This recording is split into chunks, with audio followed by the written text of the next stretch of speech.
Welcome back to the most competitive league in the R6 ecosystem. It's the Asia League, and we're here for the final play day of the BO1 round robin.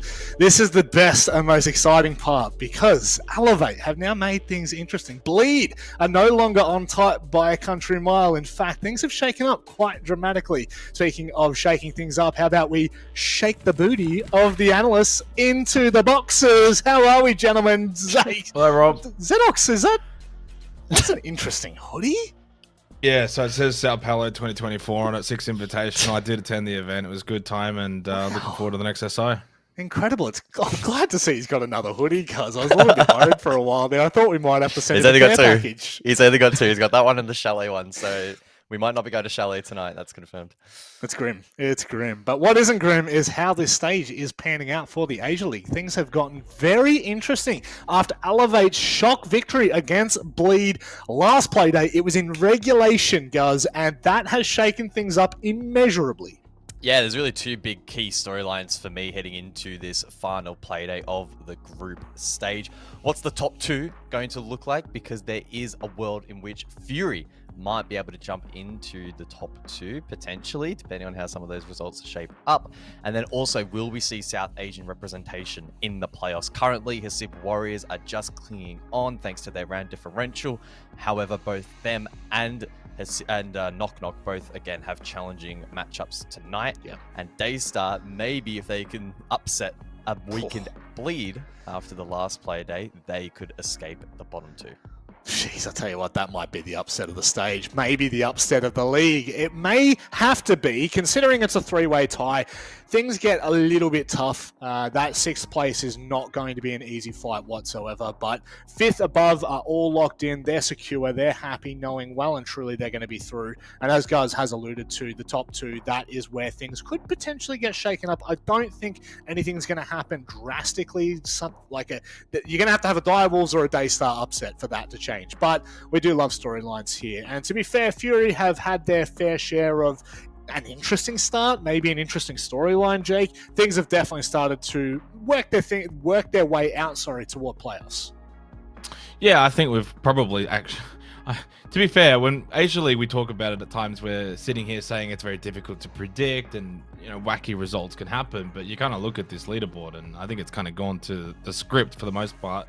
You could argue that, Bleed, you would have thought would be maybe outright undefeated, but the shock loss last week to Elevate has at least shaken up that top two, but proverbially, Fury, Jalita, Direwolves rounding out that top five. There's no surprise there. The bottom three has played out as expected. No one has dropped off a cliff and is, say a Direwolves in the bottom three, for example. And also, more importantly, the fact there's a 6-point gap from that top five to then Hasib Warriors. So, yeah, it's played out probably as expected. And the other thing as well to take note, we just started Oceania playoffs yesterday, and both of the, quarterfinals were sensational. And if you can build some good form, final play day here, then into the quarterfinals, you look at like an Antic who was struggling, you can really peak at the right time. Theorex as well from Korea, another good example, made the grand final. So I think for, your Direwolves and your Jalitas explicitly, those two, if they can just have a good night tonight, Direwolves, imagine you knock off Elevate, then you're into the playoffs. Jalita,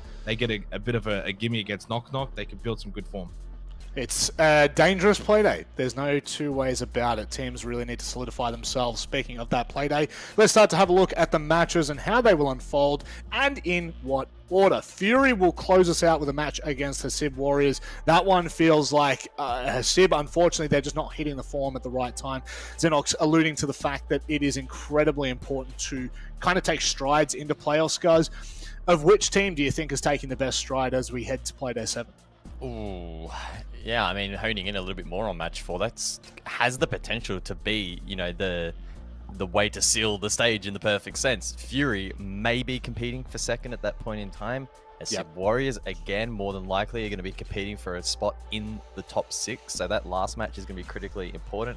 All the others have their own permutations. Knock Knock is still in the top 6 discussion, and again, confidence building for Jalita, backtracking to match 2. Elevate, I'm sure, will be pretty eager to maintain top spot, although I will say Direwolves have that upset potential, which leaves the door ajar for some of those other permutations. So seriously, every single game, really, really important. And again, goes down to the fact that Asia continues to be competitive and there is only one slot. So every match, the importance is magnified even more so compared to some of the major regions. Yeah, Direwolves a very important game for them today as we head to playoffs. They need to be competitive against Elevate. They don't have to win, they've got to be competitive. Let's start to talk about the predictions. The best part of the night. Wow. I don't know what to say, Jake. This is the Asia League. Well, I mean, are these correct? I actually don't know. Yeah, to they be are. completely They honest. 'Cause, yeah, Mandy 90%, Dev 85%, Guz 85%. Maybe Yikes. I think we must have over the last couple of play days, we've all struck gold or something. Because if I recall, like after the first couple of play days, I think it was more like 60-70%. But I guess we've just kind of hit some good strides. I will say, this league, you're always probably going to get at least 2 right. No offense to South Asia, but Knock Knock Hasib, usually playing games 3 and 4 against those SEA teams. And you can clearly see here, no one has given them any kind of chance against Shalita or Fury, rightfully so. Elevate, clear cut over Direwolves, not one person giving Direwolves a look in. That's a strange one to me. I mean, their losses haven't been awful. 7-5 to Shalita last week. And they also only lost 7-5 to Fury. So they're not getting beaten up heavily by these other teams around them. The problem was that they didn't really put in a great shift against Knock Knock. That was a bit of a poor game. They still won at 7-4. But I think everyone's just more impressed with what Elevate was able to do against Bleed. And Bleed versus Daystar is also incredibly one-sided. So, look, a little bit surprised out of this. The only one was match 2 that I thought I'd see a couple more Direwolves or some Direwolves. But alas not. Nope. It's time for us to start talking about play day. Teams number 1 and 2. We can't even transition nicely here. Bleed and Daystar go head to head, and unfortunately, it is a very, very difficult story to tell for Daystar when you're going up against the number 1 ranked team in the region, regardless of whether they sit in first seed or not heading into playoffs, guys. This is the roster that we expect to be headed to the Manchester Major. This is the roster that we expect to be doing the most damage. Yeah, for sure. I don't know how much last week really mars that particular expectation that we're setting for Bleed this stage. It certainly was a disappointment, and I think Bleed identified even earlier than that in previous play days where they were still successful, that there are weaknesses in the team at the moment. They're playing far from perfect, and perhaps a light was shone upon that in the previous play day with that 5-7 loss to Elevate. Best of 3 format's really going to suit this team. So tonight, again, it's really just about solidifying themselves in the top 2, get that favorable seeding, get the bye, and in a one-sided matchup like this, being second versus last in the standings, Bleed should very much be dominant in this game, shrug off the previous one, and fully focus then on the playoffs ahead. Second versus last. Let's talk about the latter of the two. Unfortunately, Daystar, they came into the league with such promise, or at least from my eyes, there was such promise. I had high hopes. We thought that they were going to get off to a rip-roaring start. They made it close against Direwolves. Things got a little bit interesting, but it's fizzled out somewhat, Xenox, and it's always difficult to talk about the teams that aren't hitting strides, but this is a team that we never expected to do incredible things. No, we didn't. It's been a rough stage for them. They've only got the 2 players at the moment that are actually above a 1.8 rating or 100 EPS, which is Neon and KZB. Doesn't speak well. I believe OO is actually Jack for what it's worth. So, I think this is a team that when I came into this stage, it was a matter of could they be better than South Asia? And unfortunately for Daystar, that loss to Hasib Warriors last week gave me the answer, which is that they're not. It's probably they're on that same level as a Hasib Warriors, as a Knock Knock, for example. In fact, they'd actually rather be on their level right now because they're dead last. 8th place, final game, final opportunity will be against Bleed. So it's essentially relegation if they can't win this game. And by relegation, I'm also mean elimination here, that they won't be going into the playoffs. Got to remember, there's only 1 slot. There's no LCQ. There are no second chances. Daystar would have to pull off the largest upset that I've seen in APAC in a long time, as you can see here from the stats. Yeah.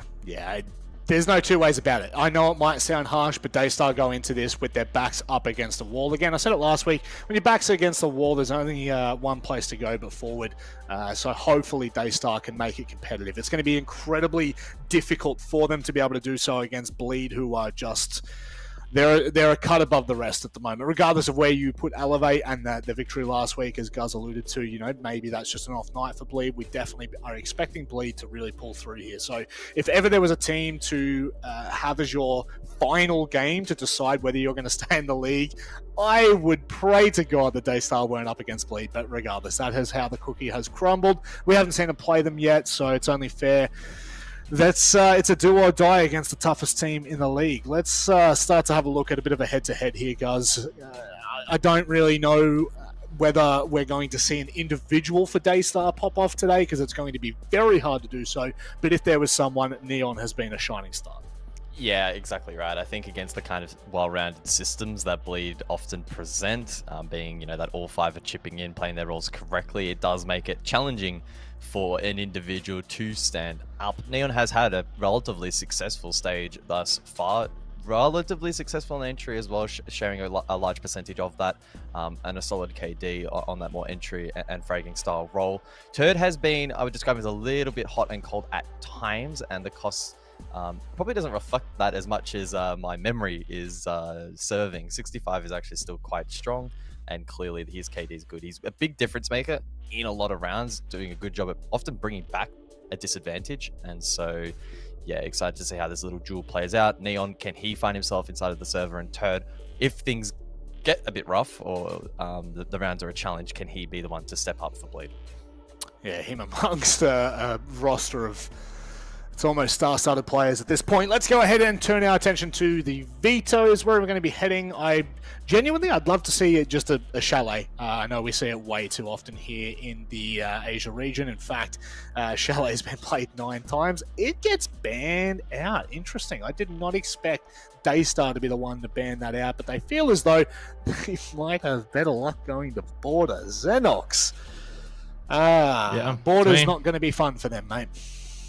Yeah, look, I don't think any map was going to be fun for them. You know, Fair. brutally being honest there. I think for Daystar, you know, the factor of the matter is they could have gone to a map in which Bleed started with 1 less player every single round, and I think they'd still lose. That's just the difference between these two teams right now. You were talking about a team that is dead last, minus 22 round differential. They've only picked up 1 win so far this stage, which is all the way back, played 2 against Knock Knock, versus a Bleed Esports roster that up until last week looked invincible, got knocked down a peg, and now we'll be looking to respond and to feast on this Daystar roster. Border's great for that as well. I think Club, I mean, either way it was going to be a win, because Club gives Bleed that structure that I don't think Daystar would have been able to break down the defense of Bleed, for example. I think they also would have been completely outdone by Bleed attacks on Club. But Border even just further compounds what I think Bleed can certainly do to Daystar. Being an open map, they can abuse sites, they can bring certain operators. That Montang's probably going to need to get banned out, otherwise Bleed could abuse that. So, yeah, very fascinating to see how much Bleed win this game by. Guys, thoughts on Border? Yeah, I'm just having a look at Dev's message in the chat we're talking about in terms of this being Bleed's insta-ban. Most occasions it has been, albeit there were a couple where it was their... One was their last ban, and most critically, they actually let it slip through very first play day, and that was against his Civ Warriors. And if we cast all our minds back to March 28, which feels like an eternity ago, it was only a couple of weeks, that was where his Civ Warriors actually got off to a really good start. They were actually dominant throughout the first few rounds, and then Bleed were able to just close the door, win 7 straight, if I remember correctly, match over. So revealing it here, the final play day, to me isn't really a big shock factor. Intriguing that they're letting it slip through, probably indicative that they're not really going to be playing it in best of 3s, and in a match so lopsided like this, they're happy to just go to a map. They're not going to show again, get the job done, and Border can go back to the back pocket. Well, it's a somber story for Daystar here. They need to get something. They need to get rounds. They need to get points. They need to keep this competitive, because right now they are looking straight down the barrel of relegation, and it's not going to be fun for them. However, Bleed, they want to keep their top 2 spot. It's a beautiful storyline. Poetic. Almost as poetic as our 2 that we're welcoming in. Devin Mandy. Thank you very much, Robert. That's very kind of you to say. Mandy, time to jump back into the ISS. The space station is ready to lift off, and Bleed and Daystar are awaiting some transmissions. What do we have to say about these teams? It is a David and Goliath matchup, as we so often see here in the Asia League. Yeah. But there are pretty decent stakes here, Mandy. Yeah, I mean, so the way I see it for Daystar is essentially trying to close the gap in the round difference here, right? So currently, the way the standings have played out is that Daystar, Knock Knock, and Hasib Warriors are all on the same amount of points. They've all got the exact same record in wins as well. So at this point, I'm just looking to see if Daystar can actually close the round difference gap between them and Hasib Warriors, who are currently, what is it? 1, 2, 3, 4, 5 rounds a little better than them. Actually, that is quite a hard gap to close, to be honest. So yeah, I think for Daystar, they just need to look as competitive as possible. I don't think any of the bottom 3 are going to win their game today, and I think we've all predicted against that. So it really is just looking to see how competitive everyone is today to try and climb out into that 6th spot. Yeah, realistically here, in order for Daystar to get into that 6th spot, they have to do 5 rounds better than Hasib do. So if Hasib gets 7-0'd, then Daystar have to like lose 7-5. So yeah, that essentially means that Daystar's chances are really outside their hands. They will really be cheering for Hasib to get 7-0'd. But the way that Daystar can, in a way, control their own destiny is by actually getting points in this game. If they get to a 6th round, if we go to overtime, then they will get 1 point, and then round difference doesn't matter. Assuming Hasib and Knock Knock fail to get any points, they will just be outright above them on the standings. I actually think, Mandy, it would be quite an upset to see Daystar eliminated. The way that the stage has panned out, it really has seemed like Hasib and Knock Knock, the 2 South Asian teams, have been the weakest in the league. But Daystar losing their match last week to Hasib Warriors really shook that up. Yeah, I mean, absolutely. I think Daystar had what I thought was a real opportunity there to close themselves out. But yeah, apparently on Bank, they're just not good at the... What was it again? Was it Bank? I can't remember what they played anymore these days. It was, oh my gosh, I've lost it. Bank. It was Bank. It was, wasn't it? They lost yes, it. Also, that's right. like, it wasn't even like a tight game, really. It was not very close, yeah. I was pretty shocked, to be honest, when we saw that match came up. I think we all predicted Daystar to win that one, and then they didn't, except you. You predicted Hasib. So maybe it's just... yeah, I think maybe it's just the power of the DevMarter prediction. Trolling. You never know. Well, you're actually beating me in predictions by 5% in this league. I am quite proud of myself for that. Actually, no, I'm not. This league is not very hard This league is very easy to predict. What are the only upsets that we've had this league? Hasib beating Daystar, Jalita beating Fury, and Elevate beating Bleed. I think they're the only upsets we've had across every single playday. Is that fair to say? Yeah, I think so. Yeah. Yeah. So it just means that maybe I went for some like upset and there wasn't an upset, and that is the difference between the 2 of us. That is fair enough. That is fair enough. You've gone for the more exciting storyline, and I have not. That is okay. All right, we're gonna go border. I didn't go exciting today, by the way. I picked all the obvious teams today, and we'll all look silly if Daystar wins this game. What are your chances, or what are their chances, do you think, of Daystar actually being able to get 6 rounds? 6 rounds, I reckon 15% chance of getting 6 rounds and a 5% chance of actually winning the game. I'm thinking, all right, Hasib play, what, Fury today, right? Yes. Correct? There is a chance. There is definitely a universe in which they get 7-0'd by Fury, in my opinion. But surely, if Daystar can get 6 rounds here, they'll be fine. It doesn't matter. Yeah. If they can get 5, I think there's still a chance for them to make it to playoffs, to be honest. Well, that would involve Hasib getting 7-0'd, and Knock Knock would have to get, I don't know, like 7-2'd or something, like 7-3'd or something like that. I think that is very possible. Then, well, true, but even then it comes down to a tie on round diff, and then it goes to the next tiebreaker, which I'm not actually entirely sure how that would work out. We'd have to see when we get to it. But what's most important here, the win condition for Daystar, like they can't leave it to chance. They have to just actually get some points out of this game. And so they start their defense. We're actually utilizing the Monty, which is kind of nice to see. So far, so good for Bleed. East is not really all that well contested by Daystar. And they've been afforded a lot of control here. Now, that was not the play that we were spectating, was it? Okay, yeah, player outside of break door. That would have been so cool. Nevertheless, first bit goes in the way of Bleed. Good trade, though, from Neon. I think Neon's a bit stuck here, to be honest, in terms of his playmaking opportunity. Oh, they're actually going to translate it down to the ground floor. So they've realized there's a player running away, and it's going to work. Asfi is going to claim the second. Very nice.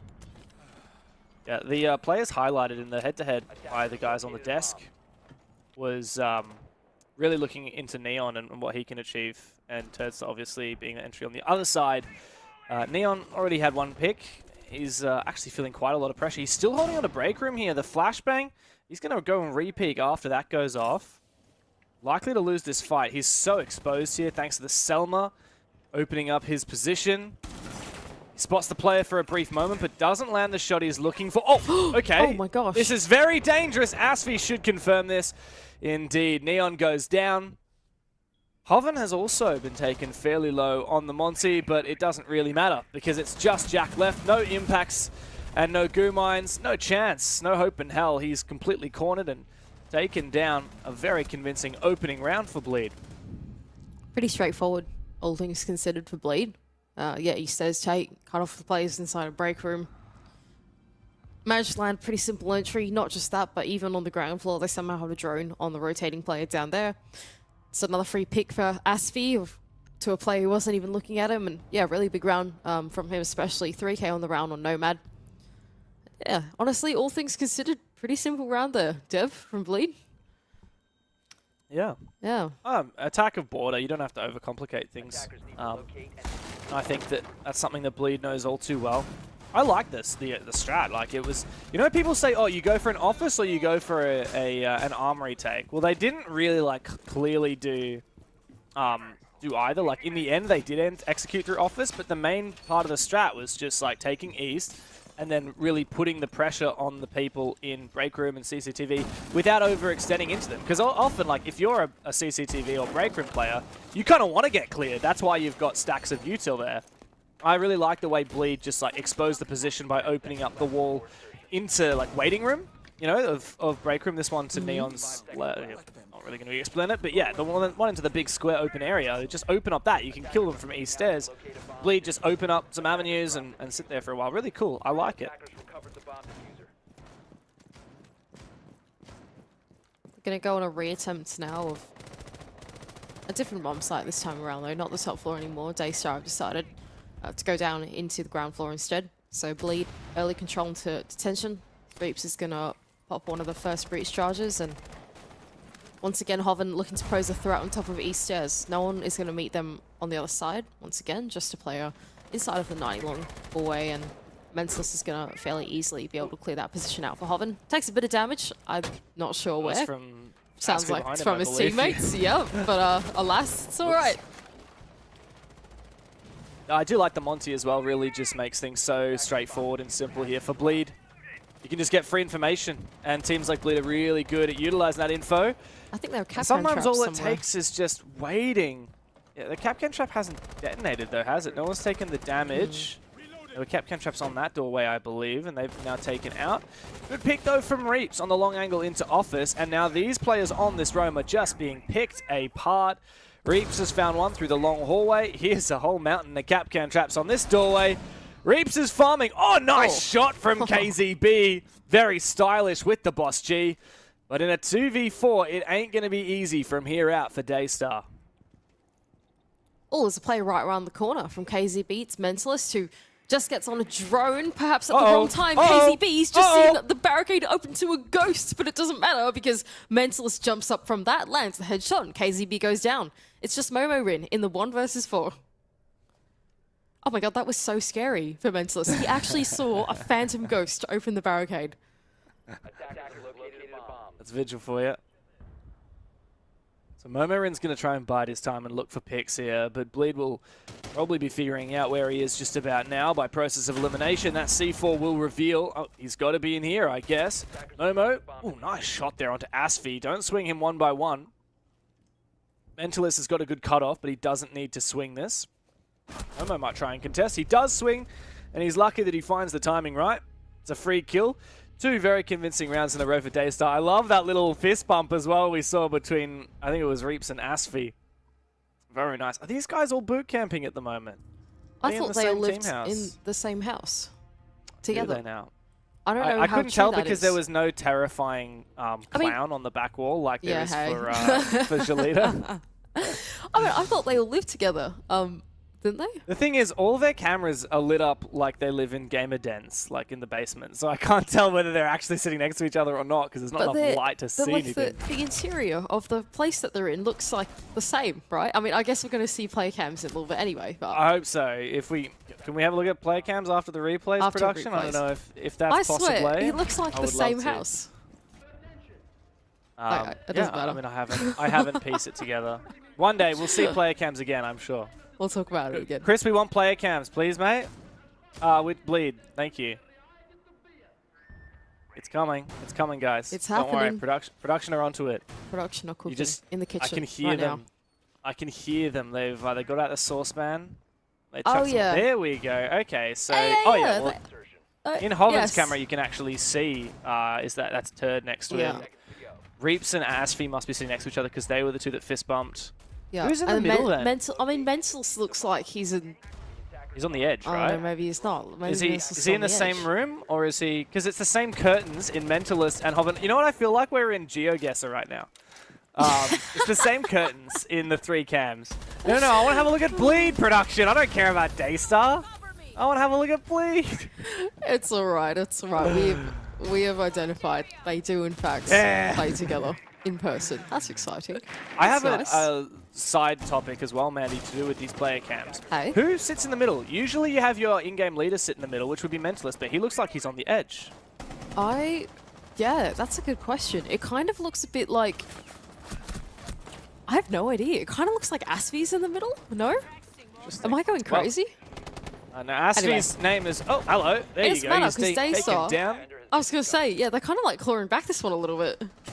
Well, they found one pick. Don't get too excited, Mandy. I mean- If Neon drops and finds another one here, I'm on the same page. Oh, come on. Oh dear. Third start, don't fumble this. And Mentalist just found a 2-piece. Yeah, I think Neon is a little bit cooked here. I really Lead. thought. Yeah. Circling, and yeah, he's done. I really thought Neon was going to do damage there, to be honest. I was like, oh yeah, he's doing it. He's running out on balcony. And then he didn't once the players and customs. That was disappointing. Nevertheless, yeah. Bleed with another attack. To be honest, I think we were so distracted, we didn't see enough of it. But it's going to force Daystar to take their tactical timeout. And I think previously, ED has mentioned to us that he does find it a little frustrating that he's got to take the tactical timeout pretty early with these guys because they do struggle to get that momentum in the early game and actually find their footing. So yeah, once again, super early tactical timeout for this team. I think we've seen them take it on round 3 for the last, like, every play day almost, Dev. And yeah, it's been pretty rough. Yeah. It's hard. I almost wonder at this point, like, do you keep taking the tactical timeouts early in the game? Because I, to be honest, haven't actually seen it have much success. Like, do you just kind of let it roll on and then take it where you would typically take a tactical timeout? I guess the problem here is that obviously border defense, while it's not free border defense, you should be winning 2, ideally, at least. And they've just been picked apart. Like, Bleed are really, for the most part, just sitting out on windows, opening lines of sight and holding their angles and being patient, gathering information, and Daystar just keep exposing themselves to what Bleed are fishing for picks. I agree with that. That round in particular, it looks like there was very little entry work going down from Bleed. I mean, the 3 players that we were doing the most spectating on were the players like outside of break, balcony, outside detention, outside main, that type of thing.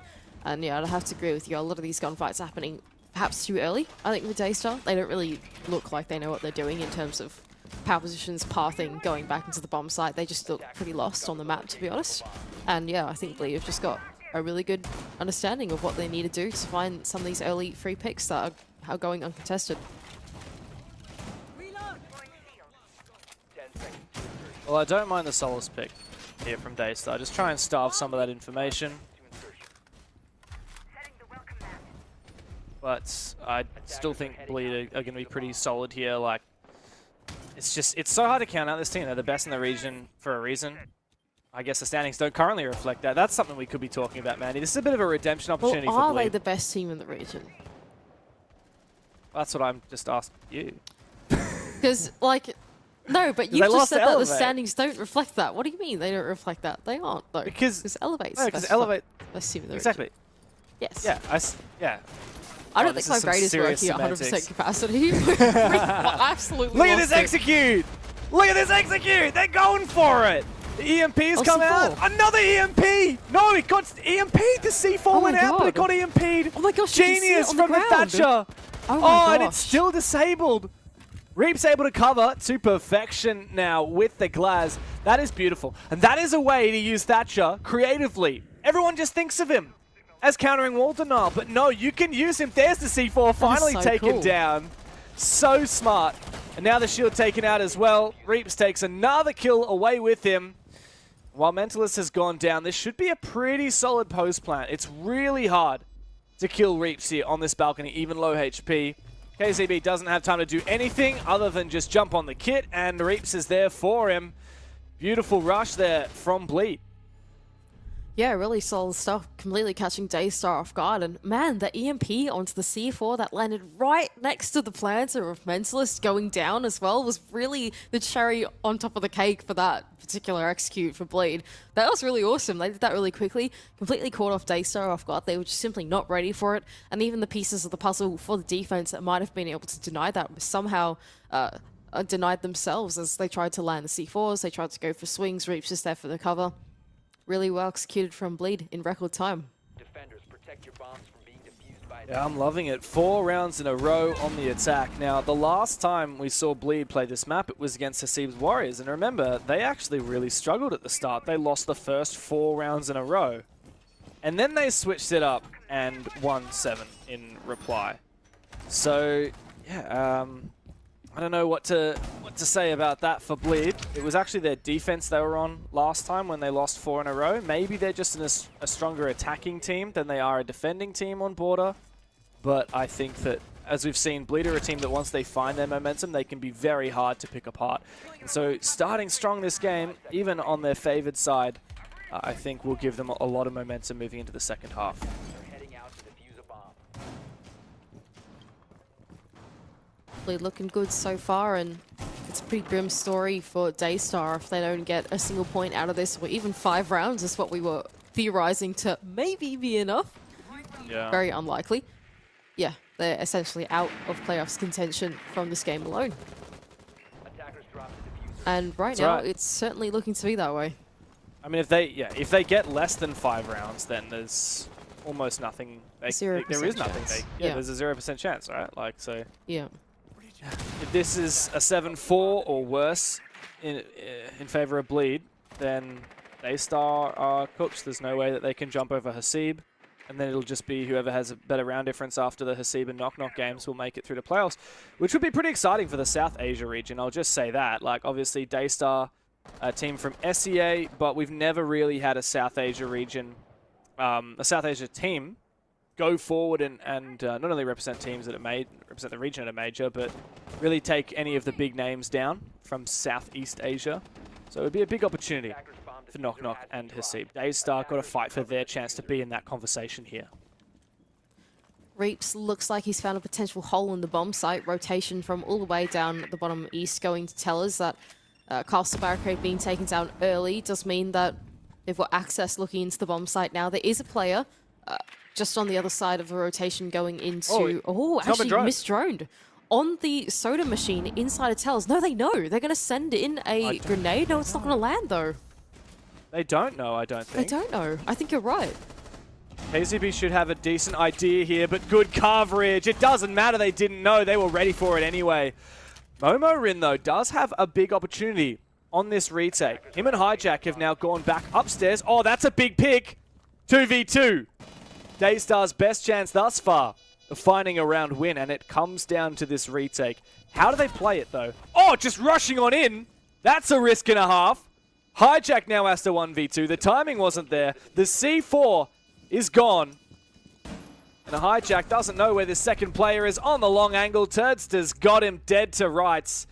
A nice easy lockout for Bleed after they made that execute work. That is 5 attacks in a row on Border. Yeah, look, valiant effort there, I thought, on the retake from the last 2 players of Daystar. And by the time it actually hit that 2v2 situational moment there, they sort of like fumbled the bag a little bit. Reaps being able to find his easy pick from inside the bomb site, not that well contested, and then Turd as well on the cutoff from the bottom east stairs as well, being able to find the last player. And Daystar once again, sort of crumbling to a fairly simple direct take from Bleed, finding a hole in the defense and exploiting that to perfection. Daystar really looking not competitive at all in the server right now. That's such a shame to say, but it's just how it pans out so far. Well, Daystar need 5 rounds at bare minimum to stay in the conversation, and even then they would need a bit of a miracle out of the Hasib and Knock Knock games to have any chance of making it to the playoffs and getting in the top 6. I mean, we didn't expect Daystar to be contesting with teams like Bleed, but looking back on their stage, getting 7-1 3 times, potentially on their way to the similar result, or even worse, in this game here, does not bode well for them. And Bleed really are just taking no prisoners. They're fired up. Their most recent game was a quite gutting loss to Elevate, as we said, particularly because they didn't even get any points out of that game. They're now 2nd place in the standings instead of 1st, and it will come down to how they go in this game. I mean, if they get as many rounds as possible, if they don't drop any rounds, then they'll be looking really solid for taking down or taking over Elevate on the standings.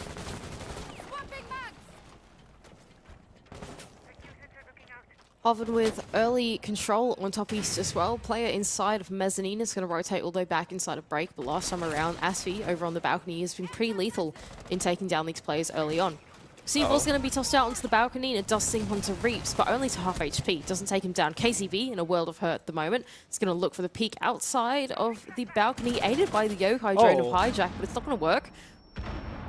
Nice! That was really good there. The Very staircase, nice. infamously difficult for Montaignes to play on staircases, and it did allow that impact to get right underneath his feet and deal maximum damage. Now, KZB, oh, he's completely shut down. Asfi and Mentalist are both low HP, but numbers are in favor of Bleed. Despite that, they could easily let this round slip away. They have to be ultra cautious. Neon, oh, he's so aggressive right here. He's looking for more, and he is punished quite handily. What little chance there was has almost dissipated now for Daystar. Getting a bit over-aggressive there, I thought, was Neon trying to desperately look for another pick. Well cut off by Reaps. 10-1, by the way, is Reaps at the moment in the server. Pretty nuts, but nevertheless, Jack in the 1 versus 3 is going to shut down Turd, but this round should be over fairly shortly unless Jack can make some big work happen at the moment, the top floor. Bleed in their Elevate game, we marked that they struggled at closing out numbers advantages. For their sake, I hope it's not the same story here. That's a lot of damage from Mentalist there. Mentalist is low HP, only 1 bullet required. He doesn't need to overpeak this. This is how you start losing 3v1s. Jack just needs to land 1 bullet, and it is straight between the eyes. Another one! That's the down onto Asfi! The first chance Daystar have had, and it comes down to Jack's heroics. A 1v1 from the guy that is 10-1 at the moment, Reaps. The Chinese demon ready to take on this Legion. Diffuser in hand. And he forces it down. Jack, oh, he baits it well, but it doesn't matter! Massive from Reaps. Game sense of a god. The spray through the wall. No second chances needed. Match point, 6-0 for Bleed. And from here on out, Daystar literally needs to be perfect. If they didn't have to look competitive earlier, now they do. Bleed with a 6-0 lead at the moment in this series. We have not had an easier looking game of Rainbow Six in a very long time, Deb. I'll tell you what, this has been a pretty simple affair for Bleed on Border. That's right, and Bleed, funnily enough, haven't actually had many one-sided games. It's all been 7-4s and 7-3s so far. That's the only 2 scorelines from which they have won. They have, of course, lost to Elevate 7-5, but they haven't had any 7-0s, 7-1s. Daystar, on the other hand, got 7-1 3 playdays in a row by Jolita, Elevate, and Fury. So that's the top 3 teams outside of Bleed. If Bleed can 7-0 them, which is looking very possible now, not only is Daystar out, but they have just been shattered. The only team that they managed to beat is Knock Knock. They lost to both Hasib's Warriors and Direwolves. And these top 4 teams have completely dominated Daystar in every single time they've met in the server. Reaps right now, 11 kills, 1 death. and he's looked phenomenal. He's playing supportive roles, he's clutching up when it's needed, and he's back into form. Heading out to defuse a bomb. Yeah, crazy game so far for Reaps, and overall for Bleed in general, I think they've just, looked really in their element on border, but honestly, it doesn't look like they're revealing too much, to be honest. Like, the way that they're playing it, it's fairly, I don't want to say standard, but it's just not, they're just not that challenged, to be honest, in all the ideas that they've brought in, whether it's complex or whether it's simple. And I think, Daystar have really got to change things up, I think, between now and stage 2 to actually be able to look competitive. What on earth is Aspie doing? Okay, Keeps running outside. He's he actually, keeps I running. like this. That's exciting. Kurtz is in a really naughty spot. Oh, that is beautiful. Oh, Surely a God. second one. No, the player behind will finish off Turdstar. Oh my god. He almost just ninja dropped on that guy. That was crazy. Unfortunately, still couldn't make it work regardless. Hijack is on a really awkward long angle here, but hang on a second. KZB, he's found a big pick.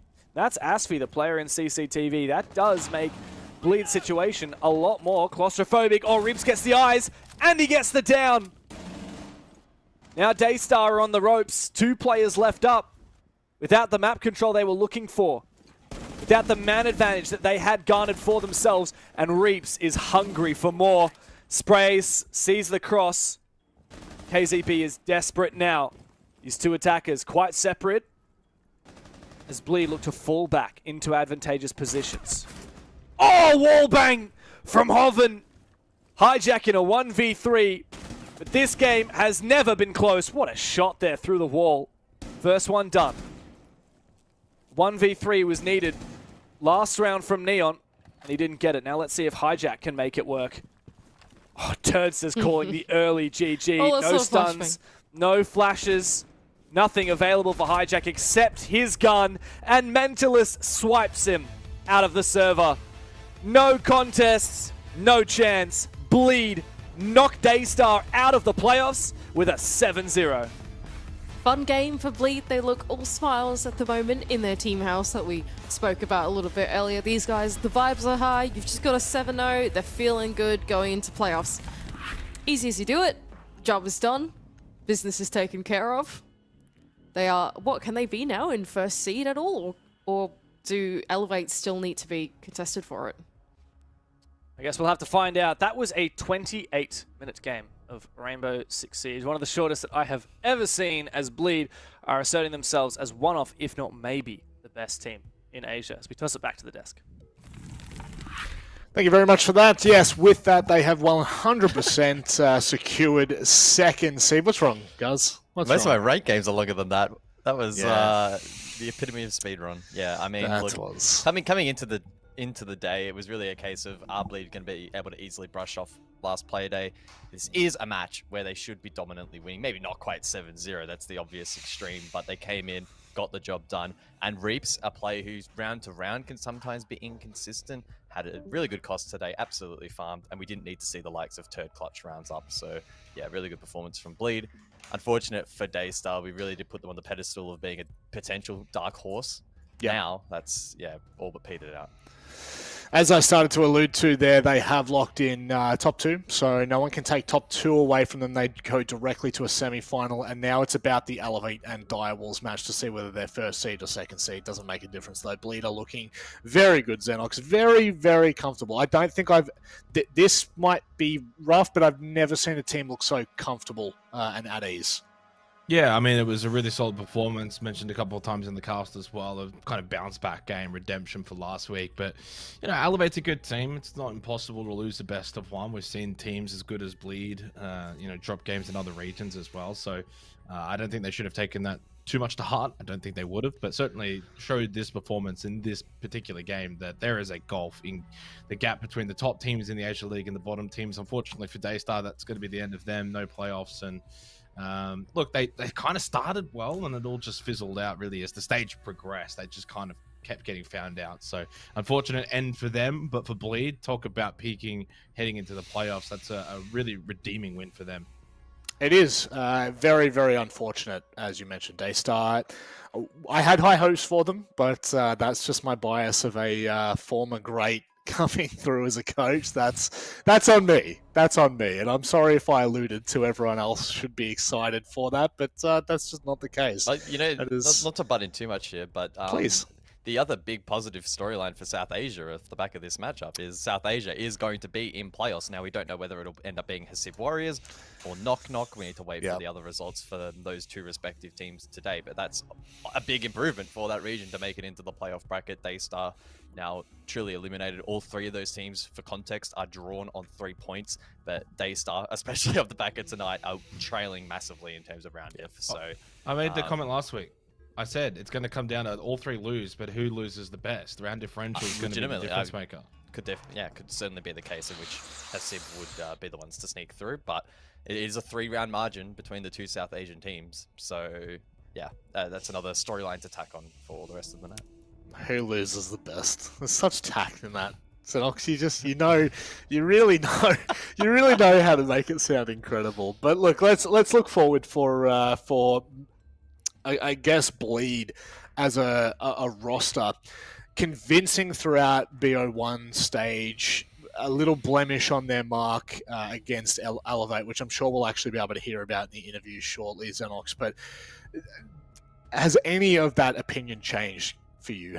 Do you think that there is a contending team in BO3s that could really push this the distance?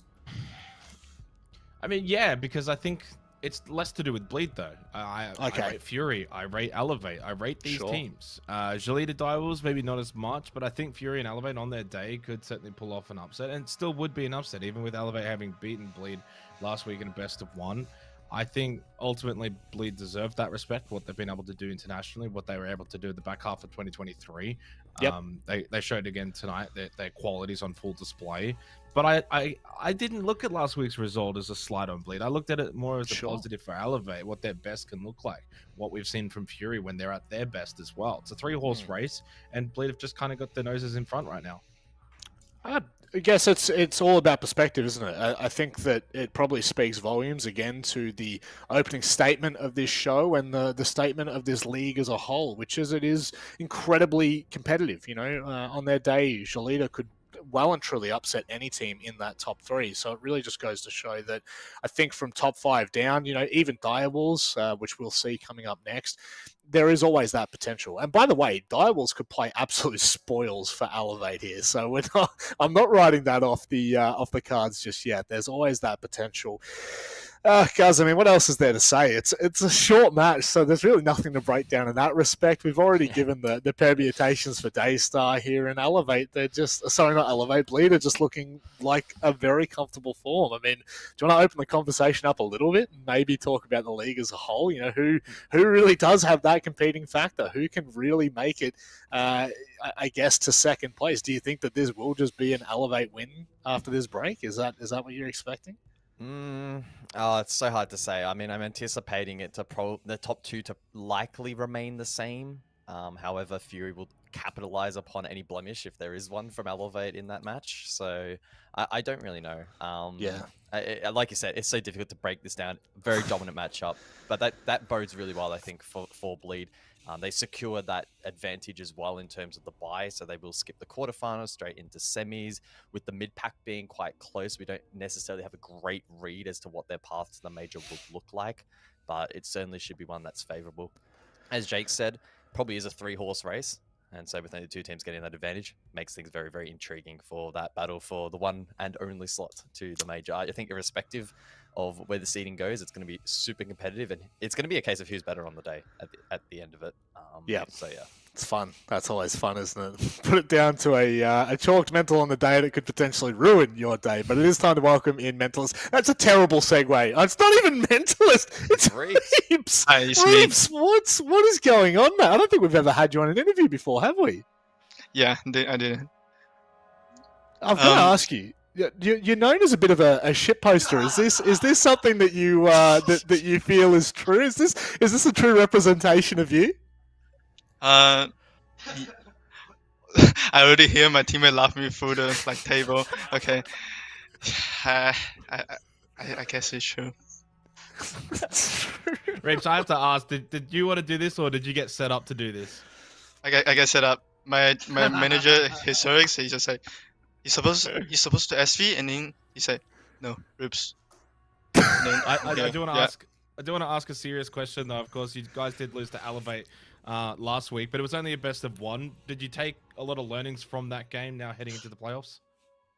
I think compared to SI, I think we kind of sloppy after SI. We just like didn't take it seriously. But after the Elevate lose, we just like we gotta focus out. We gotta lock in, or we're gonna lose to the spot to major. So yeah. learned Now, a lot. Reeves, assuming everything goes okay for you and the team, we're expecting you in the grand final. Who do you think is going to be the other team you'll be fighting for that major slot in the grand final? Fury. Hopefully we don't get found again. Well, I mean that actually identifies a conversation for us on the desk. We constantly think about who it's going to be in that grand final, but it's good to hear that you kind of follow. I think it's Jake's sentiments most of all in that Fury are probably the second most competitive.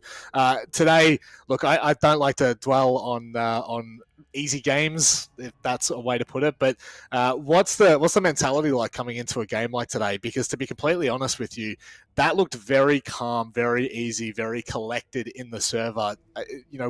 What kind of prep do you take into this? I think before the game, Julio said the fundamental is not good as us, so they're probably gonna do some aggressive, do some aggro play. So we just calm down, hold the angle. We have good info, so we just take their aggression really well. Yeah, Just a big brain, mate. That's all that matters. Reeps, we always give everyone the floor here to, I guess, say what they wish to say. Keep it PG, keep it family friendly. What would you like to say before we let you go? Help SV. Okay. Anyway, thank you guys for supporting Split Esport. Look at him behind. Say hello to him for us, and we'll chat to you soon, mate. Thanks, Reeves. Thank you. Oh, Poor He Reeves, got- he's been stitched up there. He has been He so got- stitched up. He's gone Yeah. in a top farm for the team and basically carried them to the 7-0, and then they throw him out of the bus and force him to do the interview. That is just, that is horrible. That's terrible. And from him. he really, I mean, he is known as a shit poster. I've never met anyone like him and Dird are a match made in heaven. I tell you what, they are very interesting on the same team. But look, one takeaway I actually had from that is that last question. To be honest, and I'm sure the viewers at home would understand, that's kind of like a throwaway question, right? Like, what prep do you bring into a game like this? But to get that kind of answer where it's like, no, Julio actually prepped us and warned us that something was going to happen. They listened to that feedback, and then they go in there and demolish 7-0 guys. I don't know whether that speaks volumes about the team, whether it speaks volumes about the management, but all in all, Bleed look incredible. They are headed into playoffs in either first or second seed. We're going to have to wait and see. Fortunately, not for too long. Elevate versus Direwolves. It's coming up after this short break.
What just happened? It happened is too fast. When there's 4 people on basement on a turtle, why is no one watching garage? Turtle just walked in. just questionable. It was a nice clip, nice shots. Yeah. It was a nice play from Bleed.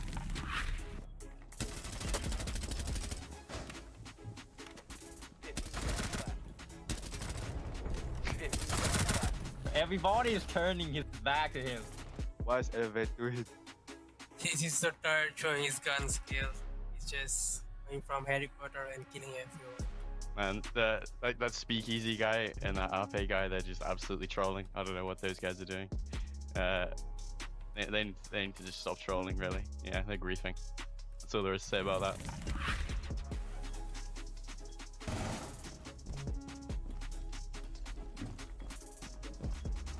10 seconds remaining. Bomb diffuser has been dropped. 5 seconds remaining. Oh, what? How could they lose? Drop. Wow. Not even close. Not even close from Stun Heart. This is a very good clutch from Pete. They've got elbow control, they can just sit. Plant default, hold the cross. Ash can play far back, but well played by B. He took advantage of the situation, but I'm not sure Ash running at the last guy in the 3v1 was super smart thing to do. 10 seconds remaining. 5 seconds remaining. You win every 1v1, so... That's like... Look, 1v4. Oh, 5 seconds. everybody is giving free picks. That's just well played. This guy just isolates the ones really well and hits some nice shots. That's a really nice clutch. Souffle swiftly steals that away. Seal as well claims his 13th kill. Looking for number 14. 15 would get the game in his hands. I heard of jumping. And I prefer the jumping, but I think I could do better. Like I can just hide or no. I'm not sure. I'm not really sure. It's a good play. As I win. Actually, I think they didn't have the proper information about this guy in Laundry. So they all were just blindly rushing and going for the plant. I think lack of information costed them. The 1 HP clutch. I sat there in TeamSpeak after saying, bro, he was 1 HP.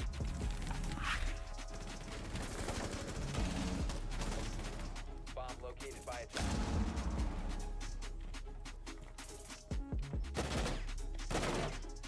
15 seconds left.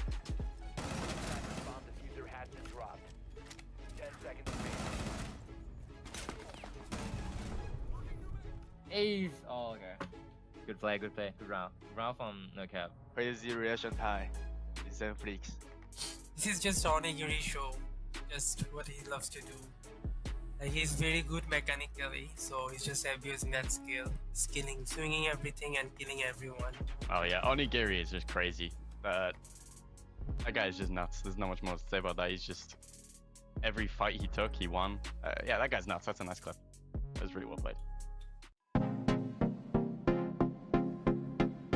I'm pulling up the Wikipedia for this one. I'm going to go with Speakeasy R6 as the primary entry player for my super team. And then we're going to go and we're going to get Reaps96 from Bleed entry. We'll have 2 superstar entry players. I have to pick a coach from neither of those 2 teams. I'm going to go with the GOAT himself, Rando Sando, R6 from Denmark. You know what? Because I was so impressed with the Lycolis shotgun on Oregon. We're getting Lycolis just to play mirror. Why not go for Joe Gore from Dire Wolves? He's a new player they picked up. I think he used to be on APR. Last player, Onigiri from Gelida. I think he's a sub this season, but he might not be. We'll go with Onigiri. So we've got all the frag power in the world. Rando Sando, mastermind behind the scenes. Easy team. Easy wins. The first player came in my mind is PJ from Fury, I think. Yeah, PJ. I think the second one is Harvard from Bleed. It's a very good player.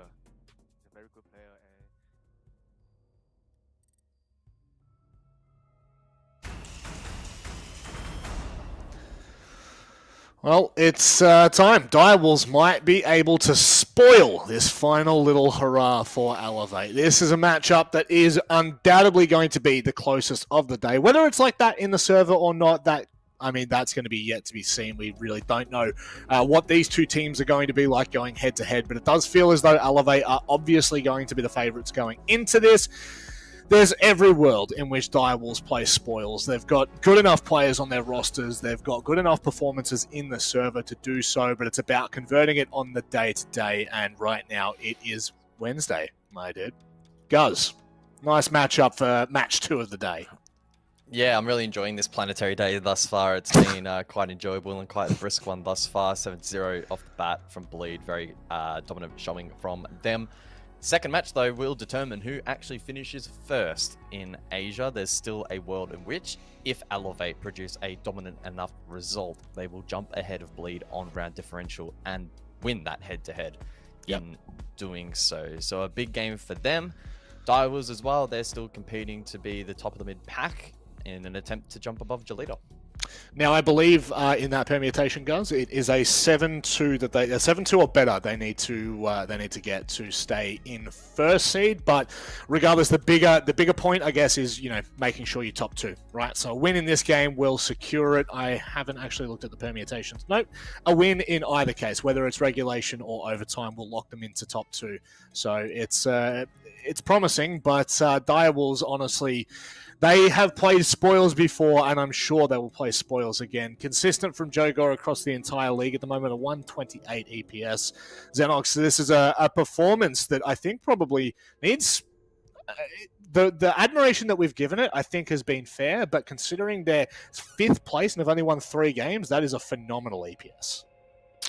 Yeah, it's been a strange old stage for Direwolves, kind of the better than the rest situation where they were, good enough to beat Daystar, good enough to beat Hasib Warriors, but their games against Fury, Jolita, both losses, and Bleed as well.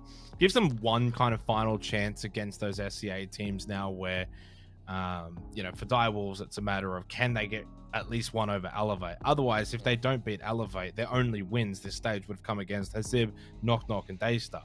That doesn't really fill me with much hope then going into the playoffs. They have the lowest round differential out of the top 5. The truth is, if they don't win this game, they're not really in any kind of position, I don't think, that they're actually then going to be able to challenge for Manchester. No, and to be fair, to make a claim to that conversation, you do. You have to be competitive in these games. You have to be pushing BO1s. You've got to be looking like the better team in some of the rounds at the very least. But speaking of a team that have actually looked really good on their day, Guz, Elevate, coming into this stage, I was a little bit skeptical of what to expect. Obviously, Enhykel, a bit of a debutante, shared the imports, if you will, brought into this team. I genuinely didn't know how they would blend. You're talking tier 2, tier 3, Europe coming into Asia. I genuinely was worried about where it would meld, I guess. But it's come together so nicely. Yeah, it's still weird to think that only a couple of weeks ago they suffered that 0-7 loss to the hands of Fury over on Consulate. I remember casting that game, and it did not look at all like the Elevate that we're now seeing over the last couple of play days, culminating into that win against Bleed. As mentioned, it now puts them in a position where, as you mentioned, a 7-2 win or better will actually propel them into first place. But more importantly, any win of any description will lock them in top 2, which again gives you that bye, that favorable seeding. I don't think this is going to necessarily be an easy game for Elevate, but as you can see on the numbers here, favorable in so many regards. That defensive win rate, really strong, 79%. I'd probably hedge my bets it's the best in the league at the moment. And so for Direwolves, breaking that down is going to be a real challenge. Well, a debut at Tier 1 is always incredible, but when you consider that both of these two players have yet to play at that level in this Blast R6 ecosystem, it's quite phenomenal to see both of them doing so well, Jake. Yeah, it is. I think Jogor has impressed everyone so far at this stage that he's actually been able to kind of back up the hype. He continues to perform really well, and also on a team that, as I said, fundamentally isn't actually playing all that well in a lot of these games against these other top SCA teams. He's the standout. Now, that's kind of the concern. It's Jogor or bust. If he doesn't play well, they don't play well. Whereas I don't think there is that same kind of concern for Shed. He's not the superstar of the team. Statistically speaking, you've still got Speakeasy and Enhaikal who actually perform a little bit better than him. One thing that Shed, though, really does actually have over his teammates is his entry. He does lead the way 7-3, so he does have a +4. Jogor, of course, leads the way, I think, across almost the entire competition with a +8. He is number 1. So you're looking at a pretty big gap there. Statistically, yeah, Jogor has kind of got over Shed as an individual, but as a team, Elevate certainly over Direwolves. Yeah, both of these teams have been so exciting to watch inside of the server, both for different reasons. Shed having to adapt to the Asian playstyle, Jogor more so having to adapt to the higher tier of play in comparison. One of the main reasons I decided to go with these two was that storyline in combination there with Shed actually in that Bleed Esports matchup. Top-rated player, had +3 entry, really strong, 92% cost. So he's a real menace inside of the server when he gets going. And as evident by operator selections, they're both going to play similar roles. All right, well, it's time to turn our attention to the Vetoes, and I actually think the Vetoes could play a little bit of a part here. Direwolves just currently are not looking super comfortable against the best teams, so they're definitely going to need something where they will feel at their best. Don't ask me what that map is, because honestly, I'm not the stats man. The stat man of this league is James Devmata Stewart, and he's not here, so I'm going to give it to the better stat man, the scat man. Guys, what do you think about this one? Gee, that's a little bit harsh. That's a good song, Rob. That's a good song. It's a fantastic song. Yeah, I'm just having a quick look back in terms of map history for both of these teams to get a gauge on what they've actually been willing to play, and Chalet has been a huge one for both of these particular rosters. As far as I look, Direwolves have not played Oregon at all this stage, and Elevate played it once, played A1, it's a 7-1 over Knock Knock. So maybe it's something that Direwolves have been willing to pocket and hide. It's a different storyline to the previous matchup where we saw Border and like, whoa, what the hell, why is Bleed going here? And then I made, the fair argument, I think, that it was a very one-sided matchup, and any of the 9 maps, they'd be good enough with fundamentals to win it. This one's a little bit different, where it's more competitive, and maybe there's a little bit more on the line here for Direwolves to show in terms of trying to build momentum into playoffs. Equally so for Elevate, who very much want that top 2 position as well. So I find it hard to believe that either team would be too unhappy with where it's landed. And given the lack of historical data, it's very difficult to make a case that one team over the other has really won it out, unless I'm missing some glaring result somewhere, but I don't think I am. And so it doesn't really change my prediction going in. Elevate should be winning this game. I don't know how comfortable it's going to be. Direwolves at their very best should be able to push something like a 7-4, 7-5, maybe even OT. Yep. However, Elevate, if they've really switched on and have learned a lot from that Bleed win, carry that into this game, there is also the possibility that it is relatively one-sided as well. And keeping in mind, if they want first place, 7-2 or better. So they should just go in with the mindset of winning every single round as best they can. And not only that, they have to win Elevate. They cannot allow this to fall into the loss category. Doesn't matter whether it's OT or whether it's a regulation loss. As Fury's final game is Hasib, you would imagine they are going to win that game, and would emphatically. So the round differential could really come back to bite Elevate. They must win this matchup. And, well, it's time to get underway. Let's go ahead to the stat man. Call me the stat man, but I reckon I could be the scat man. Bada bim, bada boom, wibbly wobbly, dibbity dobbity, and we've got Elevate versus Direwolves with high stakes, Mandy. Yeah, this is an exciting one, especially I think for tonight. We've anticipated all these games to be super one-sided, and so yeah, I think this is going to be the one that I think we're hoping to be close at least, but nevertheless for Elevate, it needs to look pretty competitive and convincing. So I'm excited to see what they bring into the server and see if they can look as good as we hope that they will. And like Guz said, a 7-2 or a 7-1 or a 7-0 for Elevate will confirm themselves the #1 team on the standings. Bleed cannot jump over them. Bleed have already played today. Elevate can steal that first place, which I think would be a huge upset. Everyone was looking at Bleed to be the best team this year. Fury potentially. Elevate's rework, bringing in some imports over from Europe. It was a big gamble. We knew they'd be good, but we didn't know how good they would be. Unfortunately for Elevate, though, as Rob put, they really need to win this game. If they lose, then there's a very good chance that Fury is going to be nipping at their heels and jump straight on over them and take their second seed away from them. So huge stakes here on for Elevate. For Direwolves, less so. There is a chance that they could jump up into 4th place. However, they'd just be playing the same team anyway, so it doesn't really matter at the end of the day. Yeah, exactly. Elevate need to give us a convincing showing here, but player camps have been quite exciting for these guys so far. They have a lot of energy going into these games, and they certainly know how to have fun. And I think against this Direwolves roster as well, yes, you need to be paying attention because otherwise they will take rounds off you. But so far, Elevate have been a pretty entertaining team to watch, all things considered. Yeah, I really enjoyed having a chat with Rando as well. Or Rando Sando, I don't know what he prefers it, but the coach of this roster. Really solid interviewee. We were very lucky that he dialed in. And yeah, it was really interesting to hear like the way that Elevate have been practicing since they brought in Shed and MC over from Europe. Obviously Enhaikal as well, but he was not from Europe. He was just a local ranked star. Yeah, I'm really curious to see how these guys go. Not only today, obviously, seeing if they can lock in that #1 spot, but moving into BO3, as we have not yet seen Elevate play best of 3s. Looking forward to the best of 3s, especially in this region. I mean, I think the top 4 are so tightly contested, or yeah, for the major spot, that I think once we get into some of those longer format games, I think it'll be really entertaining, especially for us on the cast as well. Whereas I think these best of 1s, certainly towards the last couple of play days, have started to peter out, I think, because it's quite clear the division at the moment in this region. So nevertheless, we're still going to watch this game play out for Elevate as they look to secure themselves in that 2nd seed. And starting out in the defense is the perfect place to begin their run.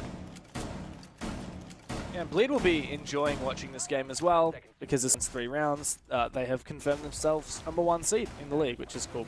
And obviously it changes which side of the bracket you end up on, like 1st versus 2nd seed. If you're 1st seed, you end up playing the 4th/5th place team in the league, whereas if you're 2nd seed, you end up playing the 3rd/6th place team in the league. So that'll in theory be the side of the bracket where Fury ends up on, assuming Elevate do manage to win this game and Fury can't jump over them.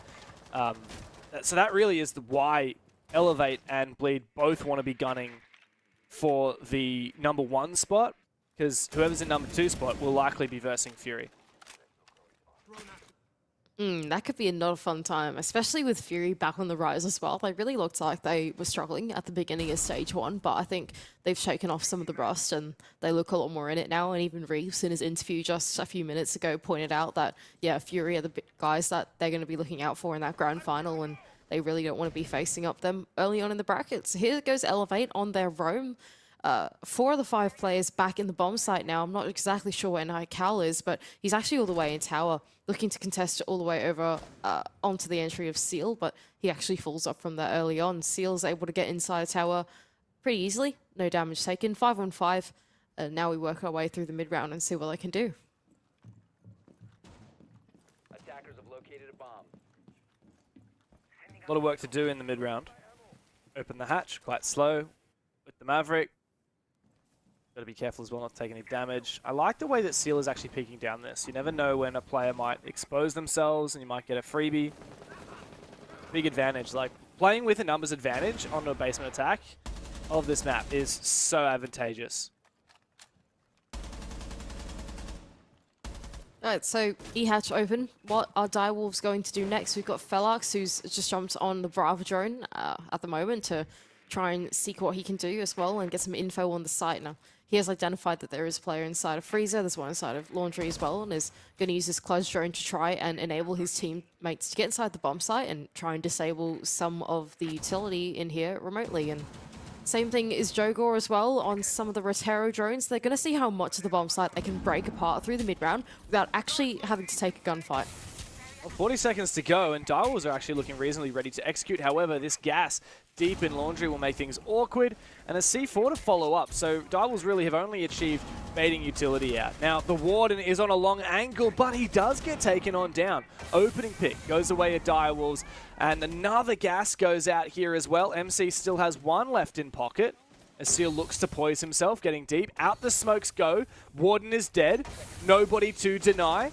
No C4 here as well, but MC with the gas will take out Seal. Where is that plant? A good smoke bang, though, from Speakeasy. Great game sense, bit of audio, and it's him and MC to lock out the round at the end of it for Elevate. A bit touch and go there, but nice way to lock it in.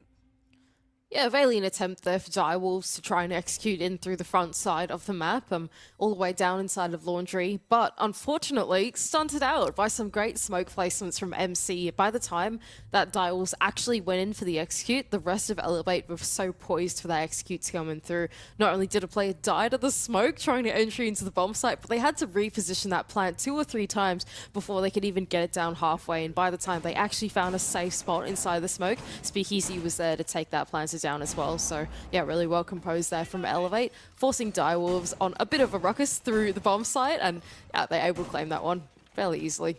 But you know what we say, Dev, on Oregon, if you are going to win the map, you got to be winning your basements. You know? You really do. If you ain't winning Gots to be basement, winning them. then why are you playing this map, right? So the fact that it got close actually bodes pretty well here for Direwolves. The guys said it on the desk, but I actually think as much as everyone has predicted all of the, the favored teams to win today, like there's pretty clear favorites for each match, this is the one where there's probably the most likely to be a little bit of a split. Despite Elevate being really good, like Direwolves are definitely like the 5th team looking in at potentially challenging top 4. And we've seen that in their results, right? Like they had pretty close games with all of the top 4 teams. They lost to Bleed 7-4, lost to Fury 7-5, Jolita 7-5. And I think that really tells you what this team's capable of. If they lose to Elevate here 7-5, then that actually does knock Elevate out of the top place on the standings. And, well, Direwolves are already looking really solid here. 2 early picks, poised well to lock out their first attack. Good cutoffs as well on the big tower, dedicating 2 or 3 players to ensuring that Shed went down early. Rotation hole completely punished. Not only is that free tower control now, but it's also a way for them to get inside of Attic. MC is going to try and at least fulfill some of that loss that Elevate has found themselves in early on, and claw his way back inside a tower, prevent that entry from coming through.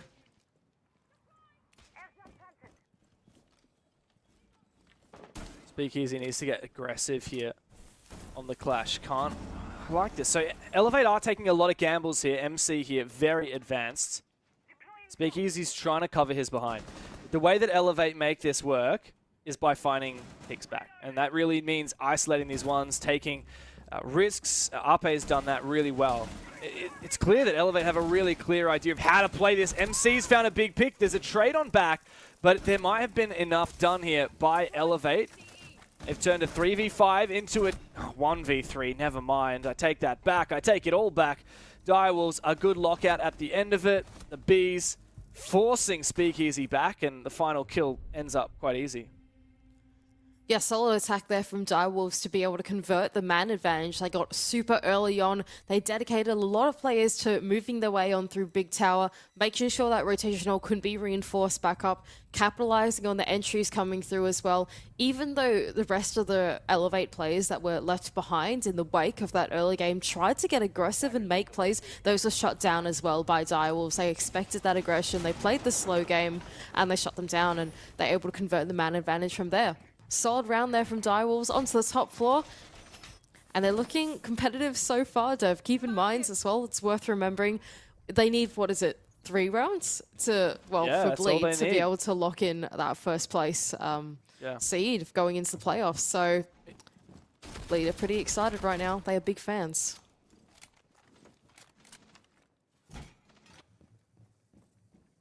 Bleed are definitely Direwolves' biggest fans right now, and it is funny that it happens to be in a match that really doesn't have many repercussions for Direwolves. Like, they could win this 7-0 or lose. Oh, sorry.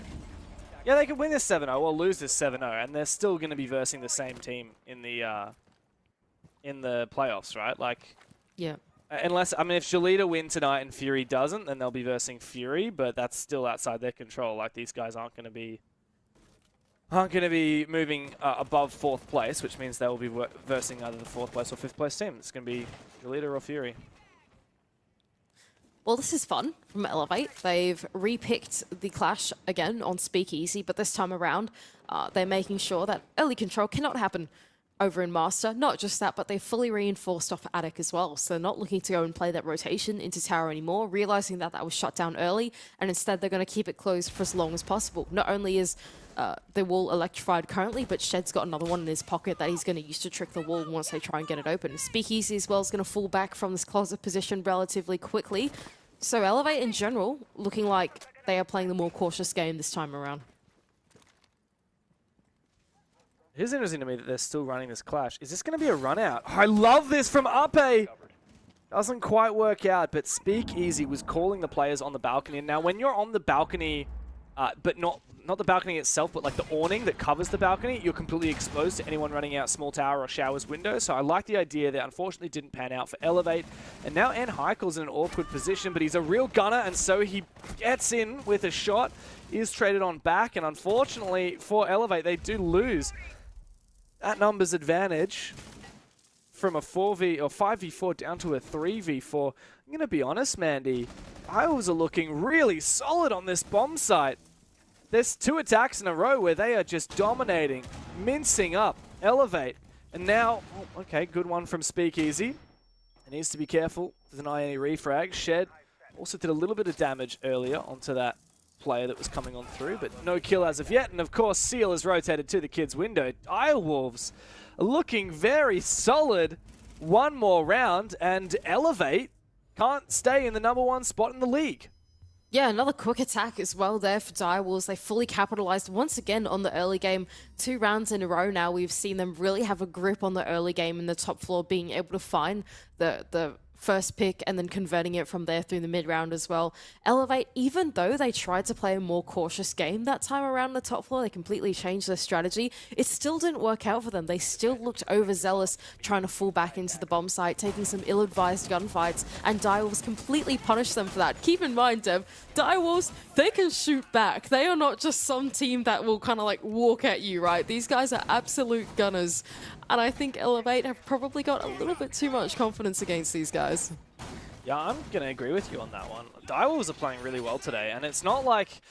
There have been some games from Direwolves where they look a little bit lost, they look like they lack direction, but a player will go nuts. Like Joe Gore, for example. In this game, it's actually Seal who's really fragging out.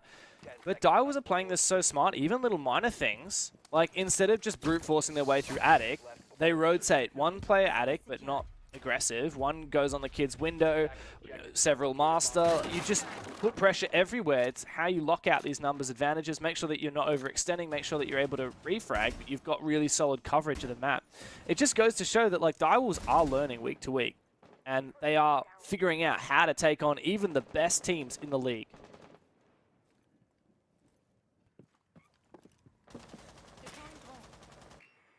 Right, so having lost the top floor twice, Elevate are now able to go back down into the basement, having that bomb site unlocked for them. And I think they've done the right thing here, have Elevate and not extend it out into the map, especially with the way that Direwolves have been so good at finding these early advantages. You really don't want to afford them those gunfights within the first minute of the round, so instead they're going to play the safe game and go all the way back down into the comfort of the bomb site.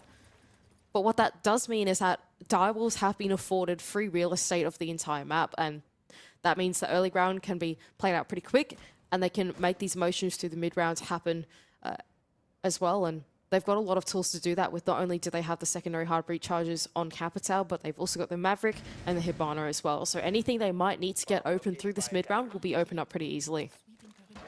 Yeah, it's really just more about the time management, right? Rather than the actual utility available. Yeah. Elevate did lock in this basement defense last time, but it actually got very close. And it really came down to MC using the smokes really well to burn time and eventually get the opening kill, and Speakeasy to deny the plant despite not having smoke. Now, funny to me, Manny, that despite Darwell's going for such a smoke-heavy execute last time, Elevate's actually dropped the warden completely. That's interesting to me as well. It felt like if that warden was going to be in the right place at the right time, it could have done some real damage. Maybe they're just thinking that the info is more important here. I mean, I can see Ape at the moment on a camera. Maybe they're trying to use the info through the ground floor to actually figure out exactly where Direwolves are coming from, so they can posture themselves for the execute earlier. That's a re-aggression quickly there from N-Heikel, who lands his headshot onto Souffle. That's a good early advantage for Elevate. We haven't seen them get one of those in a while. That's really nice. Very risky from N-Heikel, but it does net result. Speakeasy has found one onto Joe Gore. Nice shot from N-Heikel there as well. And the execute not able to happen at all. as it's just massive aggression. Good from Felox, though. He's actually found 2 pieces back. 3v2 for Elevate, still numbers advantage, but this is very fumbleable for the defense. Very possible that Direwolves can make this work, and Felox is about to take another fight.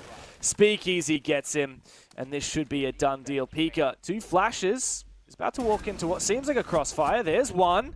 Good trade, though, from Shed. Well played by Elevate. It started really strong. Bit of aggression, maybe even enabled from those Valkyrie cameras, and they converted that man advantage handily. I think it was pretty clear that Elevate knew exactly what was going on in that round. They anticipated the back take to come through. Now, whether it was off the back of Enhycal going for that aggression through the back stairs and finding that pick, or whether it was through the Valkyrie cameras on the ground floor, I'm not sure. But nevertheless, Elevate seemed to really know that back take was going to happen rather than the front side, and they had all their players postured ready for that to happen. And Enhycal, especially in his position inside of Shiko, not only does he find the early pick, but then swings to help the player in bunker. That was Speakeasy, who got a double of his own as well. So solid round there for Elevate. Onto the basement, played really well, and much better anticipated than the previous attempt as well. So, Mandy, question remains. Elevate, they've won their 2 basements, but can they win anything else? Because they need to win every round now. In order to retain #1 spot, like, they need to clean sweep. They need to win here. They go in kitchen meeting, and then they need to go probably back to dorms, win that, go back to the basement, and I guess there is no more chance to go back to the basement in this half. And then they would need to move on to their attack and win 5 in a row. It just seems like such a far cry. I think Bleed are sitting here cheering, chilling. I don't think Elevate are likely to retain #1 spot after this game. I would have to agree with you, to be honest. Direwolves are actually playing a pretty excellent Oregon so far. Like, they're being really quick about their processes, and they're not stopping and stalling out, and they don't look lost in the server, I think is a big thing, right? Whereas I think for Elevate, they look a bit more nervous. I suppose, but yeah, I don't know. I think you're completely right about that, to be honest, Steph. I think if I'm Bleed sitting here, I'm feeling pretty good about jumping into that first place at the moment. I would hedge my bets on that as well. Unless Elevate can completely prove us wrong, which, you know what, that has happened before, so you never know. 5 rounds in a row from here is where it'll take us. Speakeasy, oh, that's a really long angle. Maybe don't contest that with the SMG-11. Just locking out the site. I like the way that Direwolves have already got a nice breach on the meeting wall. And that does look deep into sight, especially with the DMR and a long scope like this one.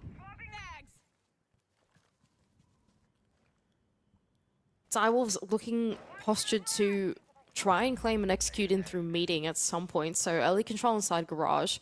Not just that, but Seal is really having a good think about doing big tower here as well. At the same time, the rest of the players of Direwolves, they're kind of just looking to probe the map, really. I mean, that line of sight going to meeting does make me think that's what they're going to go for, but nevertheless, Joe Gore all the way in through the top floor, and his entry not only finds Enhycal, but Arpe as well. Souffle is going to double down on the early picks as well, and find one to Shed. 5 versus 2 man advantage for Direwolves is pretty significant.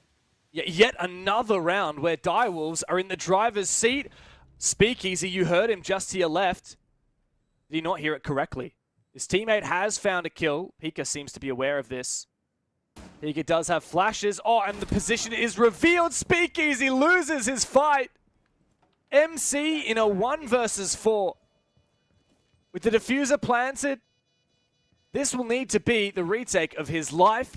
Welcoming him into the Asia League. There's a big task ahead. That's the first kill onto the planter. Low HP now, but Direwolves have taken very strong positions. There's doors barricaded. MC's got no bloody clue. 2 players around the corner. Direwolves steal the lead away from Elevate and lock those into second place in the league.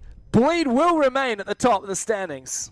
The entries are absolutely relentless for Direwolves on this attacking half. Elevate, it doesn't seem to matter what they do. They cannot shut down Direwolves on the early game whatsoever. And it has been a different player every time as well, Dev. It hasn't always been Joe Gore getting his boots in the building and finding that early advantage. It's been Seal. It's been some of the other players as well. It has been such a rounded game so far for Direwolves to find such a strong advantage against Elevate on the attack. And I think the question is still posed, Dev. Can they win anything that isn't the basement? They haven't done it yet.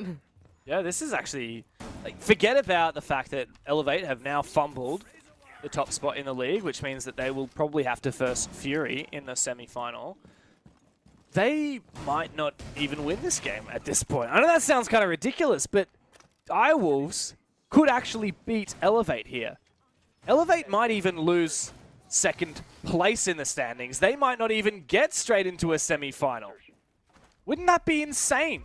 Because if Elevate lose this game, and then Fury wins their game, then Fury jump over Elevate. And Elevate are out of the top 2, and they're going to have to go play a quarter-final match. Oh, I'll tell you what, if you Elevate, you really don't want to be thinking about that right now. They are not looking groovy in the server. Direwolves, though, they are certainly looking hot on the heels right now on their final attacking attempt. Elevate are going to go back all the way up to Kids and Dorms, and I think the safe game is the way to play it at the moment. No more clash, no more peeking through rotation holes and going inside of Attic and Big Tower and that type of thing. They're going to hunker on down in the bomb site, use the Azamis, use some of those Goyo canisters and smokes to deny the late rounds and zone the execute from coming out. And honestly, I feel like that's the way to play it if you're Elevate right now. Speakeasy's just taking some early damage. He's stuck here inside the closet. It's not good. Yeah, that is bad. That's quite poor. I don't know how he's going to escape. Maybe Shed could use a Kiba barrier to block off the doorway and enable an escape. Phones are ringing. Speakeasy could silence it by walking near that mute jammer. I think it's actually already silenced for him. There you go. Shed's getting aggressive. Shed could have used his Kiba to support his teammate. Instead, he's taking a fight, but thankfully, he wins it. Speakeasy's still aggressive, though. He's trying to play around these mute jammers. A 2-player advantage for Elevate. Jogor's got the info. He's got the audio. He's got good headset and good ears. He's out. Speakeasy has managed to escape and reinforce off that rotate hole. Very close there from Jogor. I'm not going to lie, Zev. I actually thought that wall was double reared. I did not realize there was a rotation hole like either. I think it was just the way that we were looking at his point of view. But nevertheless, good play there from Speakeasy to be able to get away with his life, and Shed as well to find the early pick downstairs, support his teammate.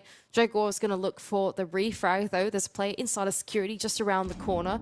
Meanwhile, Seal on the top floor is going to try and make Attic work for the attack as well. MC's bit left alone here, and he doesn't seem to have a mute jammer, so if Jogor does have any logic bombs left, if he does, he could just send that on through, and that could enable an entry here. He's actually gone outside. They're going to try and play for plant. He's tempted to go bot white. Jumping on inside Jogor, but the Vulcan canister detonates, and that is going to burn basically the rest of the round. He realistically needs to go for a kill here down below. But he's also the one with the diffuser. Big from Seal, big double from Seal. 9 kills on the round, 9 kills on the game. Ape's gone down. MC's the last one. He takes down a first player, but he doesn't know where that diffuser is. C4 goes off. Jogor dodges it. And MC doesn't quite have the information. He's looking for the player, going for the sound cue, but he has to retake in a 1v2. Elevate are being manhandled by Direwolves on the defense of Oregon, and Jogor locks in the final kill as well to make a comeback from a 3v5 happen. Direwolves devastating Elevate on defense.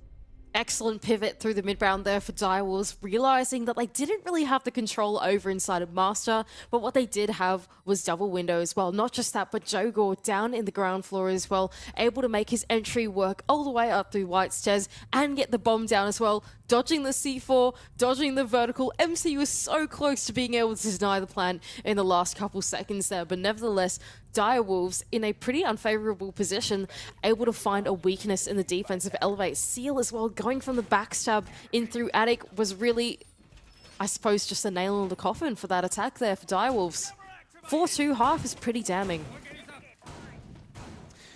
Can I tell you, I'm just reading the Twitch chat, and I want to say I see a message from Mentalist after Direwolves found their third round. Do you want to know what it says? What does it say? Mentalist. GG's, guys. Wrap it up. Forfeit to save mental. Oh, That no. is some BM from Bleed. Oh, no. I mean, Bleed is sitting there back, chilling, that they know they got their best position possible out of tonight, right? They got their full 7-0 win, and that did put a lot of pressure on Elevate's shoulders to get, well, a 7-2 or better. And now, of course, that has gone awry. This is at the point where, like, it's more than just first place it's up for grabs. Like we said, Elevate could fumble second place on the standings if they lose this game and Fury win theirs. There's a real opportunity here for Fury, especially with their matchup right at the end of the day against the Sea Warriors, if I'm not wrong as well. So we're certainly in for a pretty monumental day of Rainbow Six in Asia, aren't we? Especially if this goes in the way of Direwolves from here on out, who, by the way, have now gone on to the defending half on Oregon. And of all things that you would consider here, you would think that this is where they can claim some rounds, right? Especially on the basement. Roam clear now for Arpe, who's on the Dokkaebi, TMR in hand. He knows there's a player inside of Attic, but they get away with their life. That's Souffle over on the other side. Not just that, but Jogor is shut down and Hyakal. Souffle gets taken down on the cutoff though, but not out just yet. And now he's dead. Yeah, one pick back is good for Elevate.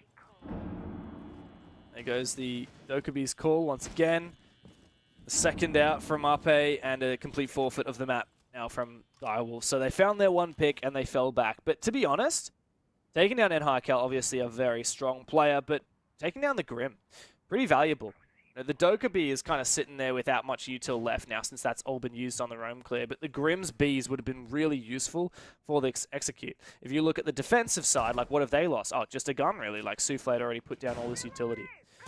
So there's no doubt who that exchange favors, and it is Direwolves. However, Shed is really poising to do some damage here. He's forced Jogor back.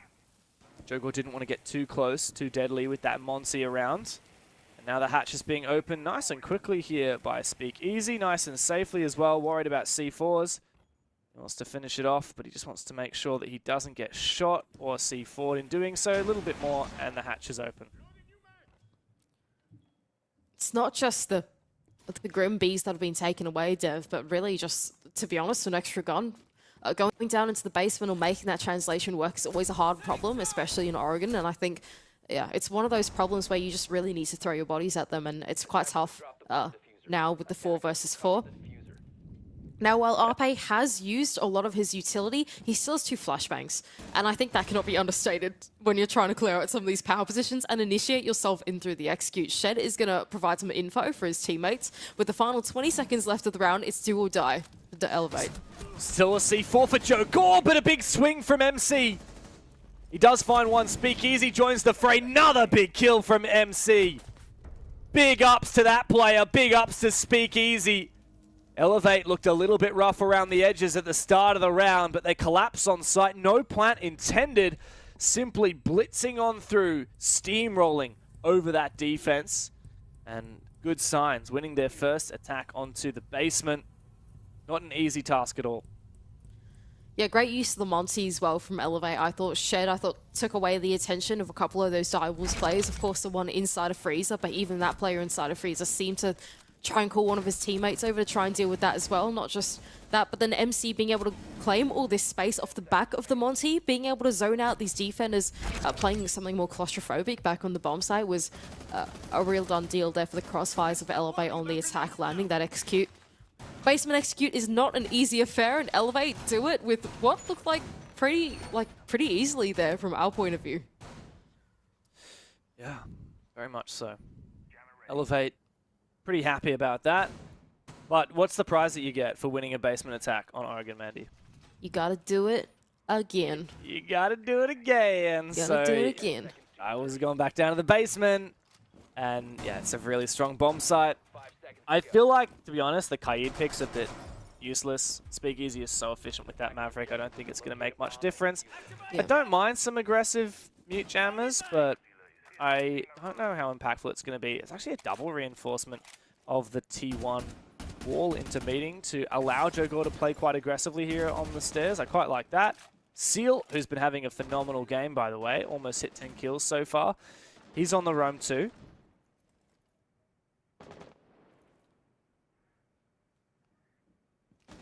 Elevate looking to do the roam clear of the ground floor. Seal's been pretty dangerous so far in the server, and Elevate now playing the cautious game against him. Info has gone out, but like you pointed out earlier, oh, that's a nice shot from Enhycal. Headshot onto Seal. I thought the drone work might have been a bit tricky with the setup that's gone down from Direwolves, but that's an early pick that's gone the way of Elevate. Things looking good so far. They won a 4v4 on this site. Can they win a 5v4? You'd think so. Especially with Seal gone, like Seal's just so frag-centric this game. By far the top fragger on his team thus far. I really like this Monty pick. Like we talked about it a lot last round, right, Mandy? But yeah, just taking Freezer is so easy. Even if you've got someone who plays like Sapper does at the bottom of the stairs with a shotgun, even if you're with Smoke, you're not going to burn that much time against a Monty. It's worth remembering, though, that Souffle is all the way in Tier 3, and I have a feeling, Dev, that Elevate probably aren't going to clear him with the time that is ticking away. They look a lot more focused in trying to get through the ground floor instead, getting these hatches open and having a look in towards the bomb site. I highly doubt they're going to be turning around and worrying about Souffle in the top floor. I don't even think they know he's there. Well, or maybe they will. They're droning Tier 2 now. I'm not sure if they know about the Tier 3 player yet, but they likely will very soon. Shed is going to try and climb the ladder here with his drone, and he's going to see this Jaeger in a second. Indeed, he does. Doesn't matter. MC swings him from the windows and takes him on down. Very well played. That was so efficient. Yeah, Elevate are very happy now. 5 versus 3. That was so quick from Elevate. I honestly had no idea that they knew that he was there at all, but the moment that they identified that there was a player in T3, 3-away crossfire, Shed was there to support on the Monty as well.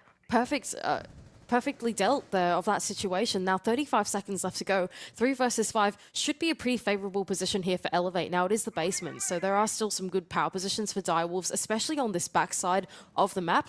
But with this numbers advantage, surely they can make it work. We're going to leverage the Grim and the Monty in tandem, but Speakeasy, a big C4 kills Philox's teammate. All it takes is Speakeasy to find the final kill. What was going on there, guys? A bit of a fumble for Direwolves, while the round was never looking like it was theirs. Elevate certainly didn't need any extra help. This is looking like a very strange game of Oregon. Dev, attacker-sided Oregon so far in the server. Elevate can only win basement, and Direwolves cannot win basement to save their life. Exactly. It's so odd, right? What has just happened? For Direwolves, I mean, the roam game looks so good. Well, until the early pick came around for Elevate, but even then, Pika was able to fall off. It looks like they had tower control, and then all just really fell apart by the time it hit the execute. They out with tower very easily, and then from there on out, Elevate converted it from the numbers advantage. I'm feeling pretty nervous now for Direwolves. Maybe it's just the basement curse for both teams, hey? Could well be. Opposite curse, though. Elevate curse to always win it and only win it. Direwolves curse to not win it. But yeah, at least for Direwolves, like, they can just move on to another site. I would not be too surprised if they have a bit of success on Dorms, even though Elevate struggled to do so. Really depends, like, how you interpret this defense. Elevate really leaned into that clash.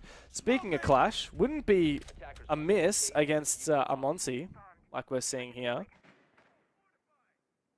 I wonder... We've got the Legion, though. I don't know. I want to see something to counter this clash, because Shed's had too easy a go of it. Yeah, exactly. That's what I'm thinking as well. I wonder what Direwolves have thought of in terms of, oh my gosh, that is so dangerous. Very lucky. Wow, Souffle is lucky to get away with his life there. Nevertheless, yeah, I was going to say the exact same thing as you, Dev. I wonder what Direwolves have thought of to try and deal with the Monty. Now, I think the Legion's been present a couple times through their defenses, but hasn't really come into great effect. There are 3 sets of impacts, which makes me think maybe they're prepared for it. But maybe that's reading too much into it as well. Might just be what they've decided to bring. I don't know. I think you're right. Like, you know, 6 impacts, 3 smokes, and goo mines. That's all chip damage that will kill a Monty pretty quickly if you chain them together. So I'd like to see that. Jogo, aggressive. He does find Ape. Pika's a little bit worried about being pushed from below. He's actually got a tiny little angle. He could take down Enhycal here. A bit of damage goes out either direction. Enhycal still hunting. But thankfully, Pika can escape pretty safely. No one was there on the cutoff, even though the vertical pressure was there, and that means that Pika can get away. Shed, he eventually does take that space, but they aren't actually able to claim the kill for it. They're just, you know, forcing the player out of that position. And here come the impacts that we were speaking of earlier. Just a little bit of damage onto Shed, but actually not that much.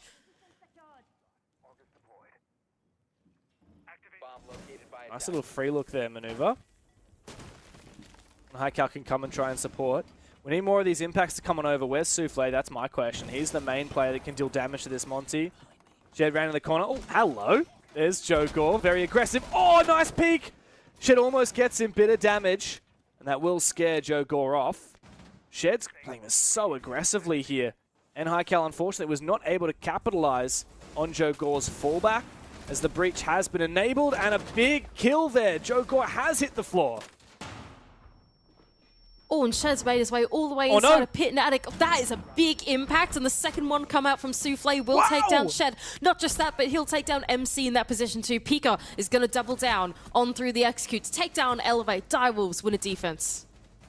Wow, they do indeed.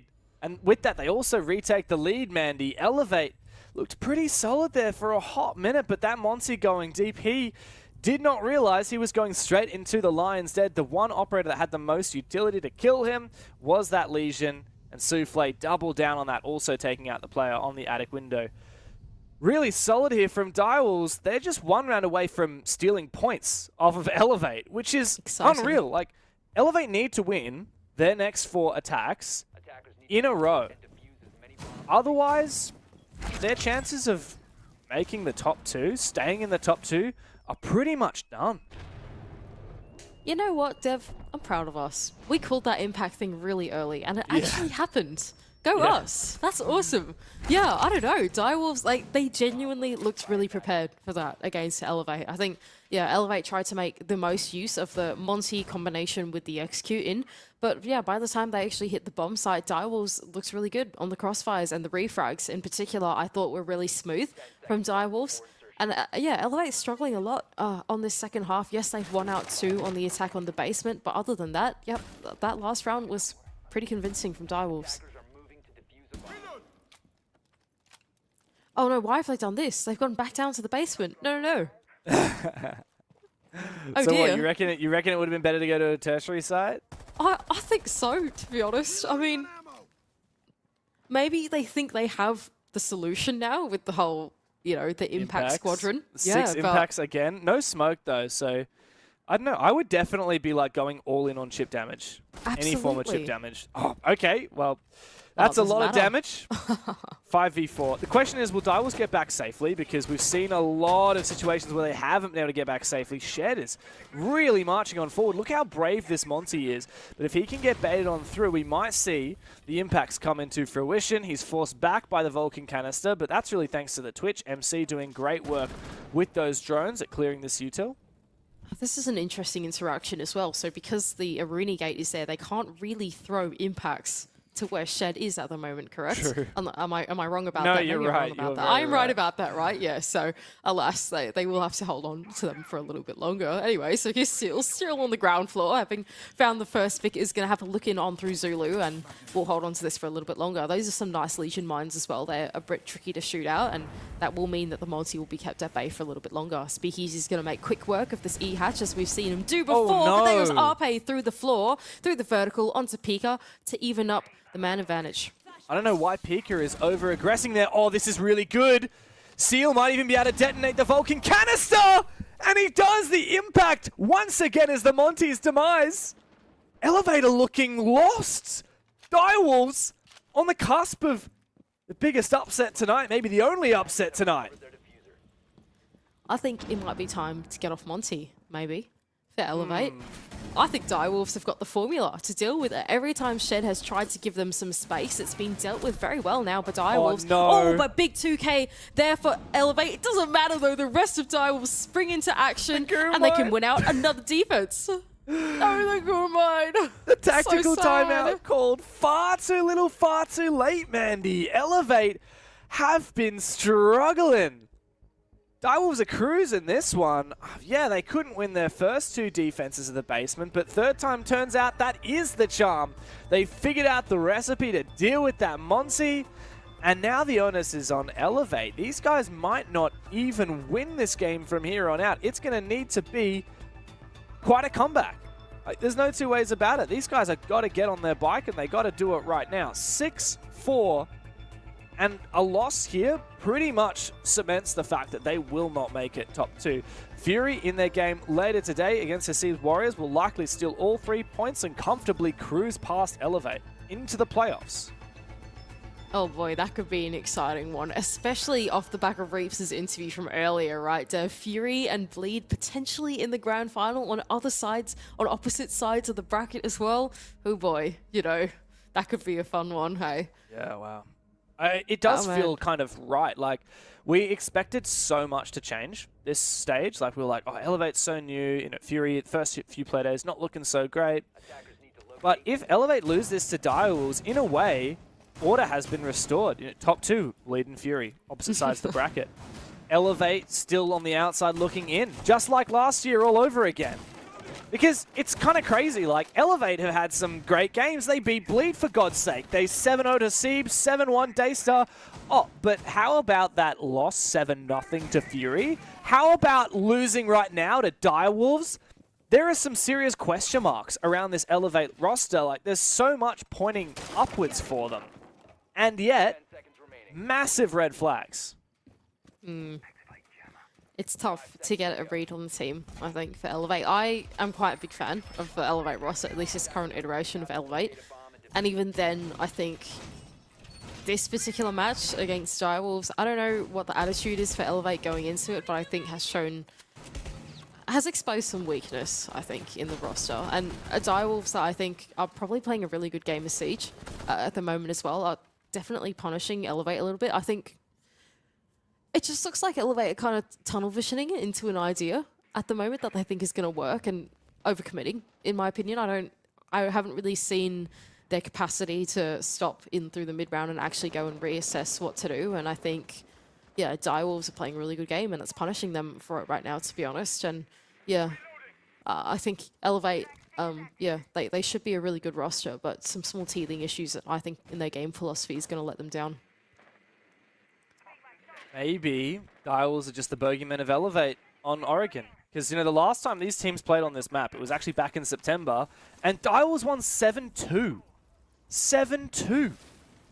And typically, Elevate would get the better at Direwolves, even with the old rosters, even historically.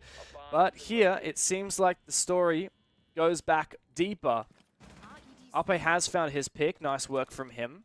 As we are on a tertiary site, this is Elevate's best chance to bring it on back. And of course they need to. No second chances now with match point staring you in the face. Big tower hold for Direwolves on the defense is a pretty peculiar strategy, but nevertheless, Elevate are looking to probe the map. They haven't committed themselves to one take as we've seen them do previously. They're just looking to try and get what control is afforded to them at the moment, and it seems like Small Tower has been the way. And Hycal snuck all the way inside a dining and has got to look inside a kitchen now. Jogor, though, taking out Speakeasy directly behind him, not able to be traded out just yet, and the vertical pressure is there from him as well. Possibility to look for an entry onto site. Oh yeah, very aggressive there from Seal. MC, who's, by the way, having a phenomenal game in the fragging department. 2.0 KD at the moment on 14 kills. Ika sneaking on in. He's looking for a flank onto this player above. He's likely to find it. Round in the corner. Shed knows about him and takes him on down. Elevate. Plant down. Looking to lock this one out. Hycal has the cover. Oh, but he gets double peeked. Well played. Somehow, he managed to get the down on one of them. That does put a lot of pressure on Jogor. Okay, one. Impact doesn't quite confirm it. Two more to find. Could go and pick up his teammate, but too risky. Another player has now retaken above. He won't find the second. Elevate are pushing us the distance here, Mandy. They know that a win is needed. And they're looking to try and fire up as we move into what could be the final round of this game. And definitely the final round of regulation. The last chance for Elevate to push OT.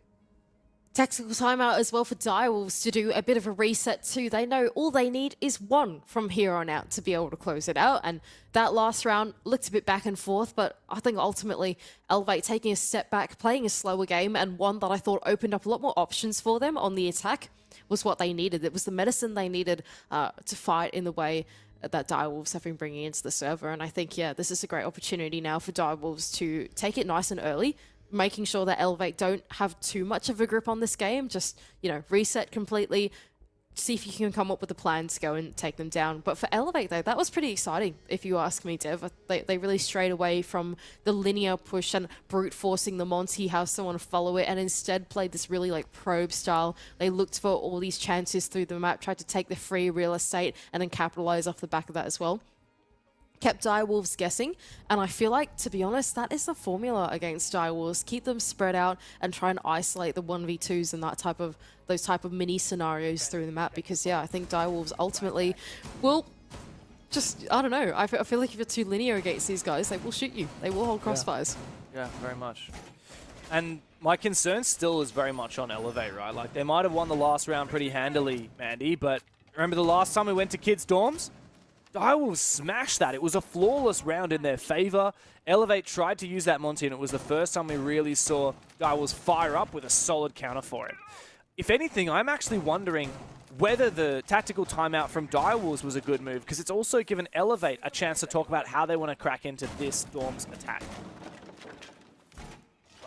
That is a very fair point, to be honest, Dev. And yeah, I think Elevate being able to talk strategically here is definitely something that should be mentioned as well. Yeah, keep in mind, you can talk when it's your opponent's tactical timeout as well, right? So yeah, I think you actually made a very fair point there, Dev. I didn't really consider it until you said it, but strategically, Elevate are starting to overtake Direwolves here. Oh, no! That's a great first pick. That is a great first pick on Souffle. I mean, this guy's just nuts today. MC, 16 kills. It's only been now 12 rounds. That's going to be really punishing. Also, it's onto the Legion, Mandy. That's, in the last round, Legion was the real playmaker. Souffle holding onto Attic. Ooh, this could be dangerous now for Direwolves. Felox is in a interesting position here in Closet with the shotgun on Thorn. Not something you see every day, but should be pretty tricky to clear out if you're Elevate. And Hykel is going to look to see what damage he can do, though, on the rappel as the rest of his teammates try to work the rest of the map. And Hykel is the only person here currently contesting this side of the map, because a lot of the intention is instead turned in towards Attic and other areas that Elevate could be trying to take. Deimos as a pick for Speakeasy is a curious one for me as well. I wonder what he's trying to collect out of this intel. Got a drone down below. Maybe they think there are stray roamers in the ground floor. Well, if there are, he of course could track them, but he just wouldn't know which operator it is that he's got to track. For Elevate, you've got to actually scan and ping, find out what operators there are before you can start targeting them with Deimos' gadget. Jogor's the main player on site. Peak has found an aggressive peak. That was Hykel, the one upside down rappelling on the balcony. Jogor's got another big one as well. Elevate fighting from behind, 3 versus 4. And Speakeasy needs to be careful because he's about to get swung as well. Ape can't get it done. Direwolves with the upset none of us expected. They can barely believe it. A convincing 7-4, 7-5 over Elevate. Oh man, and for Direwolves, I have looked so shaky through stage 1 to finish off the final group stage play day over Elevate is a monumental win for these guys. Absolutely smashing it out on Oregon. I don't think that can be understated. Elevate are an excellent team. They've grown to be a super strong team here in Stage 1. So to see Direwolves take this win in regulation is a massive win for them. Forget about number 1 on the standings, where Elevate stood at the start of today. How about keeping on to that number 2 spot? Because the playoffs are coming up tomorrow, and if Fury win their game, Elevate are cooked. They've gone down into the quarterfinals. They have left this up to chance, and they are going to have to be the biggest Hasib Warriors fans now. The upset that none of us expected, it's come true, and I'm sure they'll break it down on the desk. Yeah, unfortunately, Elevate, that is a dire situation that they find themselves in now, Guz, considering the conversation about the final game of the day. We'll maybe go into that a little bit later, but this is not the performance we had hoped for Elevate, especially going into playoffs. Look, I know it's a meme with Jake and I, but it literally is top floor diff in this match, right? So you look back in the first half, Direwolves lose the opening pick twice on that site. They lose it, and they still go on to win the round. Basement, very much a similar story or similar theme in the sense that Dire was able to defend it successfully twice, Elevate never winning that site. So it's one of those cases where it's a very site-specific issue for Elevate and a strength of Direwolves. When that clashes, we see that really close result, 7-5 in the end. Direwolves get that win, and it's quite a big one at that one. I don't think any of us completely wrote off Direwolves and being able to pull this off, but they have looked shaky this stage. I think we had every right to back in Elevate, especially after last week. Elevate just didn't stand up tonight, though. No, we always thought it was going to be close, or it had the potential to go close. Xenox didn't mean that we necessarily imagined that a win would go Direwolves' way, especially in regulation. Does this now change the conversation for Direwolves heading into playoffs? No, it doesn't. And the main reason for that is they've now only gotten up to 12 points, which is, as things stand, can't get into the top 3. So they sit 4th. Well, 4th plays 5th anyway. So even if Shalita win later, then it doesn't really matter if they're 4th or 5th. They don't stay. They don't change their side of the bracket. Bleed now locked in for 1st. By the way, we can say that that's guaranteed. Elevate needed to win, get all 3 points, and accumulate the round differential. So disappointing, considering Elevate had a lot to play for. But what's even more not disappointing is the fact that for Direwolves, they actually would have been better off probably letting Elevate smash them. I say letting. They would never do that, but they should have let, so that they would be on Elevate's side of the bracket in the playoffs. Not to be, they came out, they wanted to win, and they wanted to perform. I spoke about that in the pre-show discussion, Rob, that you want to be performing well heading into the playoffs. That's monumental for Direwolves that they've been able to pick up this win and just maybe alleviate any kind of concerns that we had for them. I looked at them as maybe the best of the rest when it came to the top 5, but you know, clearly now it's a case that on their day, they're still more than capable. With a MC life game, I guess that it's an unfortunate look for Elevate, unfortunately not being able to get that across the line, going 16-9.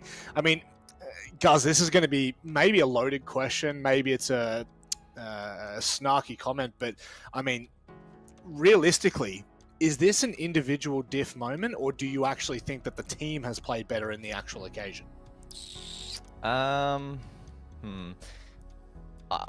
I think it really just links back to the site diff discussion I was having before. Sure, individual performances and stuff were impactful in this match. You know, Seal was strong on entry, Jogor as well, 3-0. That entry battle was really, really important. But even when Direwolves lost the entry on that specific site up above, that was the big difference maker. They got themselves off to a 4-2 half, attacking into Oregon. It's always difficult to bring that back, and Elevate had their backs against the wall then for the remainder of the match. Sure, they responded really nicely first 2 rounds of their own half, but it just wasn't enough to be able to reclaim that deficit, which was really unfortunate for them. And I tell you what, Reaps might be the scriptwriter for this bloody league, right? Because off the back of this, it's incredibly likely that Fury are going to win their game tonight. They'll get seeded into 2nd, and that sets the stage then for the Bleed Fury grand final, because they won't be met on the same side of the bracket. So just something to keep in mind. Obviously, I don't know if that was always going to be the case, depending on how things played out. It may have always been that way anyway, but it's pretty much now all but confirmed. It's just a formality now for Fury to win later tonight, and then we have them 1st versus 2nd, Bleed Fury. Yeah, I just wanted to jump in and confirm it for him. It was like, if Elevate had won this game, then Fury would have got Bleed on that side of the bracket had the Elevate got the round differential. So you're right, Guts. Like, it's a big change up now. Certainly is, and we'll now speak to Harambe after a very good performance. Harambe, loving the goatee, my friend. That actually, I feel like that's made you look more knowledgeable. How are you, my friend? I'm doing fine. I'm happy. We win the games. Nice. Yeah, that's look, I'll be so honest nice. with you, mate. Going into this game, the conversation around Direwolves was obviously, you know, they're better than the least, but they're not doing well against the most, if you will. You know, you were struggling against the top 4 teams. That conversation now changes a little bit. How do you feel like the team started to progress throughout this stage? In the start of the stage, we didn't win against Fury or Galeta or Lead because we were too nervous playing the games. So I told them to just like relax and play like how we played in scrims, and we played perfectly, I think. Harambe, there's no guarantees, but if you do happen to win your quarterfinal, it would be Bleed that you'd be facing in the semi-final. Do you approach that challenge with positivity that you got to beat the best to be the best?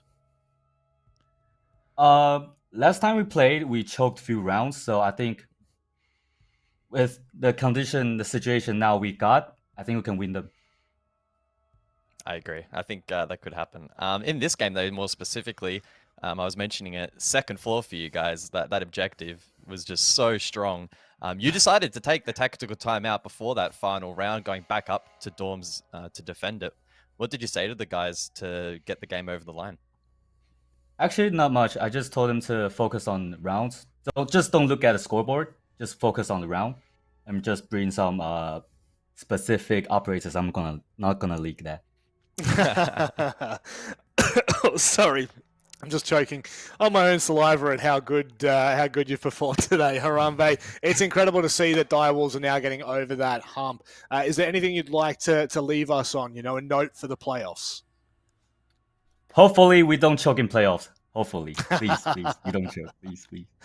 Harambe, I know you won't. Don't you worry about that. And with that, do I get one? Do I get one? Do I get a goodbye? Woo! Yeah, guys. Yeah, we love you, mate. God damn. Oh, god damn, I miss these old interviewees. I'll tell you what. Whoa. Look, I don't want to steal Direwolves' thunder too much, but they brought triple trap that final round, by the way. It was Malusi, Thorn, Legion. So that's... Well, technically. God, sorry, Harambe. I don't want to ruin your chances of making the major, but it's not that hard to look at what operators are doing that round. Harambe, come back and let this man know. It's okay. We'll make sure he's not on the broadcast next time. But look, good signs, Enox. I think a little bit encapsulated there by maybe the nervousness of this roster going up against some of the bigger heads, and potentially maybe feeling more pressure considering there is only one major spot now. Yeah, potentially. I also kind of look at tonight as really the pressure was off. They didn't have much to lose, realistically, for Direwolves. Had they lost this game, they were going to stay on the same side of the bracket. They were going to play 4th, 5th quarterfinal. So they didn't really have a lot to gain, but they didn't have a lot to lose. But clearly showing in a match where maybe the pressure was off, that they can rise to a different level. The downside is, though, the pressure's back on come playoff time. Come tomorrow. So they're going to have to play tomorrow, and it's going to be a big game. Win, and you go through, lose, and you go home mentality has to be better for Direwolves. The beginning of the stage, they didn't quite have it.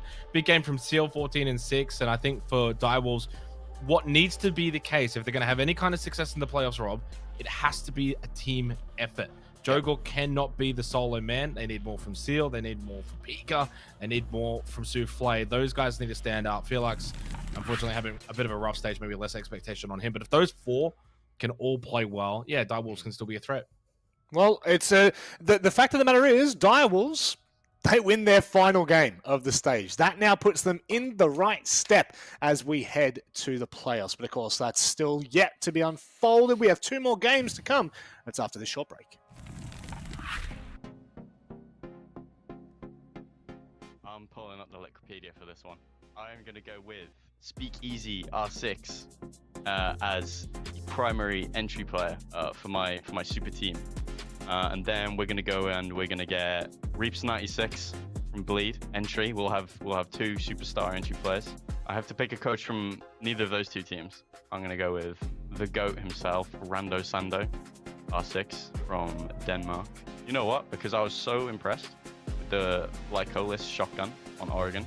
We're getting Lycolis just to play mirror. Why not go for Jogor from Direwolves? He's a new player they picked up. I think he used to be on APR. Last player, Onigiri from Gillida. I think he's a sub this season, but he might not be. We'll go with Onigiri. So we've got all the frag power in the world. Rando Sando, mastermind behind the scenes. Easy team. Easy wins. The first player came in my mind is PJ from Fury, I think. Yeah, PJ. I think the second one is Harvard from Bleed. He's a very good player. And I think he plays very well and he don't afraid to get kills. I think the third one is the Souffle from my team.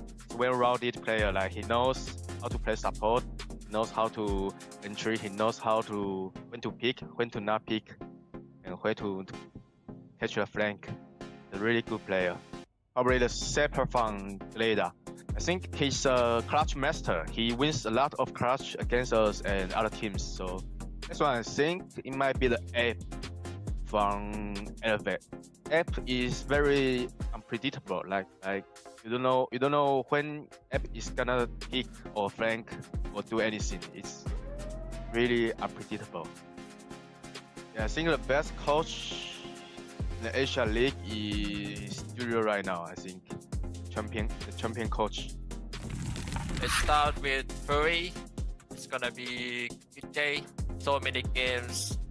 He got an MVP and have a high KD in each map.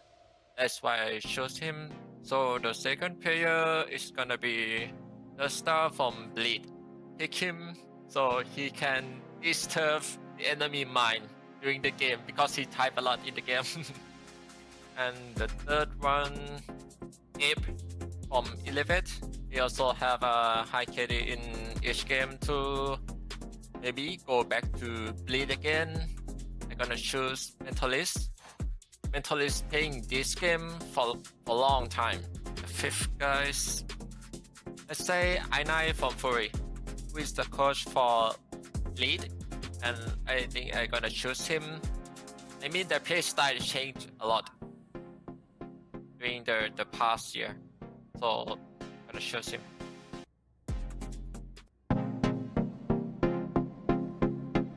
Yeah, I want like maybe Mentalist and IGL and Reeves, and then Good J playing duo with Reeves maybe. Yeah, okay, we have 3 now. Okay, so we need 2 more players. Let's just add some star player. I think let's just add Onigiri as the 4th guy, and who should I pick? Oh, maybe just I pick F from Elevate. Yeah, coach. Can I pick myself as a coach? Or maybe Pengu. He just fly to Talon as a content creator. Okay, just pick him as our coach. Thanks. Okay. First I will pick Cricket from Fury. I think he's the best gunner. The second is Shed from Elevate. I think he's IGL from Elevate, so we need a brain for us. The third one would be Jogo from Direwolf. He's a friend of mine, and I think he's a good player. He can play flash or support or infinite entry. Fourth one is, I think it's Rich96 from Lead. He's a very good gunner here. So I have the best 2 gunner from this region. I think it's enough. And the last one, I think I will pick KZB from my team. He's a good player, a good lurker, can do really good from behind. Yeah. Coach, I will pick the lead esport Julio. He's a very good coach, W7M coach. So I think he'll be.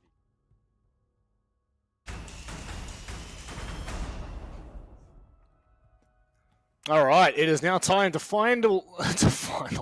God damn it! Let's try that. Hello, welcome back from the break. It is time to get underway with our final 2 matches of the day. Unfortunately, they are not going to be as competitive as what we have just seen. Elevate and Direwolves. That was an interesting one. That's all I got to say, Mandy. I genuinely didn't actually think Direwolves were going to beat Elevate, and certainly did not expect them to beat them in regulation. I thought at the very least they'll make it competitive, but they really showed up. Yeah, no, absolutely not. I really thought that Direwolves were just, we were in the conversation where we were saying like they could be knocked out of that top 4 conversation, right? Like they were not, it wasn't 4-4. It was like, yeah, they were in the bottom 4 now, right? We were saying that they weren't really gonna be in contention of that major spot, but yeah. I think having won that game against Elevate, like they look super competitive. Maybe it was just the particular map that they played on. It was just something that was super proficient on, or something like that. But yeah, that really blew us out the water. I think no one expected that. No, we didn't. And we move on to a game that. Really feels quite certain, Dev. I maybe that's just me writing the Jolita copium a little bit too much, but it does feel as though this should be wrapped up relatively convincingly. Yeah, look, I do love these guys, Jolita. If there's any team that I'm a bit of a simp for in this region, it is actually Jolita. Maybe Fury, maybe second. I think I just love the Thai teams in general. They go back. We had an era of Thai dominance, and these guys were at the top back then. Of course, IDFC, he was out, and we had Onigiri in. Now Onigiri's taken a bit of a break, but you still got the old guard, Sapper, DCH. You still got the dynamic duo of Mr. Punch and Mark, and IDFC is a phenomenal player as well. These guys had a great start.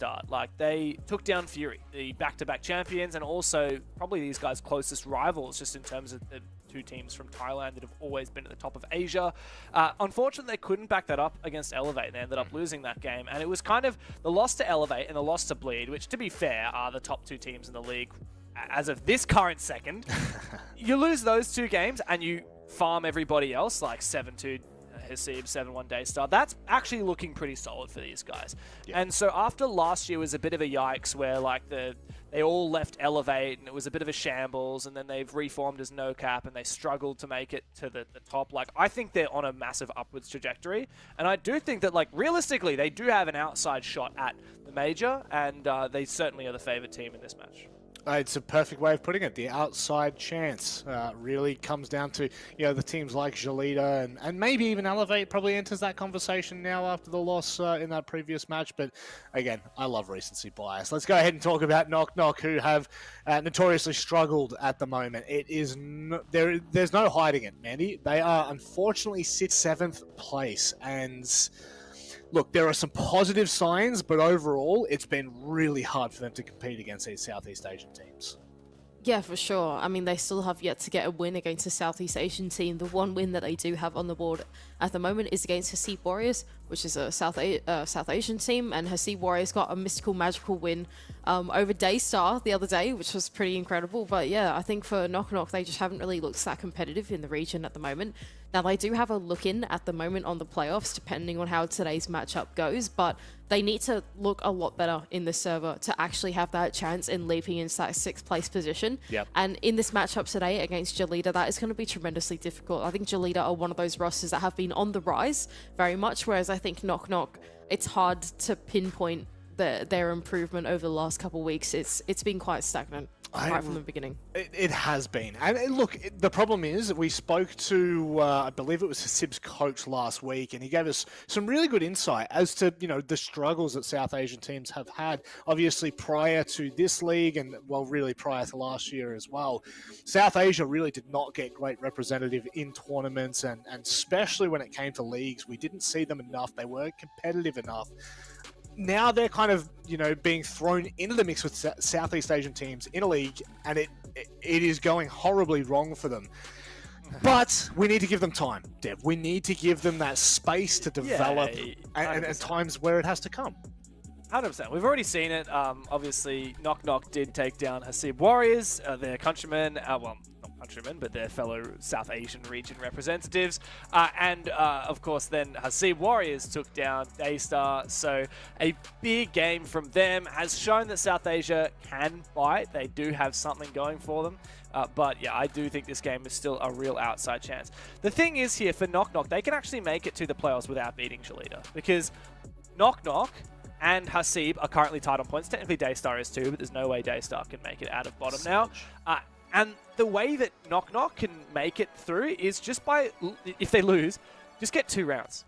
If they get 2 rounds and Hasib Warriors get 7-0 by Fury, then Knock Knock still go through. Which means that every round better than a 7-0 Hasib gets, Knock Knock just need to do one better than that compared to a 7-2. I know it's confusing. The short way of thinking about it is Knock Knock get as many rounds in this game, even if they lose with no points, and that might actually take them to the playoffs. Keep it competitive. Keep it clean. Keep it fun. Let's go to the vetoes and see whether that will shape the conversation. I don't believe there will be any map that I could see in this series that would blow me away. Again, I honestly, like, the Chalet is probably back on the board again. There's no consulate. Chalet gets banned out last by Knock Knock, which means we are heading to Clubhouse. Mandy, I mean, that, from my opinion, that feels quite bold. I would be inclined to agree. I'm just really happy not to see Chalet in there, to be honest. But yeah, Clubhouse should be a fun one, I think, for Knock Knock.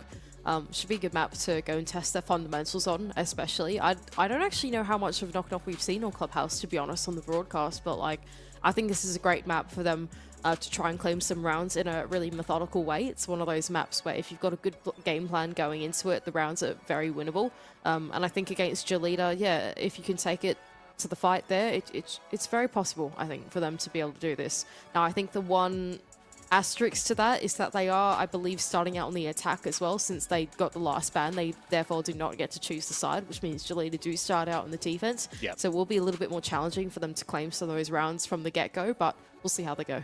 I guess it leads us into that second half, should that conversation really be able to roll in a little bit of what Knock Knock have, right? How many attacking rounds can they gain? What can they look like heading onto the defense? Because that's where they will make their final stand. It's tough, Dev. It's going to be tough for them. They are fighting an uphill battle, not just against their opponents, but of course against playoffs. They really need a result here. Yeah, I'm just really excited to see Knock Knock go to club because we haven't seen it the whole league so far. In fact, it's been banned against them quite a few playdays. It's been banned by them a few playdays. Jolita, on the other hand, they actually took down Hasib Warriors 7-2 on this map. They also got 4 rounds off Bleed on this map, so this is a pretty solid map for Jolita. I just think Knock Knock need to do as best they can. Yep. And we'll see how that goes out. I just want to clarify something I said before. Knock Knock need at least a 7-3.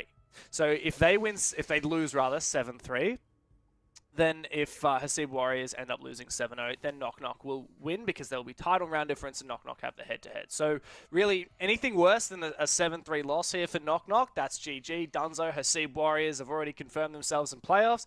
But anything better than a 7-3, and they're increasing their chances round by round.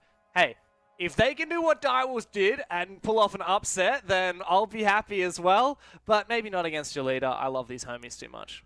I don't think I've ever heard the words knock knock repeated so many times, so knock knock.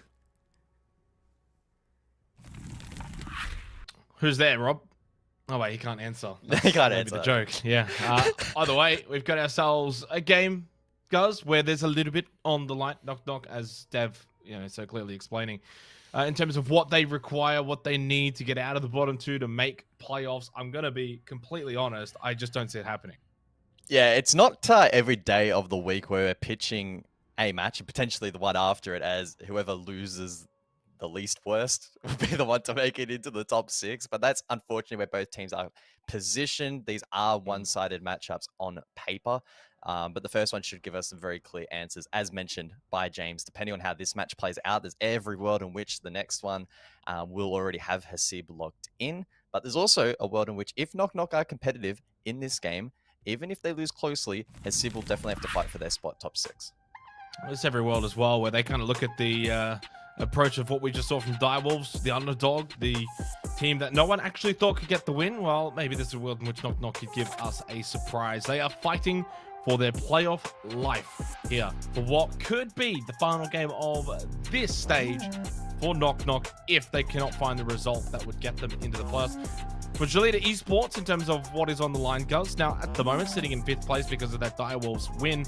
If they get all 3 points here, they would go above Fury, but that would only be temporary. Of course, Fury to play after this against Hasib Warriors. Jolita would need an absolute miracle to somehow get themselves into 3rd. Why would you want to get 3rd? Well, it would be on the other side of the bracket to Bleed Esports. As it stands now, it doesn't seem like Jolita's going to get out of that 4-5 bracket, barring a Hasib win over Fury. We'll see what happens here on Clubhouse to begin. Jolita on the defense. So it could get a little bit ugly here in this first half, but it does mean, I would say, there's more pressure on Jolita. They need to get the defensive rounds here on a map like Clubhouse. Knock Knock, in my opinion, have got 6 rounds where they can see if they can surprise their opponent. Yeah, I think surprise factor is going to be huge in this particular matchup. Is there a world in which Knock Knock can catch Jolita off guard? I think there's probably a fair argument to be made here that for Jolita, this match doesn't mean too much outside of confidence. I honestly don't think that avoiding Bleed in the bracket is going to be that impactful, provided Fury don't drop the bundle later in the final match tonight. You're either going to be versing one or the other in the semis anyway. Maybe the quarterfinal seeding will be a little bit impactful. I don't quite know. But if you're looking at taking that spot to Manchester, well, you should be backing yourself in against any team anyway. As far as the bans are concerned, we see Hibana and Ying. Hibana on this particular map of Club is very prominent, especially with how convenient she is for bot floor attacks. Ying as well, execute heavy, frequently banned out in the current meta, especially with defense not playing a whole lot of Warden. To close things out, it is the Fenrir who continues to be a menace and continually banned out, and Tubrow, a lot of hard breach here on this map, and so getting rid of him should alleviate some of that pressure. Yeah, and speaking of alleviating pressure, if Knock Knock get absolutely obliterated here in Clubhouse, and then no pressure on his Sib Warriors to follow. We did actually speak to his Sib Warriors coach last week, and he basically said to cheer on Knock Knock, which was really good. The camaraderie between the South Asia teams, that they want to see Knock Knock do well. Unfortunately, it is either an us or them mentality for today. You can't have both of them into the playoffs, so as much as he was speaking candidly last week, I'm sure this week he's watching and hoping that they do fall pretty comfortably here to Gelida Esports.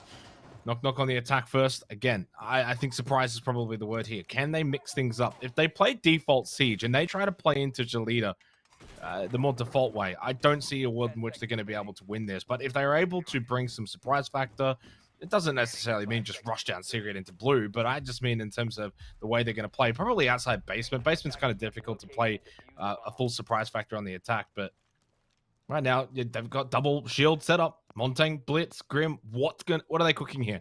And this is what I'm talking about. If they can play a little bit unconventionally, it could throw Gelida off. Yeah, I'll be quite intrigued to see how Gelida defensively look to respond.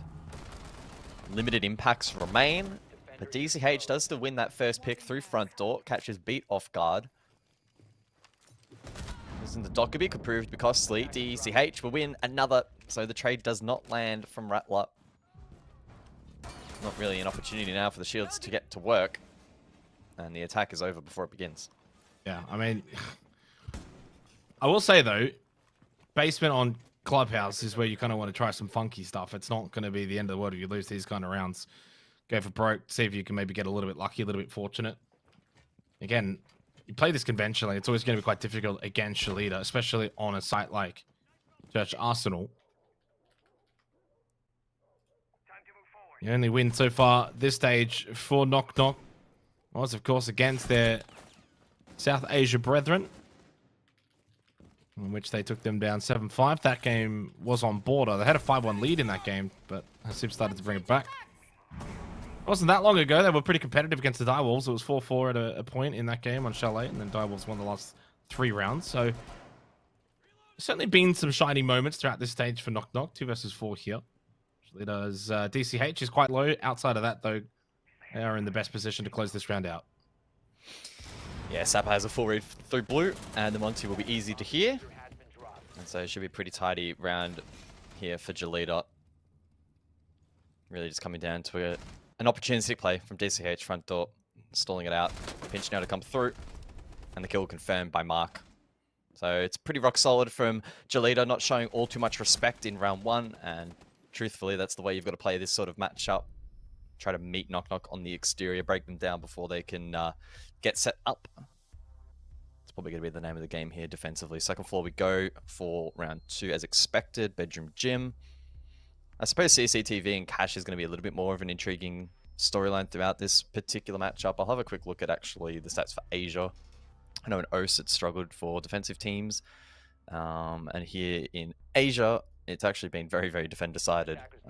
83%. That said, it's been somewhat limited. Obviously, we've had Chalet speed ahead with by far the most plays at 9, and then a whole bunch of maps at 3 plays total. Clubhouse being one of them. So the data is a little bit limited, so I wouldn't take it into account too much. But I think if there's any objective Knock Knock are likely to get around on the board, it probably is Cash CCTV. But if you want to look at it from a more glass half full perspective, arguably the other 2 primary sites an opportunity to just throw something at the defense. Doesn't work out round 1, the double shields that were never allowed the time or day to get into blue and actually make a play happen. And so we'll see what the approach is here for the second round. It's triple hard breach, and I think an open jacuzzi breach here from Gelida. Not since the opening play day and the first game on that play day have we had an overtime. And I would imagine with the Direwolves and Elevate game having gone the way it did, and that probably is about it. I don't think we're going to see OT in either this game or the final game. I don't know if that means it's been a competitive league or it hasn't been a competitive league. We've got some top teams. They're all around the same level, just no real lengthy ones. Into Garage for Envy. Andy Jones through Secret. A pretty early movement from Knock Knock is, well, good movement. Bring the Gridlock as well. Right now, their objective certainly will be to clear out this cash position, which is not really being extensively held. I don't think Jolita are putting too much stock into this extension. They're not fighting for it tooth and nail, even with that keeper barrier. Well placed, allows you to play in from con doorway. Which is where we see Mark. Impacted hand. We've seen a lot of teams start to really employ the impact grenades to deny this breach into the cash wall. More so trying to just force movement through the doorway. Triple extension, no rotate, hold top red. Does mean if that wall stays closed, entry through cash just becomes a little bit more annoying. Oh, good shot from Mark on the exit. That's a wonderful shot. And keeps control of Con with this keeper barrier. Re-swing this and find another kill, and that could just about be the round. Already going to be quite difficult from here, considering they are struggling to get this cash control. Yeah, keeper barrier is still posing problems. Can Knock Knock flush out this position? Proving to be a challenge, but they do find that pick. Good angle there from Sandy as the ball will now be opened up. Still a minute to go here as well for Knock Knock, so a good amount of time. Mr. Punch is repositioned aggressively inside of Logi, which could make or break the defense here for Jolita, depending on whether or not Knock Knock identify that. Rotation, though, from the attack over towards the Jacuzzi Breach. Envy with an opportunistic play on the Bulk, but doesn't get rewarded. It's Sapper inside of Jim. Jacuzzi opened up. 30 seconds now on the clock for Knock Knock. Well, suddenly becomes a winnable round. Good Breach, good control and position, and Sapper in a very aggressive position. Should get thrown down in Jim. Sandy, well, that's an easy kill. Oh, no. What am I watching? That is a dangerous position to be getting on cams. Well, Knock Knock have just obliterated Jolita in this round. That is a disgustingly poor defense from Jolita across the board. What the hell did I just watch? They've literally just walked in. No one's paying any attention. Why are you prone on main stairs on cam? What in the hell? With like 25 seconds left in the round. Yeah, I mean, DCH was on the Maestro that round, but outside of direct plant denial, there is no world in which you need to be sitting on cams, especially considering Mark is already dead. Mark is, at this moment, Mark is just spectating Sapper. He could be flicking this information right now. So I don't know if they just thought it was going to be an easy win, Jolita, and got a little bit lazy, or if there was a poor miscommunication there. But you're right, Knock Knock were quite simply allowed to stroll in towards the side. Pretty uncontested, main stairs as well, proving to be a good point of entry. And on a site that, at least globally, tends to be quite defender-sided compared to the likes of CCTV and Cash. That's a good free punch from Knock Knock. Yeah, I mean, if Jolita is going to play like that, then Knock Knock is every chance in this game. I think they really need to switch on, because they kind of look like a team that, for all intents and purposes, just didn't really pay much mind to Knock Knock there. Essentially, just opened the front door and went for a sleep on the couch.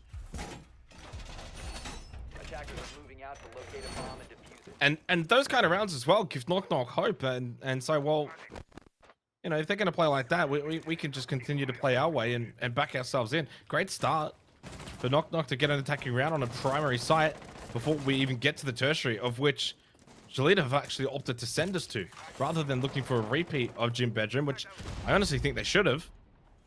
Because for all intents and purposes, could have played that site a million times better. Knock Knock take advantage though. Sandy was great pushing up main. They had options through Jacuzzi. They had options through Con. Played that round so well. And it looks as if it's going to be a swift and early entry.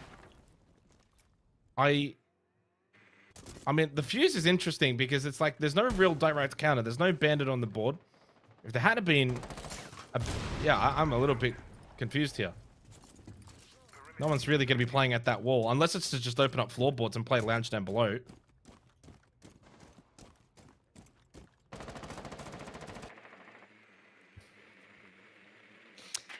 I'm starting to get the impression this could be a bit of a strange game. But we'll see. I mean, main wall opened up nice and early here from the attack is a big positive for Knock Knock. It means that there'll be phantom pressure from that position for the remainder of the round. And the opportunity to play the post there as well. That said, Diffuse is being rotated over towards Con, so it might be a cash hit here ultimately from the attack. Another Fuse from Sandy. Can send that through, clear utility. Banshee may be dealt with as a result. And is. Mr. Punch holding the door aggressively as the exothermic is deployed. Envy finds the first. I believe that was Conwall. Completely uncontested.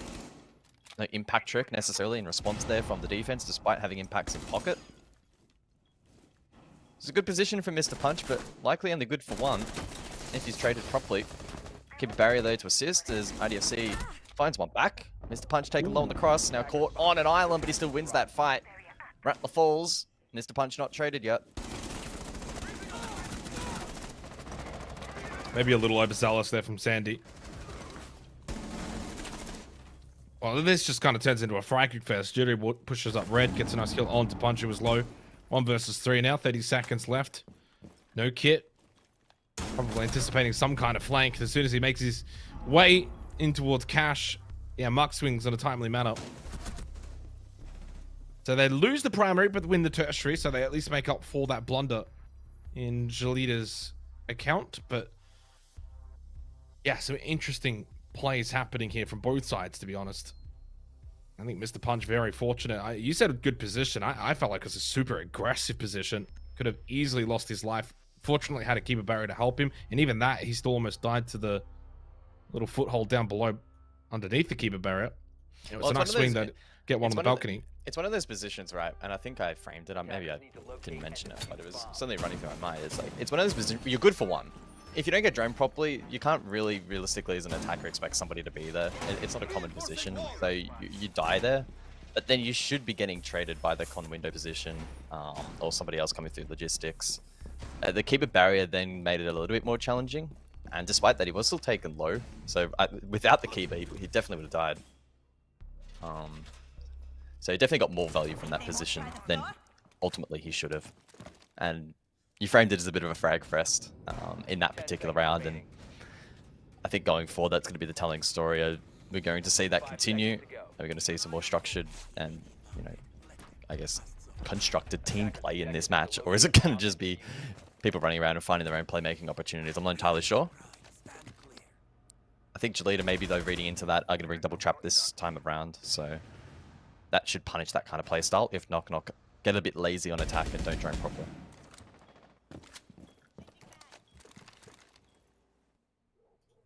Back to basement we go. Last time out was a double shield setup for Knock Knock.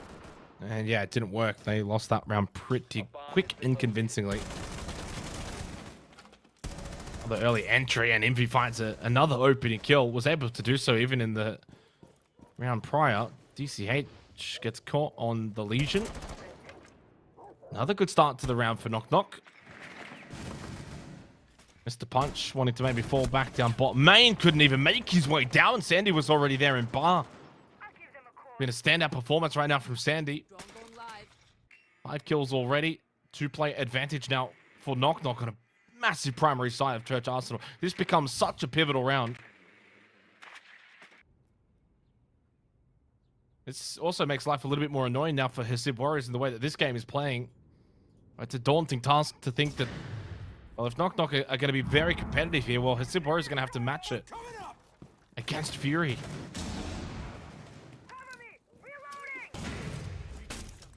Oh, I don't think the impact MP landed there. And no, the hatch will remain electrified off the back of the Kaid Claw, which has been well hidden there by Mark. Opening blue hatch, though, at this point of the round, not a necessity for Knock Knock. They have such a strong player advantage. They can really posture for a couple of different things. Send one through dirt, get kitchen hatch opened up. Triple wall as well should be an option with range hard breach on Envy. It's all about just simplifying it here for the attack, leaving as few holes as possible for Jalita to exploit. That said, the defense Sapper specifically, Nitro in hand could be enough to maybe find something for free through Vert. Although he's warded off by the Ram. Not really safe now playing side of Armory. Can in play. Envy takes a chunk of health. Hatch not opened up. Rattler now with the exothermic forced to do so. There's 30 seconds now remaining. Plenty of time for Knock Knock. They have utility as well. 4 smokes and flushes. Interesting play here from Sapper. So quick throw with the Valve cams. DCH was just watching. He got a good little bit of information. He would have called out 3 in kitchen. IDFC knows there's going to be a big amount of players dropping in from this position. Smoke, though, doesn't really help. Can he deny plant? Well, no one's actually sticking to plant right now. Fortunately, Bid gets the final kill. Knock Knock do win the round. Get a little bit messy towards the end, despite the 2-player advantage for Knock Knock, but still a well-worked round. Punishing that roam aggression from Gelita on the defense. They were able to find 2 early kills from that, compounded it. Took their time, got kitchen control, opened up floorboards, and in the end, find a very, very nice second attacking round already. And into a tech pause. Yeah, it almost got a little bit scary there from Knock Knock, and I think that round probably quite well illustrates some of the issues that South Asia can have on attack. Now, we do frequently talk about overloading positions or snowballing an advantage. And so I don't want to sound too hypercritical, but Knock Knock in that instance, I think ended up sending, was it 3 players down the hatch? And the smoke grenade actually made it more awkward than it should have been. Good pressure there onto Sapper, but then IDFC, off the back of that smoke canister, was just given so much space here. The player on the hatch can't find him, cannot trade him, forced to drop, and ultimately gets the kill. But there was every world in which he could have then isolated the last 2 picks and actually won that out off the back of the smoke canister, and perhaps lack of pinch pressure through the likes of Blue or a Dirt or something like that to stop that Armory pressure from advancing towards the plant. So, I mean, it's just, it's overanalyzing to the nth degree. It's very small things, but those are the kind of difference makers that set teams apart, especially here in Asia. So, good round from Knock Knock. Not perfect, but certainly good enough. And looking quite competitive at the moment. Well, I don't think I expected more than at least 2 attacking rounds. At minimum, I would have thought they'd probably get 1 somewhere, but to get 2 already, 2 more rounds to go, this is actually a very impressive performance from Knock Knock. I think they're with every chance that they could, honestly, pick up a massive result here and throw a real spanner in the works for the final play day here of the group stage. Long ways to still go. Bomb located by attackers. Attackers are heading out to defuse a bomb.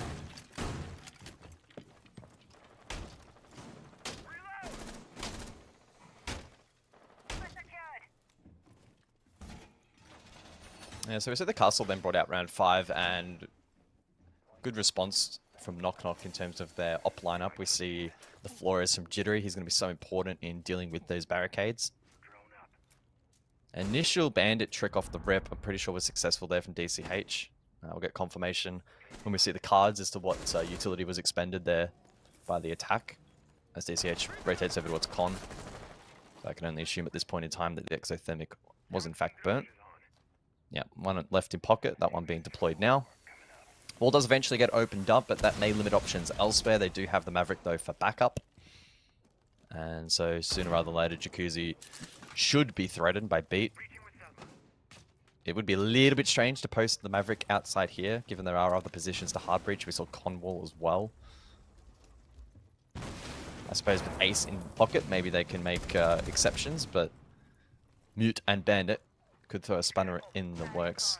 Could also be a case where Knock Knock just want to go straight from this side of the map. We'll wait and see. Sandy probing down below for a vert opportunity, waiting for this drone from Beat.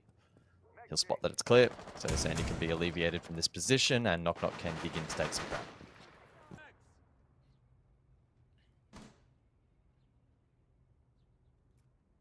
Yeah, and a reminder as well for Gelita, you could drop this game and it's not the end of the world. Again, this is not a team that I think is going to get out of the 4-5 position. But it's also not a team that's playing like they want to build good form and momentum heading into the playoffs. They are playing tomorrow night. It's not even a case of, oh, you got a week off, whatever, get ready, yada, yada, yada. You're playing tomorrow night. And the performance we just saw from Direwolves, I'd back them in over Gelita right now. Another kill for Envy. He has been great.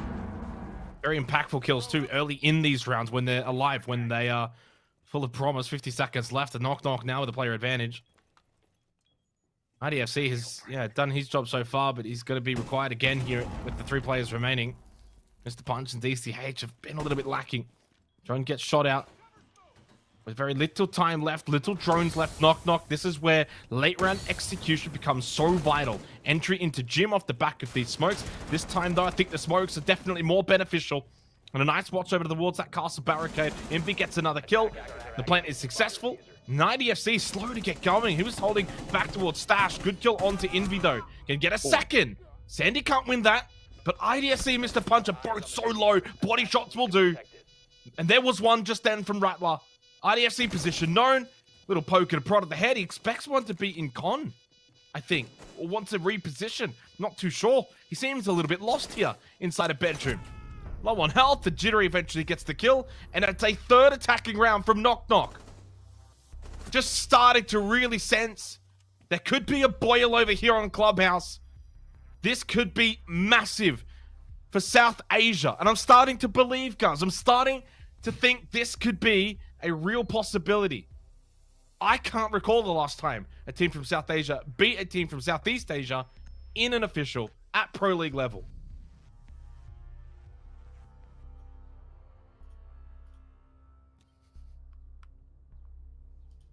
Attackers need to locate and defuse as many bombs as they can. Yep, final round then of the half. Are you counting Daystar? I don't count Daystar if you're counting Daystar. I'm not counting Daystar. Yeah, for context, I did just post a message in the Discord that there was a South Asia victory last week. But to be fair, Daystar are also by far and away the lowest rated team in the league. So this would definitely 100% count if you're not going to count that one. And honestly, in the context of this match, it could not come at a better time. If Knock get this result across the line, they have well and truly put Destiny in their hands. 5 seconds to go. And then the pressure of the world would be on Hasib Warriors against Fury, who are competing for 2nd spot, to win that game and reclaim their spot in top 6. So a big first half already here for Knock. If they go 4-2 up, wow, that would be a big statement. And certainly possible with the way that they've been able to inject themselves into the site with quite a bit of conviction and confidence really throughout this match. Rarely stumbling, which has been good to see. Monty in play then for round 6. And we'll see how much of an impact the shield has. Well, they don't need really anything else here. This is a bonus round now for Knock. 3 attacking rounds is more than enough. And I think they can definitely get the job done on defense. Certainly a lot more riding on this game for them too. If they're able to win this, it becomes, well, overwhelmingly likely they will make it into the playoffs. Good kill for DCH. They actually are just catching on a little bit now that Knock have been making some very swift entries.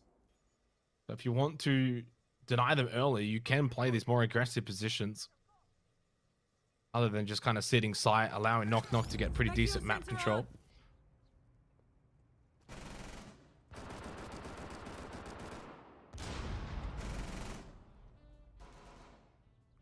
Yeah, midway point of the round. And we'll see if Knock can bring this one back. It's going to certainly be a challenge from this particular position. Defense is peeled back. They have good defensive utility to play into, such as the Goyos. Canisters, the Azami keeper barriers as well. Mr. Punch on for a flank opportunity here too. I do wonder if Knock have a read. I'm a little bit concerned based on their body language. Oh, Sandy, that said, does have a peek. But he just hesitates. Mr. Punch capitalizes. Feels like the first time in a while that Knock are at a pretty severe disadvantage in this round. And it kind of goes back to the opening round. Double shield play, they looked the weakest. This time, a singular shield, but still weak again. Unfortunately, with this being the final round of the half, no chance to rectify after it. Vulcan canister gets shot out. 35 seconds remaining. Again, big stack though towards Kitchen Hatch. This time they don't have the numbers to overwhelm. Smoke available from Rattler, but they need to honestly get a bit fortunate here. Rattler does get a good kill onto Mr. Punch, still over towards Logistic. watching closely. Sapper able to get one, and Envy now the solo on the Montagne. The shield play never really worked out for Knock Knock in this half. Does collect himself another kill, but that's all it will be. It's a little bit of a padding of the stats, but still, 3 attacking rounds, guys, more than we ever thought they would actually get. That is a sensational half from Knock Knock, and now they get to go into the defense. Yeah, really good half there. The basement side, not all that convincing, and we even saw with the strong advantage, it was very kitchen heavy, forced on getting that plant down, forcing the retake from the defense. They tried a similar-ish strategy, although it never really came to fruition. After losing the first couple of picks, it was going to be tough. Good work there from Jolita. They respond accordingly. They then just made sure at the very end that they didn't feed the Monty. And were able to overwhelm that position. And the initial room clear there from Knock Knock. Certainly a challenge. And then the stack down kitchen. Never really going to work. Envy on that shield, not probably able to get as much value as he would have envisioned with that selection going into round 6, but change of the halves now, change of sides. Knock Knock on defense. And if the map continues, at least as was the case heading into the night, very, very, very defend-decided here in Asia League for 2024. I mean, we could very much say that they're in with a very good shout at keeping this game close, which is important for round differential, but beyond that, they might even be able to win it.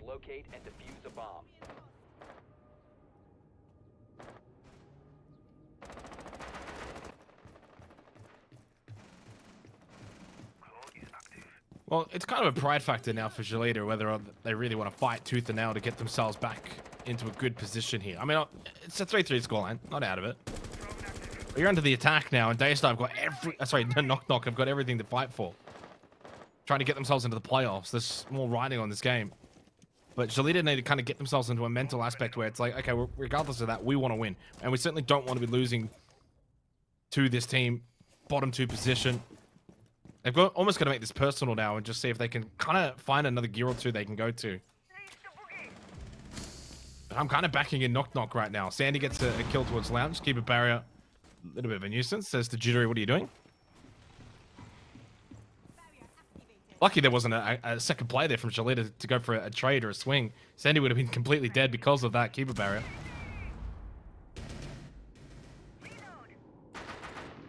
Yeah, I mean, it's essentially job done now for Knock Knock until the last minute of the round. They're happy to forfeit that space, play into the advantage. Nothing wrong with that.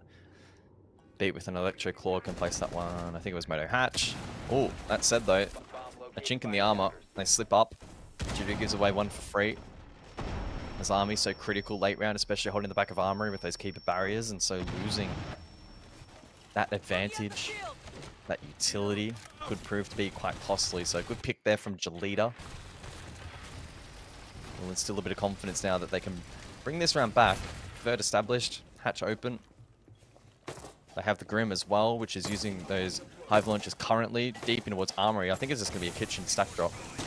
Oh, he's looking to drop now. Indeed he will. Turn to the bomb chassis. Mark is very low. Still going to look to stick to plant. Gasbay Boss thrown out. Rattler's got one more. Will throw into that direction. No. Shots come out from blue. Rattler and Sandy both able to combine 1 for 1. Thor versus 2. Plant goes down and IEFC can hold from above. Will have to now hold from above. Would, I imagine, anticipate a massive stack from main. Now, last week, we saw a very interesting triple stack through this position. We're going to see it again. IDFC has every chance of being able to find every kill here. 1, a second, and then a third. No, this time Beat gets a big kill. I was having deja vu flashbacks. Was it? I can't remember if it was OS or Asia, but you know what I'm talking about, guys. And I was getting a little bit worried. But Knock Knock, they pulled through, and they get a big round win. It was almost the exact same as well. It was Chef Jeff. I'm failing to understand why Envy isn't just jumping on the kit straight away, unless he has info up above and he's going for the floor bank. Just get on the kit and actually force the player up above to make a conscious decision if he wants to deny or if he wants to engage, and then catch him while he's in the middle of that. But they traded out eventually, so no harm done. Good work. I will say, these attacks from both teams on this basement floor have been very basic. All of them have just been, let's stack util from kitchen hatch and just drop. There was a good smoke babe in response in that particular round from Rattler, which actually made things quite challenging. The Grim util meant that the defense had to play quite static and far back. But yeah, that was a little bit basic for my liking from a team of Jolita's status, but it is what it is. More importantly, and the big story of this match, Knock Knock now leading. Yeah, absolutely crucial. 5 seconds remaining. 3 rounds away from causing a massive upset. A bit of a ripple effect as well throughout the playoffs. It would confine Jolita to 5th. But again, really the highest they're probably going to get is 4th anyway. So 4th, 5th, yeah, no real relevance to that. But it does mean for Fury, if Knock Knock win this game, then for Fury it's a matter of 2nd or 3rd. They basically, though, don't really, again, have much of a difference. Elevate versus Knock Knock would be on the cards. A couple of little change-ups to what could be the case. It does kind of make the match for Hasib Warriors very intriguing too. Have they then got the potential to kind of follow in strides of Knock Knock? I think Fury is certainly a more difficult opponent. Of course, that game to come after this. And this game not over just yet. But it is trending into a direction of a Knock Knock win. Entry over towards Jacuzzi. HM is unable to stop that exothermic, and yeah, main breach opened up. Attackers have dropped the bomb diffuser. Well, Mr. Punch does fall on his excursion into garage. It was jittery down below. I presume he had the angle up through oil pit. Not enough to find the kill, but enough to send Mr. Punch to the ground, and he'll be one shot now for the remainder of round 8. So a small little win there for Knock Knock to kick things off. They've given away this control through Cash at the midway point of the round. So again, in terms of time management, pretty even for both teams. Good use of the Rotarians here from IDFC to flush out Con. Con wall being opened up from Cash meant that nobody could necessarily aggress and maybe go for a jump out onto IDFC's position.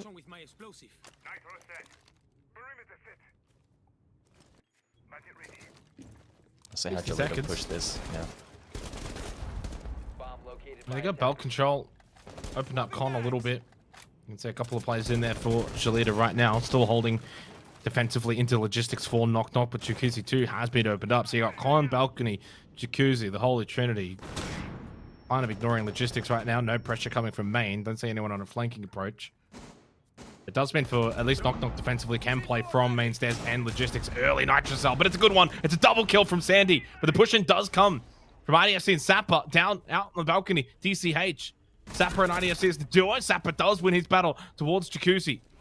IDFC in towards site player. Stash prone. Invi core. Leg was sticking out. Jittery. The man that kind of started this round off. Can he win it? Bit of a rotate through Con. Can't spot the planter. Nitrocell. Not going to quite catch the kill onto Sapper. Plant's actually deep into sight towards Stash, and it's a nicely worked round from Jolita Esports. Not every aspect of that round went the way they would have liked, but they managed the round well. I mean, Sapper got dealt a huge bloody lifeline at the end of that round there. He dies. It could have been a very different end to the round. Second player, though, had to keep a barrier to play off, in which case probably would have been the same end result, a Jolita round win. A much needed round win. Defensively, a little bit more sound there over towards Jim Bedroom, despite not everything going their way in the round. Last 30 seconds certainly proved to be a success. Big Nitro there from Sandy, but in the meantime, double trade back. Sapper got good ground through that 90 position as IDFC got space on site. And then from there, relatively clean conversion with Sapper just able to survive inside of Jim. We actually go to Bar then, round 9. So Knock Knock leaving no stone unturned in this match. It's been a really good game. Yeah, both teams have not really been able to get away from each other. Last stage into the 9th round, so a bit of a surprise play here from Knock Knock. We'll see if it does work. 10 seconds left before insertion. Big change up as well in terms of the attacker repick for Jolita, anticipating that they probably weren't aware that this was going to happen. But they've got a plan in place for it. They bring the Nook. Iron Dockerby, Capitao clear above. Try and play it sneaky. I wouldn't be surprised if Mr. Punch eventually actually kind of goes down towards basement. Could look to push up main on the Nook. See what the play is. Does have kit at the moment. Not sure if that will stay though. Be a couple of rounds coming up though. Knock Knock so close This is where the pressure can get to you, though. Even as an underdog with little to no expectations, you're 3 rounds away. That's the reality. So now it gets a bit tough, and Envy goes for a jump out. And Sapper's in position to get that kill, and it was on to the Echo as well. So no Yokais. One spotted towards Con. And so far, a very quick round from Jolita as they're going for a plant. Off the back of these smokes here from DCH. Still has an incendiary as well, but Genery finds a kill. That's on to Mr. Punch, and a second to follow as well. Never mind, a third in quick succession. Jolita thought they had maybe been able to find a weakness in this defense that they could exploit quickly. But Knock Knock the whole way through felt very comfortable. Sapper flashes himself. Little mistakes starting to creep into the game of Jolita. And IDFC all by him. He's lonesome inside a kitchen. Kit not in a good position. It's in the middle of sight. In a 1 versus 3, this bar stage site choice has been perfect from Knock Knock. Yeah, they found the path of least resistance in towards the objective, but that's about as far ahead as they planned. They didn't exactly have the plan position set. Jittery clearly had a favorable angle and was able to win that out. Valkyrie camera in sight still standing as well, meant that Knock Knock had full information on that entire push, and that vertical hole that you see up above, I'm pretty sure was the catalyst for that defensive win. I find it very difficult to see IDFC bringing this round back, and the off-meta selection here in site choice from Knock Knock has proven to be great. Yeah, I mean, that full setup directly counted exactly where that plant wanted to go down. There's a reason the diffuser's down on an island underneath that line of sight. We saw the smokes from the Kappa Tower deployed to cover other rotation points, but not the actual line of sight up above. All things said and done, a pretty clean and easy round there from Knock Knock. Good work in denying the plant, and everything else going their way that round. I mean, it's a classic case, though, guys, where teams like to try and go horizontally, go direct, ignore vert. And that's essentially what the case was for Jolita. They get an opening kill, maybe sensing there's a bit of a weakness in that position of the site. Go for a quick hit, play off with the smokes. If you do get that plant down, it becomes a different story. But credit to Knock Knock's defense and the vert play that they had. They were able to find the answer that they desperately needed to keep that round alive. And that's the downside to what Jolita wanted to try and achieve. You go for that plant quickly, and then the defense is switched on. So 5-4, and we go to basement. 10th round. Knock Knock have every chance now to get themselves match point. And arguably been the best match that we have seen this stage from a South Asia team.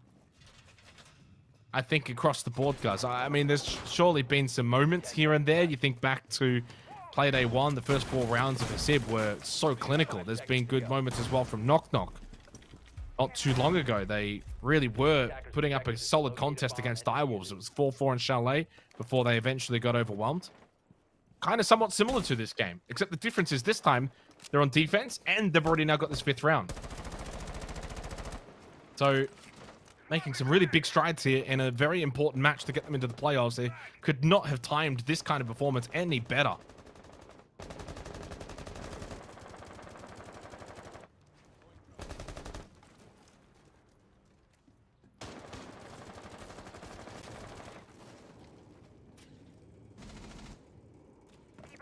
And potentially makes Hasib's road to the major even more challenging. Even if Jolita win the next 3 rounds, it means that Hasib would still be quite a good chance of making the top 6 early trade over towards the Jacuzzi entry.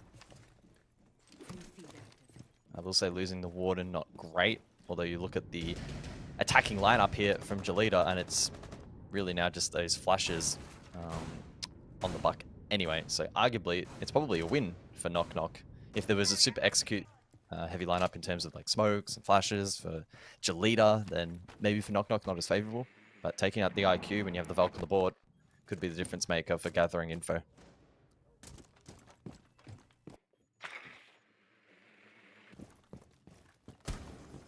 "90 seconds left, pivotal round. Jolita wanting to keep the pressure on. It's been a bit back and forth, so I'm expecting a response from Jolita, and as you mentioned, I think losing that water, not ideal. In fairness, no smokes and only a couple of flashes from IDFC.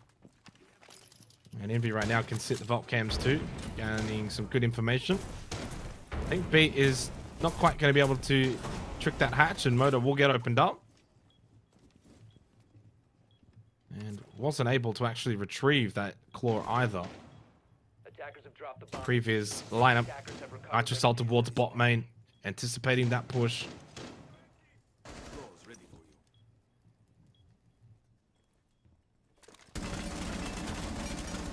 Yeah, and that lineup might be really influential. A Summer's going on triple wall. That should be indicating to Knock Knock that it might be a main breach hit. Impact EMP to deal with the Kaid Claw. Beat now under quite a bit of pressure, maybe forced back. 30 seconds on the clock, and the Hive Launcher being deployed to flush out some of these positions. Valkan bot main, so his position is known, but there's not much Beat can do with the wall open. Yeah, but it does give him a bit of an idea as to how he wants to swing this. But from Moto, the timely swing from Sapper over does Beat's position. They all fall on site. Rattler now the solid towards blue in a 1 versus 3. Needs to deny the plant. Red ping information. But the Kiba barrier blocking the vision of that plant from being successful, and Jolita have hit back. Now Valcam still giving information towards bot main. What can Rattler do? Still got 3 gas babes. He misthrows that one. No, it certainly was anticipating to be thrown towards bot main. I imagine that top right yellow indication is suggesting we're going to get a timeout at the end of this round. And Rattler really not going too broke for this. And close left hold, and Mark is going to win that pretty comfortably. Yeah, I think Rattler just kind of got stuck over towards blue. No one really came in his direction. It's a bit unfortunate the smoke wasn't more at the forefront of that push, but Jolita nicely executed attack. And they tie us up 5-5. Yeah, the response there from Knock Knock in the face of the triple wall being open, maybe not as proactive as it really needed to be. As mentioned, the smoke not deploying util in the correct positions, or not in a playable position to achieve that. It was, you know, pretty well announced by the attack. That's what they were going for, unless it was a pretty crazy bait. Ultimately, it wasn't. And a good round from Jolita, 5-5, the scoreline. And as I alluded to previously, even if Jolita are to close it out from here, if Knock Knock only lose by, say, 2 rounds in this particular matchup, then Hissib Warriors will be under a little bit of pressure to ensure that they themselves don't get smashed by Fury. It's a very important attack here from Knock Knock. An opportunity to, at minimum, push the game to OT. I mentioned it before the start of this game. We haven't had an overtime since the opening play day, the opening game. And it did involve Jolita. They got that win, 8-6 over Fury. And I think we thought very highly of Jolita in that moment, and then it all started to crumble for the rest of the stage, losing to Elevate, losing to Bleed. Backed it up with a win against Direwolves. But then now struggling against Knock Knock. A very turbulent stage for Jolita Esports. Very up and down. They lose this, it'll be probably more down than up. Breakpoint round, 11th round, 5-5. Who can get match point? More important for Knock Knock. They've got far more riding on this game. At minimum, though, Guz, round differential. They couldn't have done a better job so far. If they do go on and lose this, well, they'll be in a pretty good spot, provided Fury make quick work and easy work of Hissib Warriors.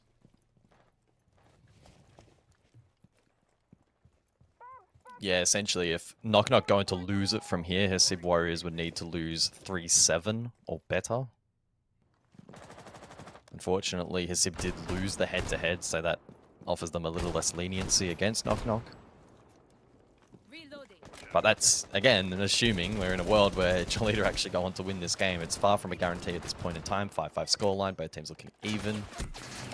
All DCH taken a bit of damage through that wall in towards Bar, but gets away with it. Pretty early peel here from 4 members of the defense. Still, though, one off-site, not lingering in dirt. I would strip? Presume they're close by, but that is certainly not the case. Yeah, I mean, I don't mind it. Did he get droned? I think he shot it, so... He has now. I mean, even at this point, Envy can just kind of delay by a bit of time. Oh, that's and a bold. chance, and he does get the down and the kill onto Mark. I mean, he gets his one. Anything else from here is a bonus. Getting pushed out by that frag grenade. Logic Bomb is ringing at the moment. It's a crouch peek from Mr. Punch. He's slow and he made it easy. Envy gets 2 on a lurk roam towards Strip. And no one else still offering any real help. Knock Knock still have 4 on site. So it's not as if Shalita can just now rush site. They got all 3 players remaining heading over towards Strip to clear out Envy. Yeah, this should be 100% round over and match point to Knock Knock. Jolita. Or maybe that's the lifeline though. Envy didn't need to run out of that position. Probably could have still burnt a little bit more time and maybe taken 1 more with him. Not to be though. Now Jolita can get to work on the fundamentals. They have secondary hard breach. They have vert potential from the Ram, which I'm Well, Kitchen can presuming get has denied. already There's been only one realized. secondary. Yeah. Provided it's not already open, but... Depending on where Jittery plays. Yeah, it's not. 1 secondary hard breach, DCH. Are they going to be aware of this? Is there going to be an impact trick? If it is, it stays locked. No. Opened up. Nitrocell. Ineffective from Sandy. 20 seconds, 4 versus 3. Double stack drop over towards Kitchen is the way that it's transitioning right now. Flashes to drop. Hasn't quite come through, but standing in the open hatch is DCH. Sandy's quick with it. Down onto IDFC. Pistol will do the job. First shot, no. Second shot, yes. Lurk over towards Motor from Sapper's not going to be enough, but doesn't have the kit in hand. But Knock Knock, they have got themselves match point. 6-5. They also guarantee themselves 1 point, guys, and right now have got themselves from bottom 2 into the playoffs as things stand. Yeah, that's a huge result for Knock Knock. And puts a boatload of pressure on Hasib Warriors leading into that final game. As a loss now will not be enough, at least not a regulation loss, depending on how this game continues to shape up. And a good round there. Started off with Envy over towards that strip position. Ended then with Jolita feeding down Kitchen Hatch. Not the best of clears in the room there necessarily from Jolita, but certainly props go to Envy to have the confidence to go for a play like that, sensing the importance of the round in the context of the standings. And they'll double down with the bar pick. Last time Jolita tried to sneak their way through Kitchen, Hall, towards a plant position. Did not contest Vert at all. And those lines of sight proved costly, so I do wonder if Jolita will play into the roam up above this time. So having a very quick look though, what it means for Hasib Warriors, guys, they need to beat Fury. Or as things currently stand, would at least need to get it to overtime. That point is so significant for Knock Knock. No longer are we talking just round differential. No longer are we talking about who can just lose in the best fashion. Knock Knock going for the win. A regulation win here. You would imagine should all but confirm it. Hasib would have to pull off a miracle against a Fury roster that is looking in the best form that we've seen them all stage. A Fury roster that 7-1 Knock Knock last week. Knock Knock have been able to do it on their own accord though, and not because other results went their way, and that's where they get the full plaudits and the full credit. Job not done. They would love all 3 points. They would love the win. This would be monumental for South Asia. Heading into the playoffs. Not just this win, but to have a team in the playoffs. To still have hope at a major run. Default shot out from IDFC up in towards Rafters. Only 1 Logic Bomb remains. And a slow and steady round right now from Jolita. Yeah, looking for CC control across. Cash itself is, as we can see, not being contested. It's going to come down to the con extension from the Azami, facilitated with the keeper barriers. Then the fallback position towards bedroom. The one thing about this particular site and the roam up above, it is difficult to peel back towards the objective. In most cases, you are going to be cut off if the attack knows what they're doing. So it's often made or broken on the top floor. We'll see how Jolita go about chipping away at it, but it's beat to find the first. Sapper on the Ash falls. Knock Knock may actually see that now as an opportunity to peel. Although with that Vert that they have established with those lines of sight. They won't currently. DCH elsewhere has been able to sneak in with stock, so he can open up into rear stage. Potential opportunity for that plant wing condition to open up here for Jolita.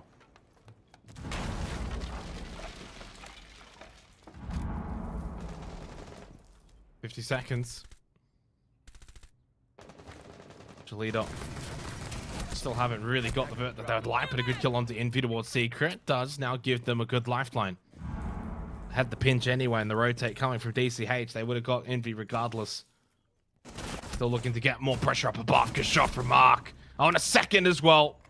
This one's seemingly going to head to overtime unless we can get something big from Sandy and Rattler as the duo now. Now the solo for the Rattler himself. 20 seconds left. Logic Bomb, the final one. That has been expended by IDFC. Final flashes as well thrown as Rattler full white. Not a lot of time remaining. Could still look to deny the plant. One up above. Somehow finds that kill. Plant close right. Can he swing and get this kill? No, says one. Over towards stock. One should be up close. Another really solid flash. One more to follow. But IDFC is very low. Rattler, can he find a way to create 2 1 versus 1s?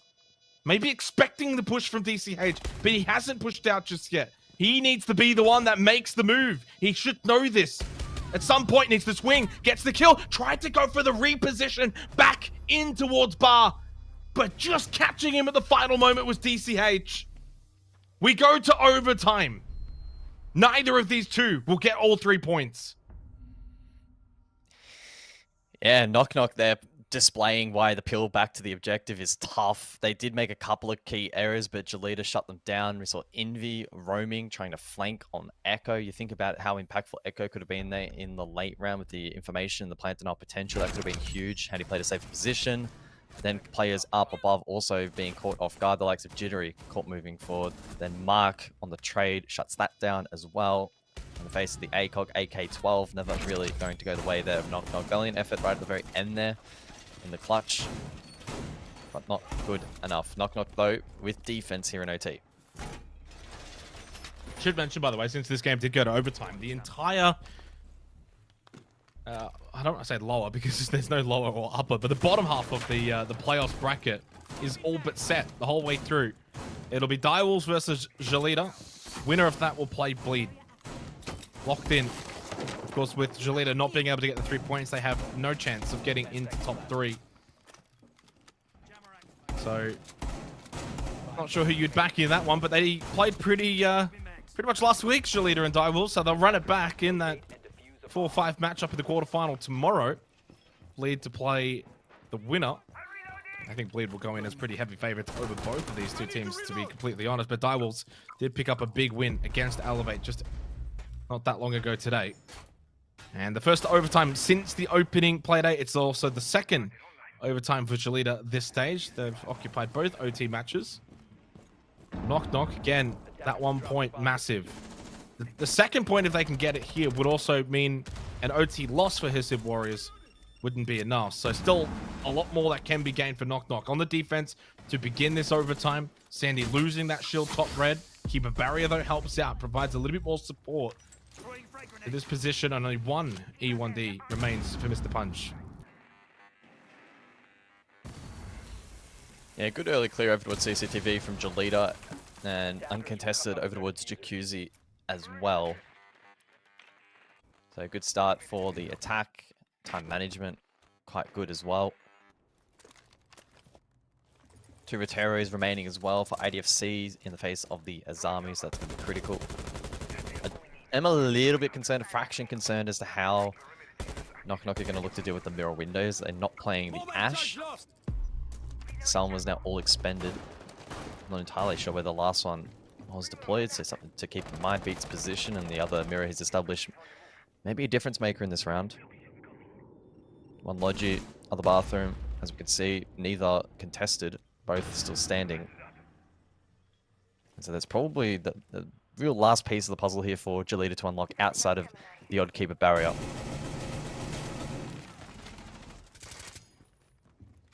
Little exchange towards the outside belt and towards Con. Sandy very lucky to stay alive, considering his health points is now down to 1. Minute remaining. Mr. Punch once again in this position of cash, but this time on the attack rather than defense. Sandy towards bomb chassis, middle of bedroom, and a little stand up and a win for Rattler inside gym.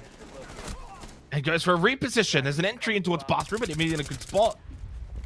IDFC gets a big kill, needed that one, but he only creates a 3 versus 4, and he is still low on health. Push in from Punch, though, is strong from Con. They can go for the plant now, behind the flip mattress. 30 seconds, but Beat got a kill on Sapper at that same point in which they wanted to get the plant down. Envy hasn't been cleared. He will be now. That's Kit down. 2 versus 1. Mr. Punch should be known. Shot from bathroom is good.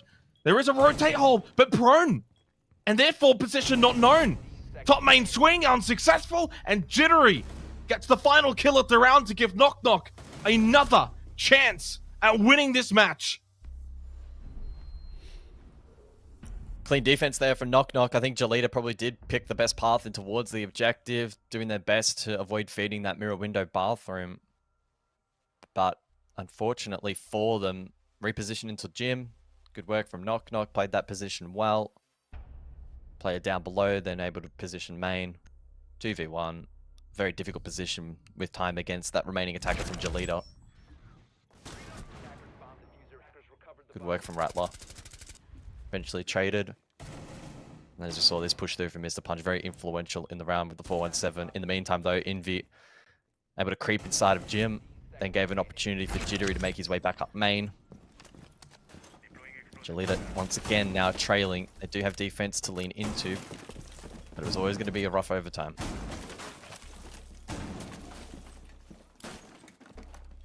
Good news for Knock Knock is that they will have defense once again if it does go to a 15th round.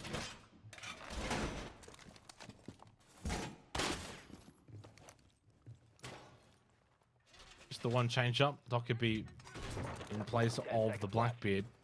No surprise that we go to basement here for Jolita. Bring the Grim as well, rather than doubling down on Hard Breach, or tripling down for that matter. Now they just double down. Maverick and Ace to do the job. How aggressive do we see from Jolita on the defense, though? Will it be 5 on site? Do they kind of play and employ what we saw from Envy on Knock Knock's defensive basement? Get some roam game going. You can see DCH on the Zolus up above. In towards CCTV. Again, could just make a swift rotate back down secret, and if he does, it'll be a pretty poor roam game. I think it will just be some secret pressure, some mainstairs pressure. Much as a minimized roam as there possibly can be. If you could even call it that.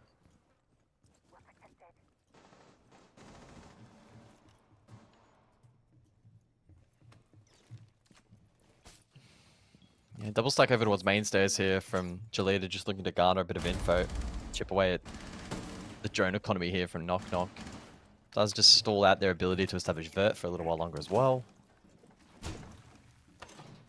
Although that won't be a problem now as the defense peels back. I do wonder how Knock Knock are going to go for the execute. As mentioned, both teams have fallen foul of going for fairly linear direct stacks to the kitchen. See what it is this time around. With Jittery falling though and Hard Breach limited, now options start to become really important here, or decisions become important as options wither. Without the Ace opening up main wall for a push is probably not really going to be a play. And so we're looking at Knock Knock to really rely on that kitchen drop in combination with some other point of pressure.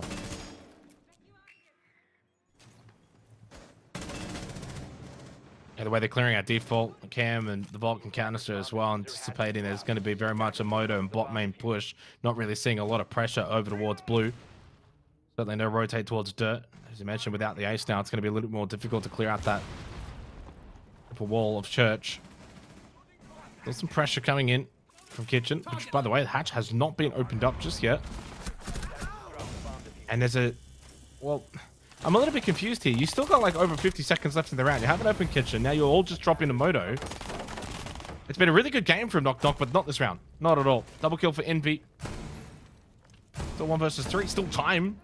He does have the kit. And he spot one in towards Arsenal. Well, if he had got that kill, maybe. I think he wants to just vault in and go for the plant. If a nuisance in this wall has just been a bit of a beat up. 20 seconds left. Still has time to maybe go for a bit of a walkabout, see if there's anyone holding close, but nice timely swing from Sapper, and we do go to that 15th round. A very unconvincing attacking round, not going to lie, from Knock Knock. They've been really good in this game, but not that round.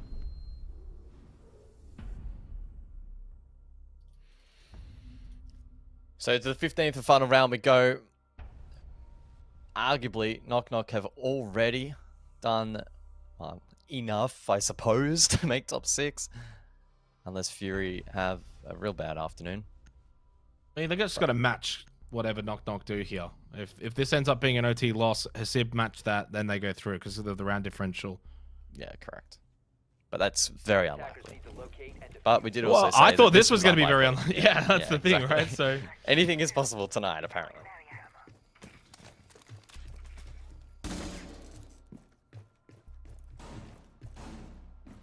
Yeah, we'll see how this round goes. Knock Knock will be bringing out the mirror for down below. And they'll also reinforce top floor. So they'll employ a roam that will be facilitated by the Mute and the Solace combo. Should make info gathering here for the attack quite a challenge. Jolita would have a lot of experience in playing into these sorts of setups. But it's important that they don't waste too much time or utility. Mirror will be in the backline on that objective. Do have the Ash to deal with it. So important that utility is rationed properly in this round, otherwise it'll be costly.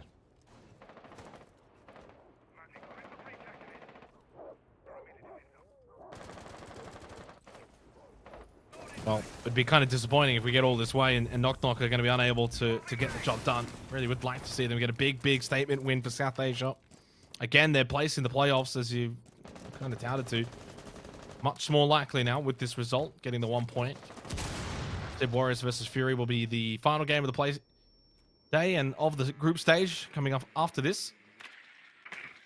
Be a fascinating one. Sib will be fighting for their life, for their playoff hopes. As I said, would need to either match or do better than what Knock Knock have done in this game. That's an OT loss at the moment or a win. Comes an OT win for Knock Knock, well then that changes to an OT win or a regulation win. 2 minutes left in this round. On the defense again for Knock Knock, though, it does bode well for them. They've been really good on their defense, aggressive at times. Going for jump outs, going for early aggressive kills. And Sandy, there is one of those aggressive kills. Wanted more towards the balcony. A big kill on the IDFC. That is a lot of soft breach potential taken off the board here. No buck that could do some big damage towards Kitchen, for example. That is a huge kill. Yeah, that's really big. Of the 4 defensive rounds that Knock Knock have been able to win in this match so far, only one of those was off the back of losing the initial engagement. That was round 9, the first time they defended bar stage, and that was largely off the back of their ability to deny plan on a tertiary site. So back on the primaries, winning that early duel defensively has been a very difficult obstacle for Jolita to come back from. Have a minute to do so though. Rattler inside of stock certainly pose a threat. It might end up being another kitchen stack here from Jolita. Rattler's certainly good for 1 here if somebody wants to rotate over towards blue, although Jolita with 1 in dirt could be the case. 1 dirt, 1 main maybe, and then 2 hatch, or 3 hatch, 1 dirt. Oh! Big chunk of damage. I don't know if that dirt push is going to be really fruitful now. Plant from DCH apparently forthcoming. Double kill though. Mr. Punch gets 2. Mark actually ended up getting 1 as well from dirt. It's all fallen apart for Knock Knock at the final moments. B almost denying that plan, but it is successful. Needs to rush main stairs right now and clear kitchen. Mark still low, was dirt. And I think he's backed all the way out of dirt to go for the rotate in towards kitchen. In Meat Locker. Sapper. It's a double stack in kitchen. Beat half health. Knock Knock have come so far, but a win will not be on the cards. Jolita holding strong and get the 2 points to close out their group stage. They don't go very far, from 5th to 4th, but still it's a win, and they are able to overcome Knock Knock. Yeah, they really have to grind away in this match, Jolita. Understandably not wanting to reveal all too much in the final play day.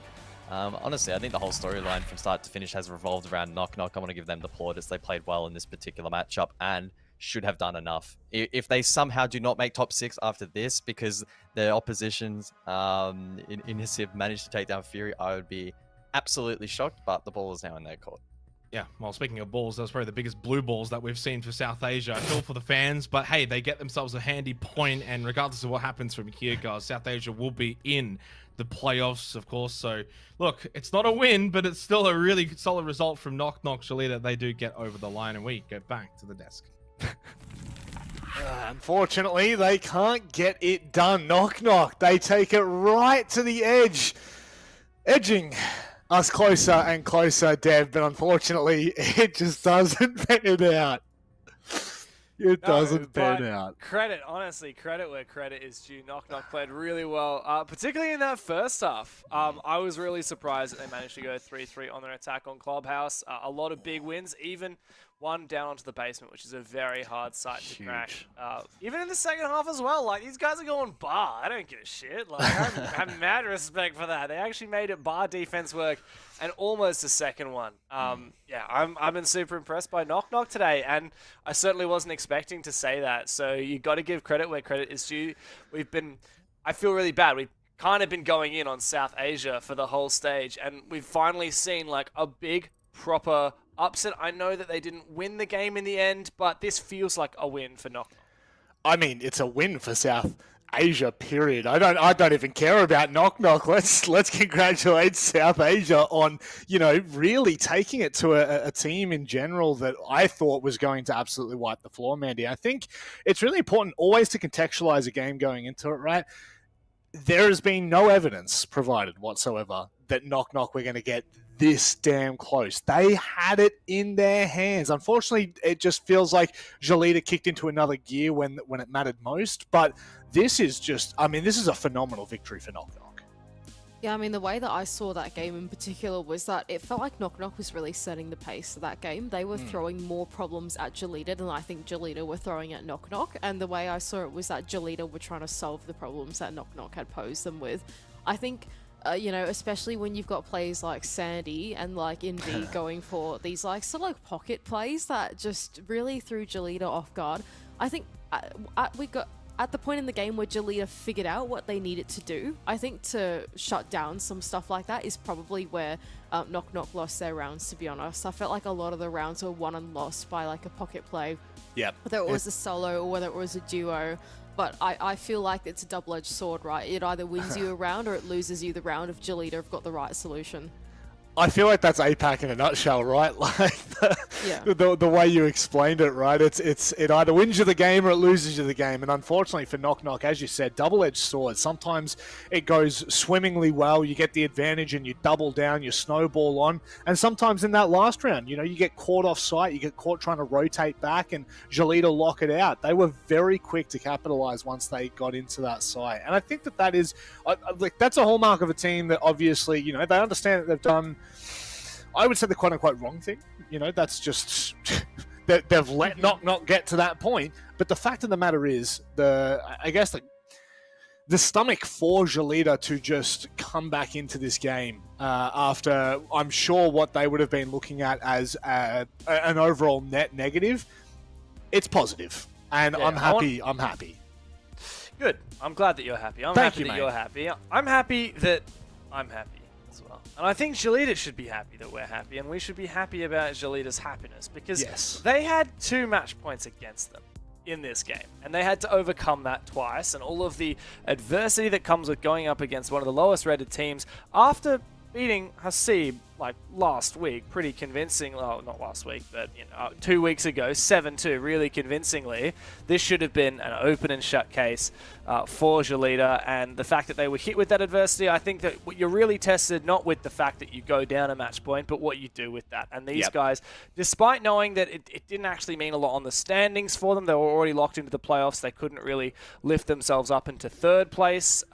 This meant a lot, I think, just for individual confidence. Yes. If you're losing to Knock Knock, that is bad. If you're dropping points to Knock Knock, that's not great. But if you can start by getting a match point down, pushing overtime, getting another match point down, and then coming back 2 rounds in a row, I think that really says a lot about the conviction of this team. They're not perfect, but they're getting there.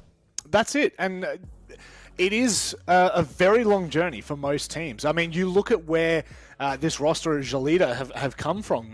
Talk about long journeys. This has been one of the longest in Asia at the moment, right? This team has been together for, I think, like 4 years now, maybe even longer if my memory serves me correct. So that really just goes to That's encapsulate. a dev question. Yeah, it really is, know. right? It was 84 years ago.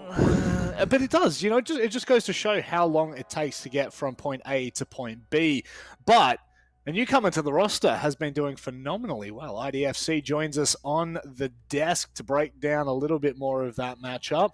IDFC, a very interesting game, my friend. How did it feel in the server? Were you nervous? My God, that game was crazy. Actually, the game ended, but I feel like I'm still in the game. And it was so intense. I'm going to ask just a really simple question here. What went wrong? Or was it Knock Knock actually playing incredibly well? How did you feel like the rounds were panning out in the server? Was it your mistake or was it Knock Knock's game? I mean, the play style Knock Knock present us on this game. They were like kind of aggressive, and yeah, they played kind of pretty well today. Yeah, they actually insane on the team performance, and we were kind of choked on the process while taking on site and clearing the Lomas and stuff. Yeah, kind of choked. So IDFC, you've made it to the playoffs. Congratulations, but the job is not done. There's only one spot at the major, and there are a lot of teams between you and the Manchester Opportunity. The team that you'll be versing should be Direwolves. How do you feel about going against Direwolves after what was quite a close game with them last week? I feel like we're going to have a fun best of 3 match against Direwolf. I mean, they're having a pretty wide map pool to play against us, and yeah, we were kind of prepared well for the payoff, so we were actually so confident. It's really good to hear. My question for you is, when you have a tough game like that and things are going wrong, who's the person on your team that will help things get back on track? Like, who's the person that's solving the problems, telling the team what you guys need to do to fix your mistakes in the moment? To be honest, Sapa and Makele and DC Edge actually have a big tree talk on the Elder Talk. And yeah, they were kind of fixing the problems in the game throughout. And yeah, we won. Shout out to them for good plans, for having us a win. Sometimes that's the difference between a good and a great team, my friend. Would you like to say anything before we let you go? Playoffs start tomorrow. Yeah, playoff tomorrow. We're gonna try our best to be the best. And yeah, we gotta see. Oh, I love that. I'll leave it on that, IDFC. Thank you very much for joining us, my friend. Best of luck. Bye-bye. You're gonna wait and see. That's stone cold. That's stone cold. Not Steve Austin, but it's stone cold, Dev. Yeah, and should they win against Direwolves, they will play Bleed in a semi-final as well. So they've got their work cut out for them. It ain't going to be easy, but these guys have worked really hard. And like I said, through adversity, that's really when a team is tested. And, you got to push yourself in order to improve. A team that doesn't show any resistance is a team that's not learning anything. And all I can pray is that Jalita, between now and 24 hours from now, they've taken some learnings from this game. They're ready to not get complacent, not underestimate their opponents, even Direwolves, who we've seen have their flaws, but also have moments of shining performances. And I think that Jalita, they got to be careful. They got to really hack it out to make it through to the semifinals. They certainly do. It's not going to be an easy road, nor is our final game of the night. It's treacherous out here for Hasib Warriors. They need a point, and they need to do it convincingly. They go up against, well, it's little old Fury. We'll be back after this. Yeah, I want maybe Mentalist at IGL and Reeves, and then Good J playing duo with Reeves maybe. Yeah, we have 3 now. Okay, so we need 2 more players. Let's just add some star player. I think let's just add Onigiri as the 4th guy, and who should I pick? Oh, maybe just I pick F from Adelaide. Yeah, coach. Can I pick myself as a coach? Or maybe Tengu. He just fly to Taiwan as a content creator. Okay, just take him as our coach. Thanks. Okay. First, I will pick Trick Jake from Fury. I think he's the best gunner. The second is Shed from LFA. I think he's Agile from LFA, so we need a brain for us. The third one would be Jogo from Direwolf. He's a friend of mine, and I think he's a good player. He can play flags or support, or even entry. Fourth one is, I think it's Rift96 from Lead. He's a good, very good gunner tier. So I have the best 2 gunner from this region. I think it's enough. And the last one, I think I will pick KZB from my team. He's a good player, a good lurker, can do really good from behind. Yeah. And coach, I will pick the Lead Esport Julio. Yeah, he's a very good coach, W7M coach. So I think he will be good for the team. Okay, let's start with Fragger. So I think from our team, Zidux is a very good Fragger. From Bleed, it's a tough one. I will pick Hoven from Bleed as Flex there. And then I will pick Ape from Elevate. So that's 3 guys. And then I need a hard support guy. Like Light Police from Fury is a very good hard support guy. So I'll pick Light Police. Actually, I will pick one guy from Knock Knock, like the South Asian team. I will pick Chitari from there. He's also a very good gunner and flex player. Coach, can I pick my coach or no? Yeah, I will pick Classic Warriors coach Ashrit. He's a very good coach. Yeah, he does lots of stuff. So we don't listen properly, but yeah, he's very good. Okay, I'm gonna start with the coach. I'll pick Julio from Bleed. That guy is a major champion, international champion. If I want to make a dream team, I think he's the guy, go-to guy, and he can even sub in when needed. For the first player, as an entry fragger, I'll pick Reeves96. He's the most KD player or impact player in all of Asia. The second entry I would pick should be Pit J from Fury. He's also a good entry fragger. He's like close to Reeves in terms of kills, death ratio. I think for flex, I'd go for Speakeasy from Elevate. And I'll make him the captain of this team. Just because of his experience and his playmaking abilities. Fourth player can be DCH from Galida. That guy is a great support player. For the fifth player, mainly I'd go for Hoven from Bleed. He's he can play entry, he can play flex, he can change everything, and that guy is a beast in gunfights. So that's my dream team, and I think they can smash even the best team in the world.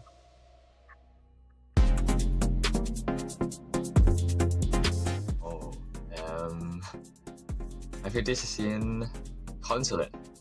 Bank or Consul, but my opinion is go to Consulate. I think this is Bank and this should be Lockers basement. Oh, Bank. Okay. Wow. Shit. Okay. Yeah, Sky. I think it's Skyscraper. Skyscraper spawn. Oh, this is in Chalet, I think. I remember the rock and the wood. Oh my god. Wow. Okay. Who even looks at that? Oregon bunker. This is definitely Oregon bunker. I remember this is Oregon in the bunker. Oregon.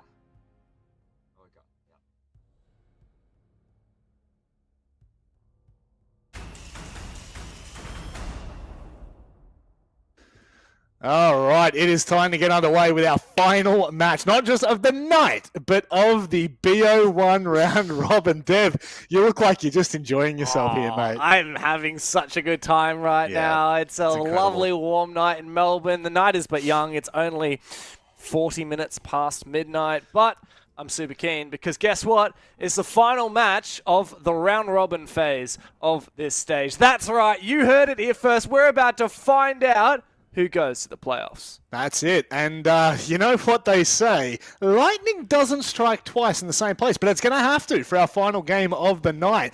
If Hasib want any chance of going to the playoffs, they will need to do better than 1 point, Dev. And that is what is going to be the critical conversation here. Obviously, there are permutations for Fury as well. Actually, you know what? In fact, I'm sick of hearing Dev's voice. Mandy, it is a very interesting matchup here because, one, Fury need a win. Doesn't matter what kind of win. They need to win this game. They will go to second seed straight through to a semi-final. Whereas Hasib, they need at least 1 point to ensure that they head to the playoffs. It is a tantalizing prospect. Oh, tantalizing, you say? Well, I don't know. I feel like for Fury at this stage, like they have essentially been gifted a ticket into second place, right? Like Elevate losing out to Direwolves early on, as we can see in this graphic as well, means that Fury has this chance to actually skip out on the quarterfinal stage of the playoffs. And I feel like, to be honest, that's the story that I'm going to harp on about. I'm going with your lightning doesn't strike twice kind of theory, so surely Hasib Warriors do not get a point to Fury here. I feel like Knock Knock have done enough. Like, honestly, from that, I would actually go as far to say that might be the biggest upset of the stage. I know that's a really wild thing to say considering Elevate beat Bleed and Fury had a couple of, let's say, miss games, but that win with Knock Knock, well, sorry, it's not a win. The point that Knock Knock have gained off of Jalita really, really does change the outcome of this game. And it also means that Fury's going to have a lot more pressure on them as well. Hasib can't cruise through this game now. They're going to have to be on top of their game at the forefront, making sure they're opening the rounds, making sure they're changing this game. And Fury are probably the most, if not the second most adequate at dealing with this, Dev. However, when push comes to shove, they have to turn up. Yeah, and look, Fury do turn up. That's the thing, Rob. Like, they lost 2 games at the start of the stage, and since then they've only lost 7 rounds. 7 rounds in 4 matches. 7-0, 7-1, 7-1, 7-5. That's the only team in the league that's gone flawless back-to-back for the last 4 matches that they've played. And Fury are on a hot streak, and I think that they're cruising their way towards the top of the standings. I think these guys are going to finish in the top 2, because, yeah, there's a lot on the line for Hasib Warriors, right, where they're looking for a spot in the playoffs to get that 1 leg up over Knock Knock. But likewise, Fury have to push here and win this game in order for a chance to jump into the top 2 spots. So I'm really expecting big things out of these guys. I think they're in peak form. Yeah, some of the highlight players on this team have been a little bit slow. I know on the break, Rob, you wanted to talk about CritJ. He's like an absolute gamer. In the pre-match content, all of the players from different teams were saying, oh yeah, I want CritJ. He's my star frag on my team. He's still positive, but he's a little bit quiet, being shown up by BG, man. Once CritJ comes into form, like, it's all over for everybody. This guy is an absolute gunner. It's very true. CritJ has made a very big name for himself. And if you don't know what we're talking about, I mean, it's too late now, but when we go into the match breaks tomorrow for the playoffs, watch the player content and watch how many players name CritJ in their starting 5, their dream team, whatever you want to call it. He seriously has been a very, very big pickup for this roster way back when, and now is just doubling down as he starts to get, I guess, better and better. Just a more quiet stage. Maybe he hasn't needed to be as big. You know, you've got the players like I9 who are taking, once again, that role of old. I9 used to be known as the best, most mechanical, sharp player in the region, and he's kind of come back into the fold since CritJ hasn't had to have that much of an impact. And like you said, 7 rounds in their last 4 games that they've lost, really starts to paint a picture as to where this roster is going, headed in to playoffs. But speaking of playoffs, Mandy, we need Hasib Warriors in the playoffs. Well, in fact, we don't have to have them in the playoffs. The beautiful thing about this is Knock Knock and Hasib are just fighting for that 6th place. But this roster, after their match last week, we were all super positive, thinking, hey, they've taken down Daystar 7-3. They are now looking on track to potentially take that final place. Can they do it today? I know you said lightning doesn't strike twice. What That's hope what you is said, there? actually. I did say that. Look, I think like for Hasib, they've actually sort of made history last week, right? I think it's the first time in since the conception of the new Blast format that a South Asian team has beaten a Southeast Asian team, period, as I understand it. So they've done pretty good so far, but I think tonight's task is pretty monumental. It's an absolutely colossal mountain to be climbing if they want to get a point off of Fury, who I think as the stage has rolled on, they started out slow, but in their current form at the moment, it's like peak time going into playoffs, and I think Hasib Warriors have probably drawn the short straw, I think, in the timing that they've played against them. But I mean, yeah, Hasib Warriors, they've looked like relatively competitive, I would say, in the server, especially after the back of last week's game and interviewing the coach as well. I think it gave us a good idea that, like, look, these guys are taking it seriously, they are practicing, and whether it's going to translate in the server against one of the titans of the region, I don't think so, but I wouldn't count them out. No. Unfortunately, Dev, the saying goes, Hasib wants peace, but he's going to have to get war here because there's no other way in which they're going to be able to get this across the line. That is not their average EPS. Surely not. No. Yeah, look, I mean, the stats don't lie, except for when they do, but these stats, they're not lying right now. I'd actually be more concerned with their attack and defense win rates, particularly that defense win rate, just 37%. It's pretty pitiful. And yeah, these guys have had a real rough slog of it. They lost every single match, 5 games in a row, and for the most part, it just got worse and worse. Their closest one was against Knock Knock that they pushed to 12 rounds, but you know, at the end of it, they got 7-0'd by Elevate. And finally, last week, they got their first win. They took down Daystar. It was the first time a South Asian team has beaten a Southeast Asian team all year long. Of course, now Knock Knock have taken points away from Jalita, which is pretty close to doing the same. But yeah, Hasib have got a long way to go, especially against an informed Fury who knocked out or took down Knock Knock 7-1 last playday. So yeah, I'm really excited for Hasib. They have a huge task ahead of them, but I think it's possible. And you say lightning doesn't strike twice. I don't think we've ever seen 2 South Asian rosters beat 2 SEA rosters in the same night or the same week back to back. Like, I mean, these guys are the ones that did it last week. Maybe they could go back to back 2 weeks in a row, take down 2 SEA teams. It would really just be a miracle for these guys. It would be, and it has to start here. In the veto process, that's right. We're only putting permutations around the individual rosters. Now it's time to open the canvas a little bit more and paint the picture for you. Unfortunately for me, no Chalet, but it is nice to see a night without Chalet. I feel like we have not had a night since the opening playday without it. But we are going to be heading, I was going to say, surely not to Cafe. That would have been a bit of a skyscraper? Damn. Yeah. I mean, help me digest this. Well, this is exciting because we've actually never seen Hasib Warriors play it. Even if you look all the way as far back as like September last year, these guys still didn't play this map. They banned it a few times in their ban phases thus far in the league, and it's been banned against them a few times. It's not very a high priority map in this league, with the exception of a few teams that play it. And you know one of those teams that plays it, Rob? Who?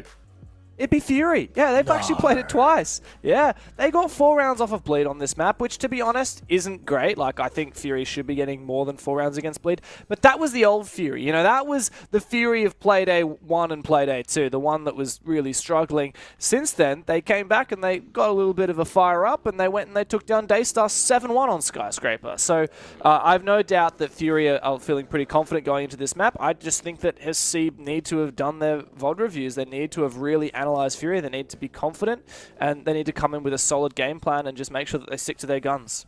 After speaking to their coach last week, Mandy, do you get the vibe, do you get the feeling that Hasib might have been fully prepared for this map? Nah, I don't think so. I think, to be honest, I just think, I don't know. I feel like Hasib, with their current understanding of the game, it's probably too elementary, I think. And the thing that worries me about teams that haven't got like a super developed understanding of the game, especially like on the fundamental strategic side of things, is that Skyscraper is a really hard map to play if you don't understand how to play it, right? So I think, taking them, like seeing this go through in the pool is a big red flag to me. I actually hate how popular it is in Asia, to be honest. Like, it absolutely kills me that this map gets played so much. Especially, when it's quite a hard map to crack strategically, and even if you do have the map cracked down strategically, it can be even harder to execute because a lot of the ideas that are even like viable on the attack can be shot down pretty easily. So I think, yeah, for Hasib, I guess the one asterisk to that is that they do start on the defense side because Fury got the last map ban, right? So, yeah, if there's anything that might help them out here, it's probably starting on the right side for it, really. Get a little bit of momentum heading into that second half because you're going to need it, Dev. This is a scary prospect. The problem is, from Hasib's stats, it doesn't look like defense or attack are necessarily favoured more than. How do we start to direct this conversation? How do we see Hasib get close to either regulation win or an overtime loss win? Doesn't make a difference. How do they push it there? Well, the main thing here is that Hasib do start on defense and Fury are really good. Actually, historically, this is quite a long stat, so it actually goes back the last 6 months, but Fury actually have a 69% win rate on their defense of this map. I know, very nice, right?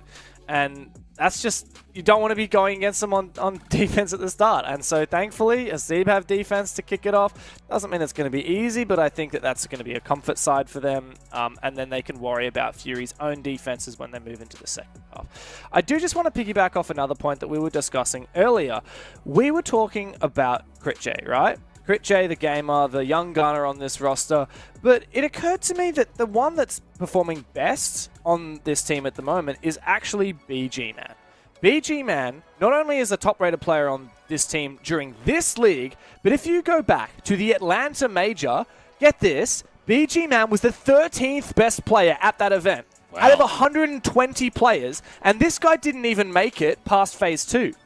Doesn't that tell you about how good this guy is? BG-Man, I reckon he's been a bit of a backseat sleeper player for a while. We haven't really been like talking about him. He's not like, oh, he's not I9, he's not got the tats and the cold look, and he's not CritJ the young gunner. BG-Man's a quiet performer, but man does he perform. He's been so good this stage, and his international performances back that up. I think he is one of the fundamental star players of this roster, and I really want to see him perform. I do want to know, though, because I can't help but look in our chat on the side, and so I hope production can tell us.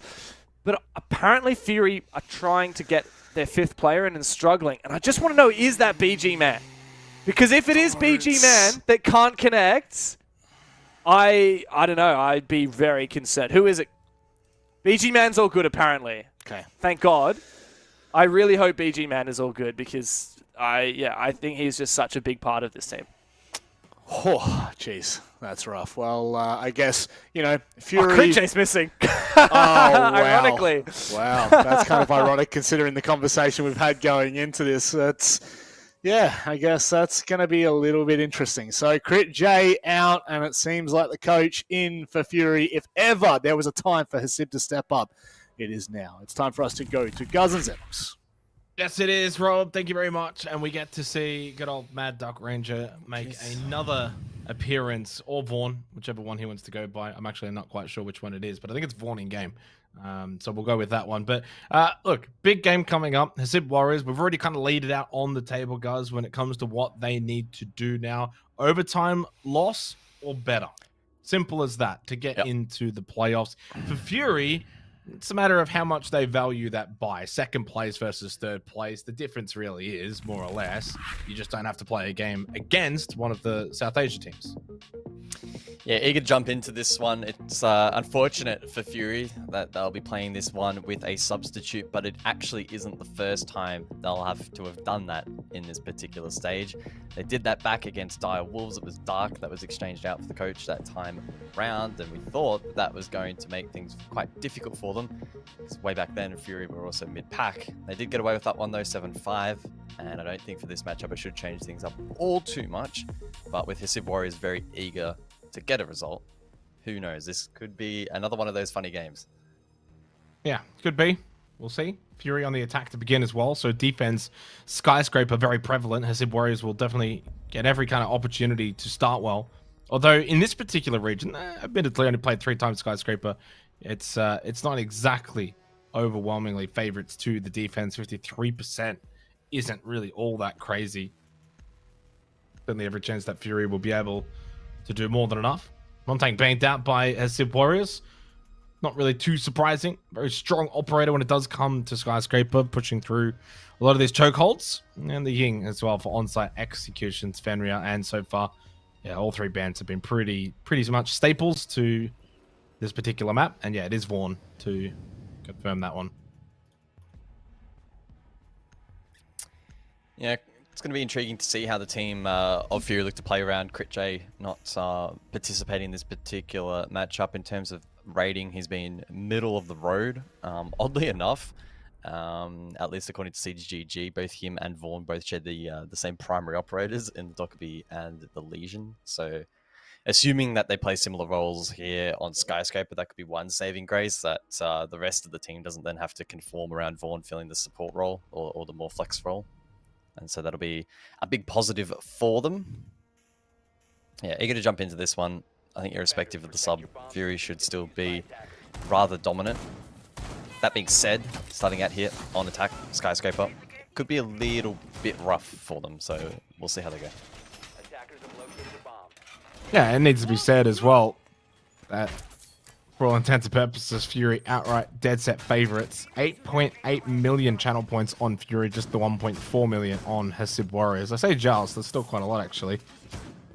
Saw earlier though today that it's not exactly always the easiest to predict after Knock Knock. We have an almighty scare to Jalita Esports in our previous game. That one going all the way to 8-7. Jalita held on, got the win. Knock Knock had 3 match point opportunities, couldn't get the job done, and just leaves the door slightly ajar for Hasib Warriors, guys. It's quite simplified. 6 rounds, you go to the playoffs. Anything less than that, and you will be heading home in second last.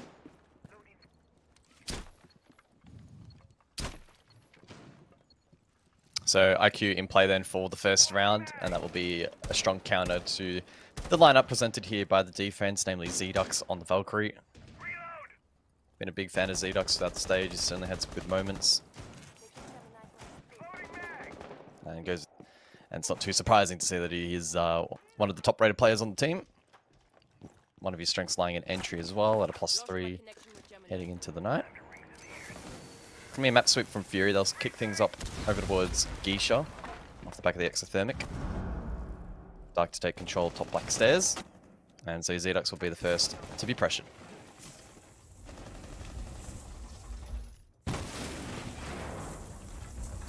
Yeah, good pressure onto Geisha early into the round as well. Means that for Zdux, kind of difficult to peek and move around this position. Pressure on both sides. Can just kind of play behind the box. Flash, but Nitrocell. Pretty decent. Vaughn able to kind of just watch that explosion. Zdux might actually look to see if he can confirm whether there's someone there or not. The timing, unfortunate for Vaughn, but I9 in a good position to get the immediate trade. As Vaughn was looking for another flash. Clear out that Geisha position. They do get the kill. A 1-for-1 trade. But it is the coach. That is down. Mad Duck Ranger, Vaughn. And that's a very small win, I think, for Fury, taking Zdux out of this position to Geisha as well. 60 seconds left. 4 versus 4. Still good drum and mezzanine control for Hasib Warriors. Well, that engagement goes the way of Dark. Good pick on the IQ. T control obtained. Frag grenade can be used to dislodge this castle barricade, and Taha under immediate pressure, ultimately forced back. So it will be a 3v4 skirmish on the objective itself. Doesn't bode particularly well here, unfortunately, for Hasib in this opening round against a weakened Fury playing with a substitute. They have flashes to dislodge this position, and so Taha sees white, rips the Nitro. Placed right, but not timed correctly. Lycolis eventually will kill him with the Kiba taken down. Ooh, 2. Lycolis. And now Diddy position known inside of Lounge. Lycolis crosses, will survive. Dark falls, but the trade comes through. And it must be said, not a bad start from Fury. He got it down there as well, so it was a 1v2. He got 2 in that little position. But yeah, Fury, far too clinical. Certainly some moments in that round where Hasib Warriors had every opportunity, but you're losing primaries already. Offers an exhibition, very strong sight. When it does come to Skyscraper, defense should very well prevail in this matchup. Fury is going to be very difficult to beat on their own defense in the second half. So for every attacking round Fury can garner early in this opening half, it's just going to make their life so much easier in the second half. Great start. Good early Geisha control. Sweep across was pretty clinical. Won the battle over towards the mezzanine pretty quickly. And they just kept that flow-on effect going. Nice push from Lycolis through Dragon. Immediate change up from Hasib Warriors. Give up on Office and Exhibition over towards T-Room and Karaoke now. Reminder, this is our last game tonight. Last game of the group stage, and playoffs for Asia League begin tomorrow. Short turnaround. And that's the question here for Fury. Will it be a short turnaround? Will they have to play tomorrow if they don't get the result they're searching for? Or will they get the week off? 5 seconds to go. Yeah, certainly time will tell. But a good first round, it must be said. Vaughn doing his job relatively well. Despite dying, he was pivotal in just fulfilling that basic hard breach role. And that's just important that he just chips away and gets his basics done. Anything from there is really just a bonus for Fury. Vault to come through from I9. It's aggressive through bathroom. Looking for Black Stairs control, and we'll see how Hasib respond. Opening kill for I9, and already the Blitz employed with that Montang ban, probably indicating Hasib don't want to deal with these shield operators. Bring it out. There's a chance to get the kill onto Doctor. So much control already established still with over 2 minutes on the clock. All of Top Black in control. Talon Shield placed down, coupled with the Blitz Shield. There's shields everywhere right now for Fury. Colas on the repel. Smoke. Probably not really actually aiding him all that much, to be completely honest. A little bit of a delay. Shield dealt with. Vulcan canister. Blown up. And a very fast start to the round for Fury has subsequently just been stalled out a little bit.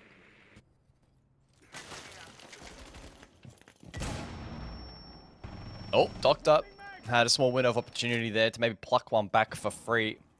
BG Man crossing that particular position. Minute 30 though on the clock, the pacing slows. I9 can continue to spot for info and sees one top main. You just need to formulate a quick plan in dislodging these crosses, and it relies on I9 going deep. Well, also on I9, disconnecting. ZDUX 1v5 round all but over at this point.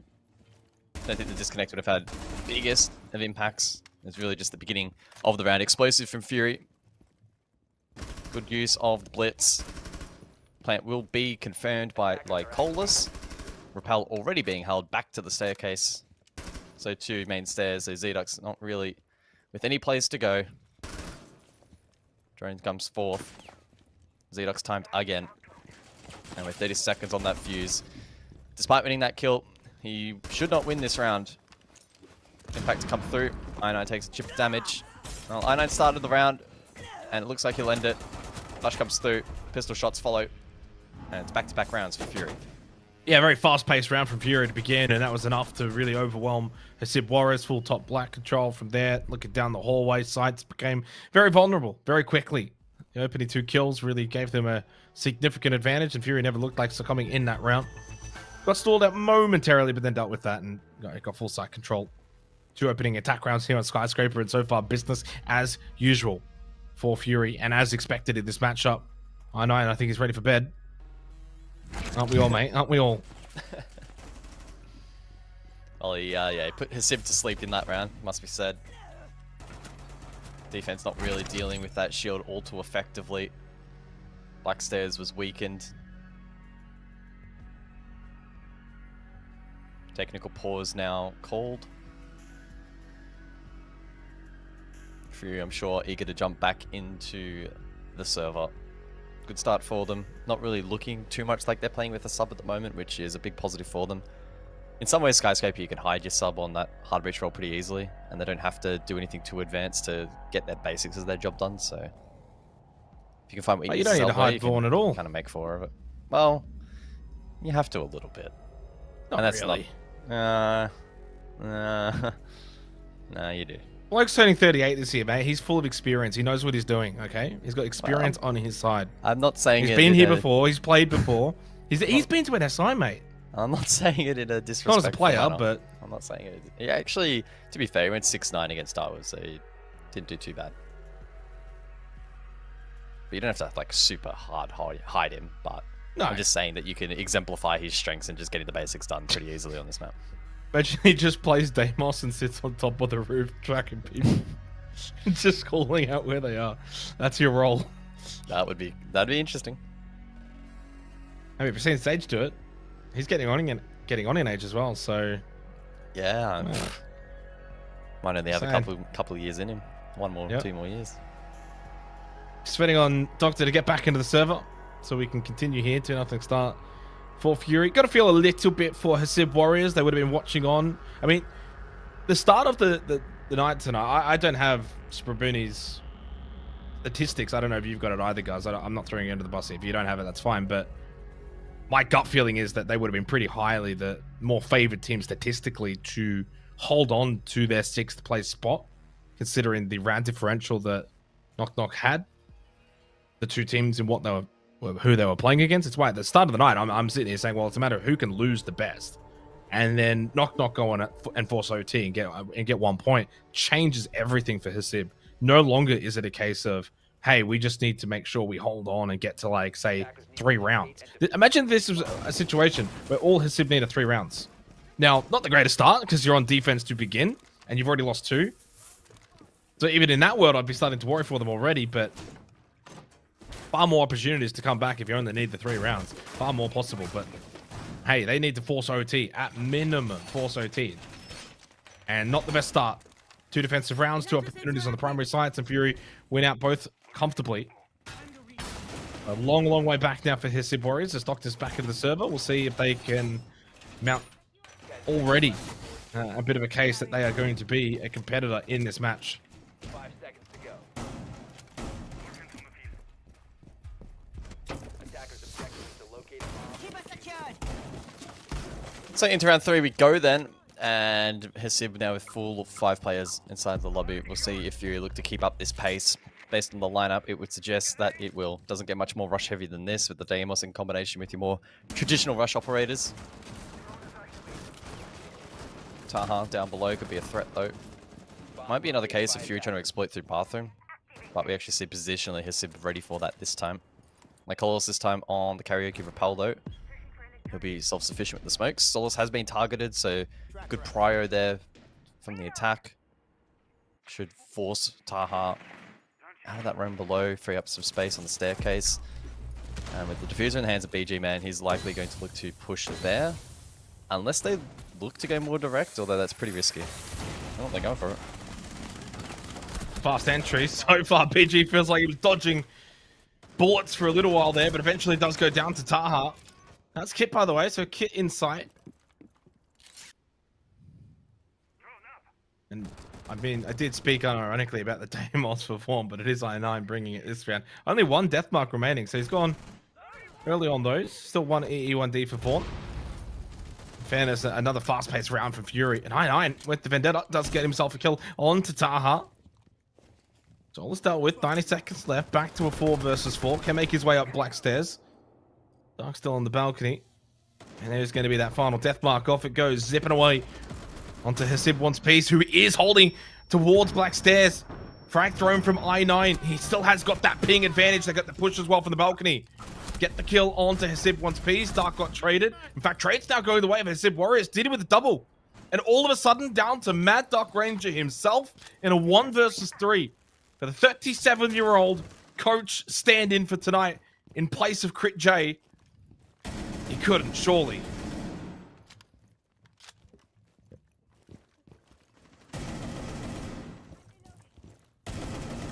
I don't think so.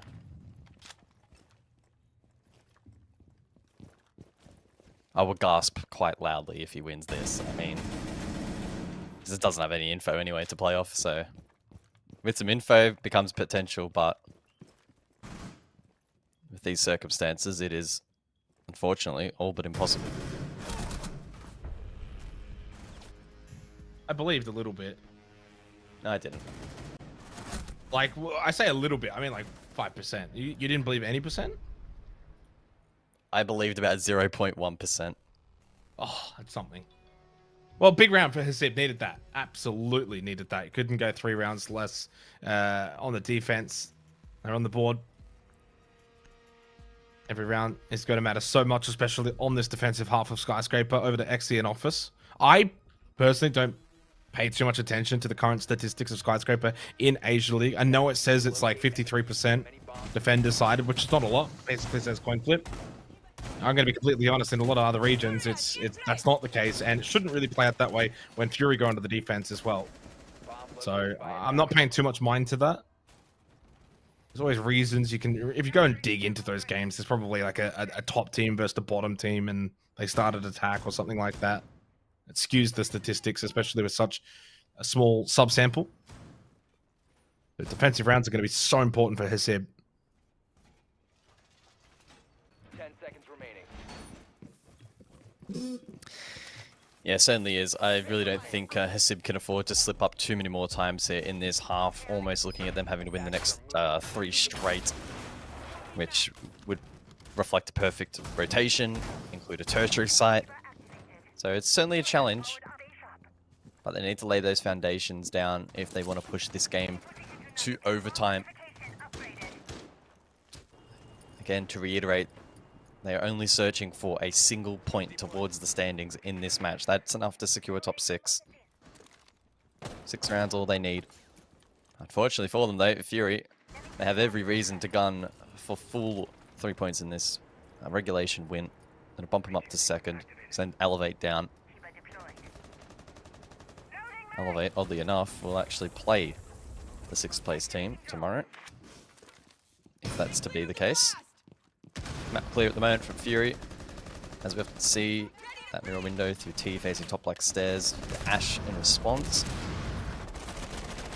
and I think it's been forfeited by the defense. Outside of this hold, it's Zedux again over towards Guiche.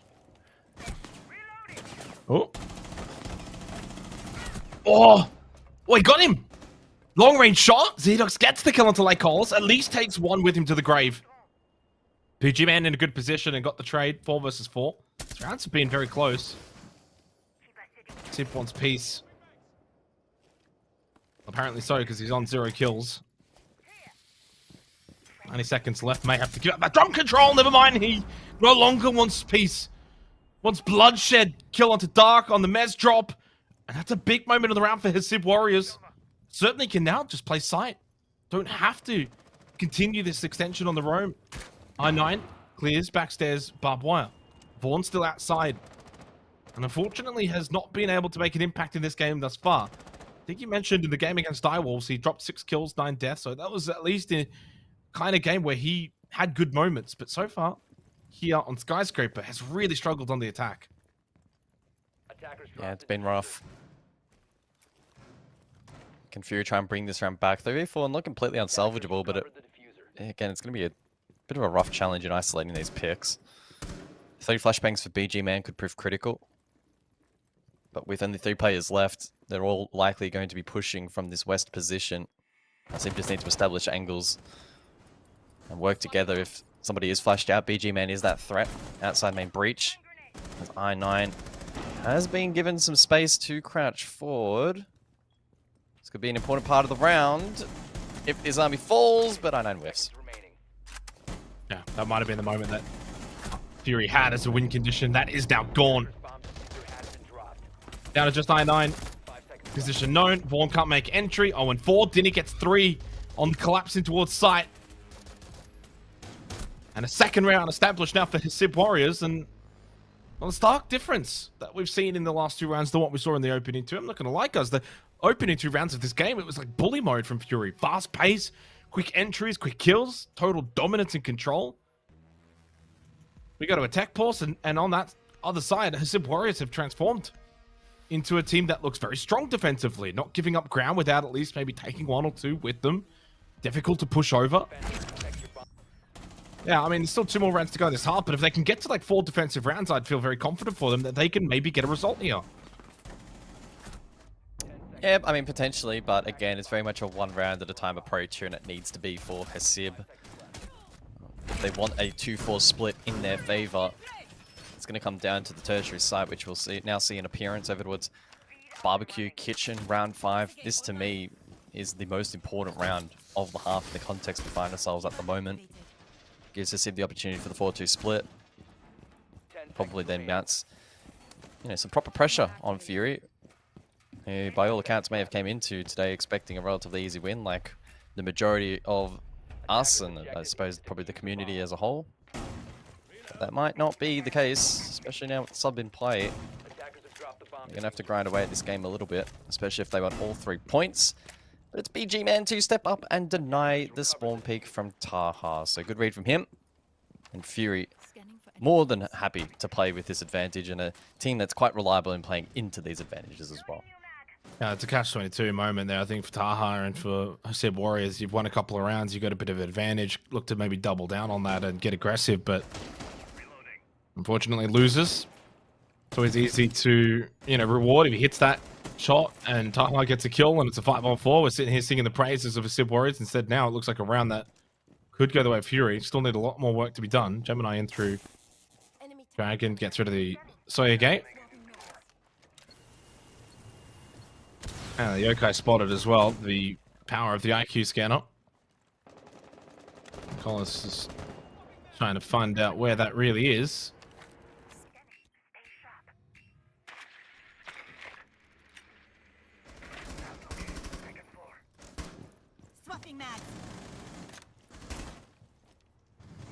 So Fury don't look to snowball the advantage too quickly in this round.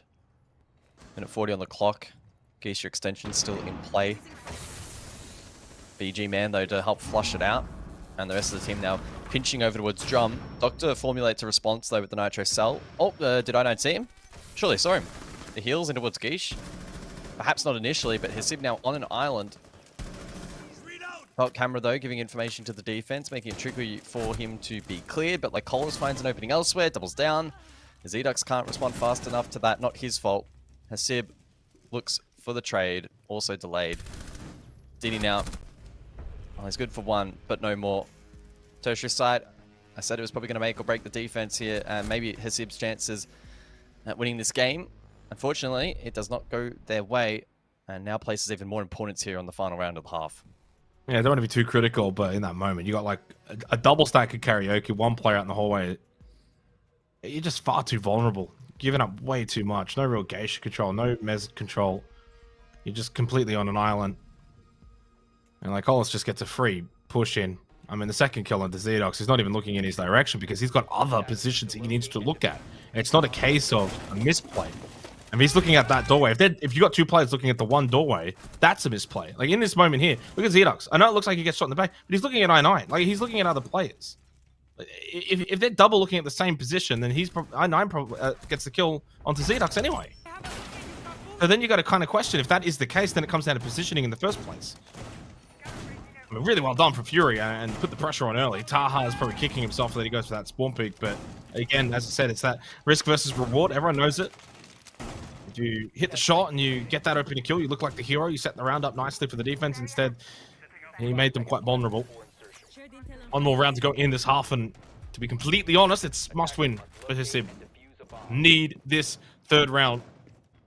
Otherwise, it's going to be incredibly difficult to envision they're going to be able to break Fury's defense so many times over that they can send this one to OT.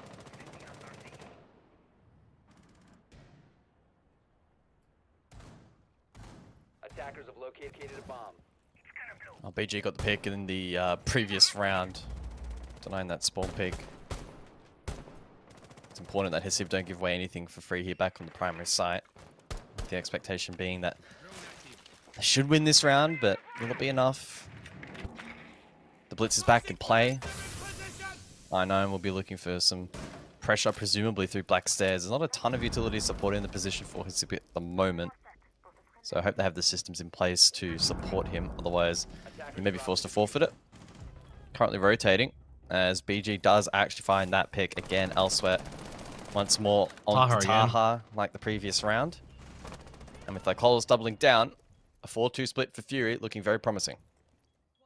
Yeah, I can't hate though what Hasib were trying to do by being a little bit more aggressive, because they know if they just sit back site, they give up map control, and Fury are able to kind of do what they did in the opening 2 rounds. It's a case of column A, column B, and in the end, they just aren't really able to hit some shots, and that's really all it kind of comes down to. Fury just a little bit more clinical in their gunplay. Like Cola's going for the Palion already. Does get punished. That was very aggressive. I9 hadn't really even got position in towards Karaoke, and they hadn't even cleared out T-Room. So that was probably a little bit jumping of the gun from Lycolis. 9 low, Dark low. I know Denny is as well, but it's certainly a winnable round now. And Denny, as I say, his name finds the kill. On to Dark. I9 still low on that blitz. Not a real utility though. Oh, the moving Talon Shield of Vaughn on the Ossa. Still 0-4. 60 seconds left, trying to just keep control. Looking down that hallway. BG Man still flashes. 1 smoke up for I9. Triple stack here on the Black Stairs side. Vaughn has made his way in. Just a bit of extra cover to go for this plant. Again, no real utility to stop this. Turns around, plant goes down, BG Man to play cover. No blitz in play with I9's death. Doctor gets up close, does get the kill. He got off the kit, he didn't even stick it. The kit's not even down. Doctor with a pistol in a 1 versus 1. Oh no! Fury win the round anyway. It's a calamity here on T-Room and Karaoke. What a salvage from BG Man. Vaughn got off the kit at the last second, lost his life. Fortunately, BG Man clutches. Yeah, just a small moment of panic there for Fury.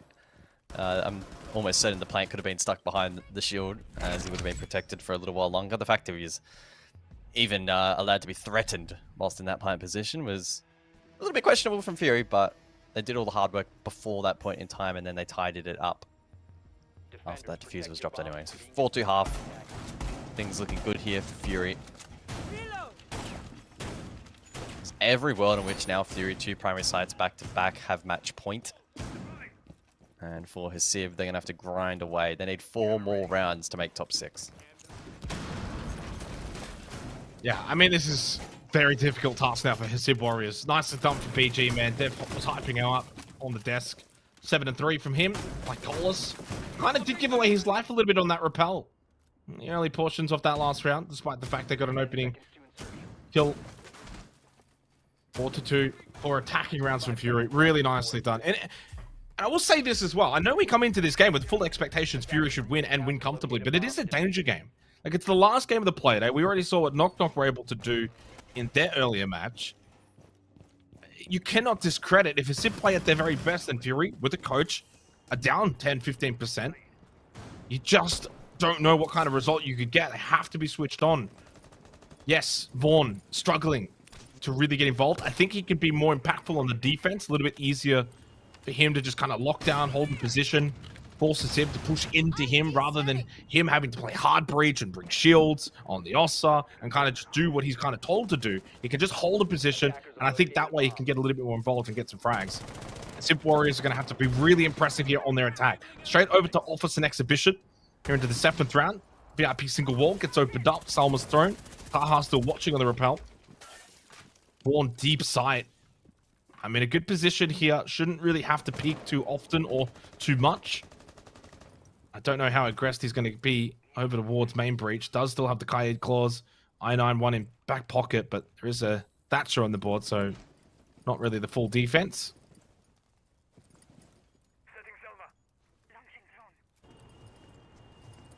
Yeah, not a bad response in the other round here for him. Hasib denying some of that hard breach potential, making it a little bit challenging here. Oh, pardon me, from Fury in denying that hard breach. Pardon me, we have switched sides. And so that is going to make things a little bit challenging now for Hasib. They'll rotate for map control on the Karaoke side of the map, but as you can see, like Colas and Dark locking down that drum cross respectively. And so it's static at the moment for Hasib. Somebody needs to be forcing pressure on this defense, see if any cracks appear. Because at the moment it's pretty slow going. Minute to go. Zedox finally boots on the ground. This feels like a do or die fight for him, but it's the footholds through drum. Not accounted for. Freebie for like Colas, who can double down. It's the exact same play. Yeah, it's just a very poor moment there for Hasib Warriors. Not paying enough mind there as to what like Colas can see and what Hasib can't see. Zedox and Hasib wants peace, both falling in the same fashion. Like Colas can get aggressive here. You push past that frag. At that point, if you push back, you die to it. It's a triple down for like Colas, so they're round of 4-on-2 now. And unfortunately for Hasib wants peace, and Hasib Warriors gets me every time. Like Colas is onto a quad. Denny's the last one. It's a cheeky ace from like Colas. He's been sensational in this game. What a round. smiles all round. Well, at least from Born, he was smiling. And Fury, yeah, it's kind of just getting the job done for them. They've been great this stage, Fury. After the initial couple of play days, they've really stepped it up a notch, getting themselves back into a position where they can content to go to Manchester like Colas. What a round, 5 kills. Technical issue called out immediately from Taha. And I think from here, it's probably just about done. And that means this game's done. It also means then this could be the end of the stage for Hisib Warriors if they cannot find a way to claw this back. Now, a reminder, overtime loss would be enough. They don't need any kind of regulation win. Because can you envision them winning 4 of the next 5 rounds on attack against Fury? I personally can't. Yeah, no, probably not. They really had to set the tone there on the primary site, get off to a good start, because inevitably on the second rotation, if they make it that far, it will come back to bite them again anyway. So it's such an uphill battle for them, very tough. We're now going to a tactical timeout off the back of the tech. And so an opportunity for Hisib over the last 60 seconds or so to discuss the game plan going forward. I think they very much would have gone into tonight knowing it was going to be a rough game, but with the expectation, even after the earlier result, that they could still qualify for top 6. Attackers need to locate and defuse bombs. And probably just looking to reaffirm them that belief in the team in the last minute. If you've lost belief now, then you may as well just disconnect, because it's not going to be good enough. You have to still have belief at this point in time. It is possible. Fury literally have a substitute on 0 kills. If you can make the rest of the team feel the grunt of that, it is doable. Unfortunately, those too many times key players or individual players have been allowed to shine for Fury and not being traded, not being shut down by Hisib. 10 seconds left before insertion. A really workman-like performance from Fury in this game as well. Not really holding any of their punches. I think they played really good. Fundamental siege. Like Colas goes off on a bit of an individual rampage in that last round, but also it was also just Hisib Warriors kind of feeding into him. Just plays a position in drum with footholds. And he gets a free double off that, pushes towards Restaurant Stairs off the back of that frag. He can't push back anyway. There's a third, and then they all just collapse in the hallway. So from Lycolus's perspective, it's probably one of the easier aces he would ever find in Pro League, just the way that it plays out. He's also playing frontline positions. If you're someone like Born holding deep sight, you're just never even in any kind of position where you're going to get those kind of kills. Lycolus, though, on the front line, benefits. 12-4, massive game from him. 7-3 from BG Man. And Fury haven't really put a foot wrong. But a great swing from Doctor, and well, maybe a foot has been slightly pivoted. Lycolis loses his life.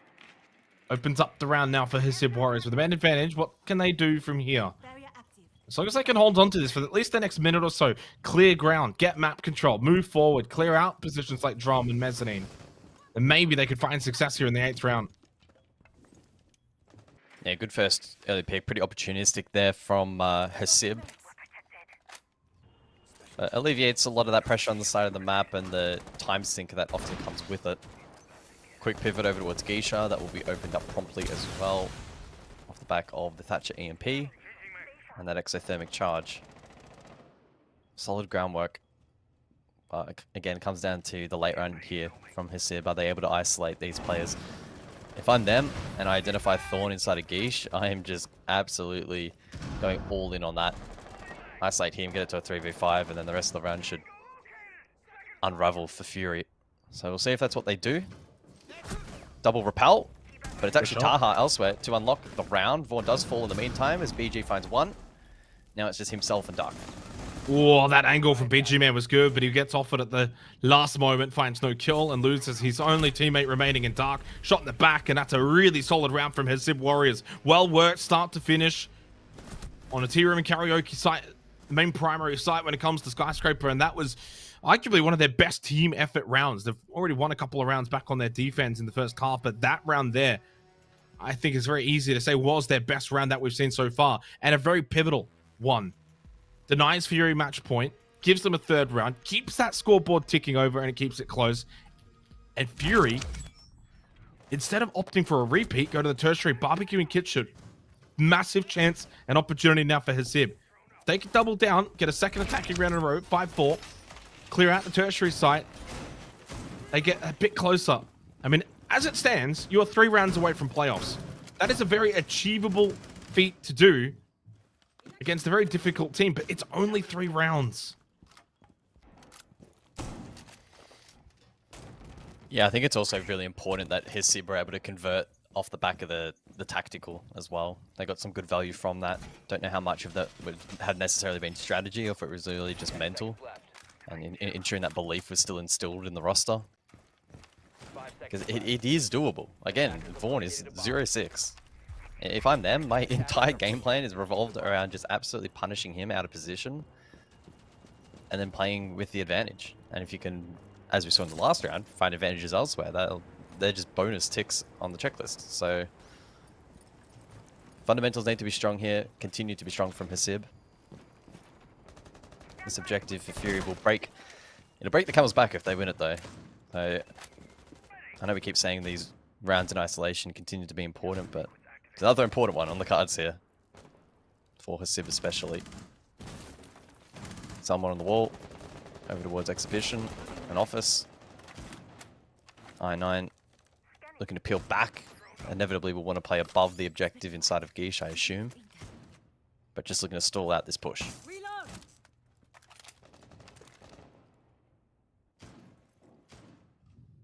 That's been a rough game.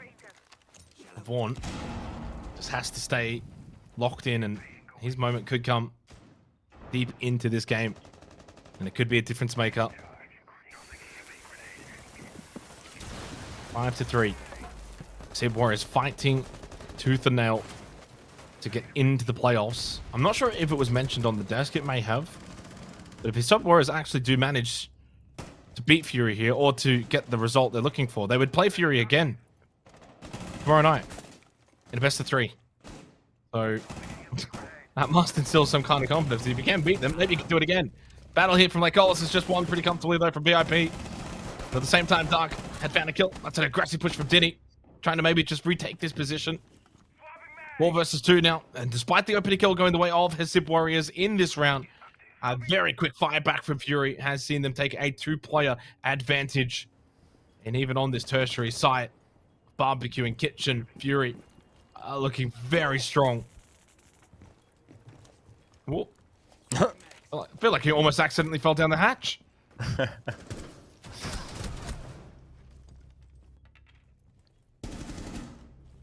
1v3 then. Oh, Sib taken low. Position revealed. How did he not do any damage there? I swear he looked good there. That would have been so close. Drops down the hatch. Vaughn. Oh, Vaughn didn't even see him drop the hatch. 37. He only just reacted to it now. That's how slow his reaction time was. I swear you can see it as well. I'm pretty certain you've seen him just drop the hatch, mate. I feel bad for him. To be fair, no. Vaughn, again, in that Divals game, he went 6-9. Like, this guy is not... You know, this is not an expected result from him. But a testament to the rest of Fury. They have stepped up. Big objective to win out. Primaries will begin to unlock. And Hasib need a perfect rotation to make it back into the top 6. I mean, the primary was unlocked even in that round. They just opted to send the tertiary anyway. Tyrion Karaoke, of course, was lost out the round prior. But yeah, like, can we watch it again? Oh, maybe he didn't see him. Okay. I mean, should have heard him though, right? Like, he would have heard him drop.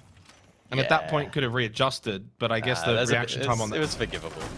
He gets a but it was forgivable. On our side, it you wouldn't have won that fight, which means that he wouldn't have won that fight. I would have been dead at that point anyway, so I wouldn't have even been alive. Vaughn was good enough that he kept himself alive. Yeah, that's true.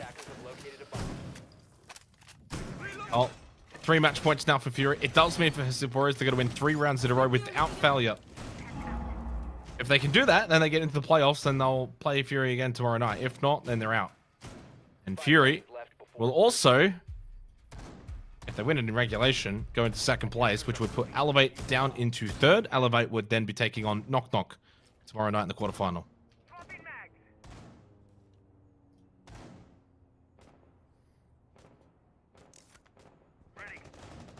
Lycolis has been very nonchalant in the server tonight. He's been oozing confidence. I don't think I've ever seen Lycolis play like this in my life. It's been good to watch that.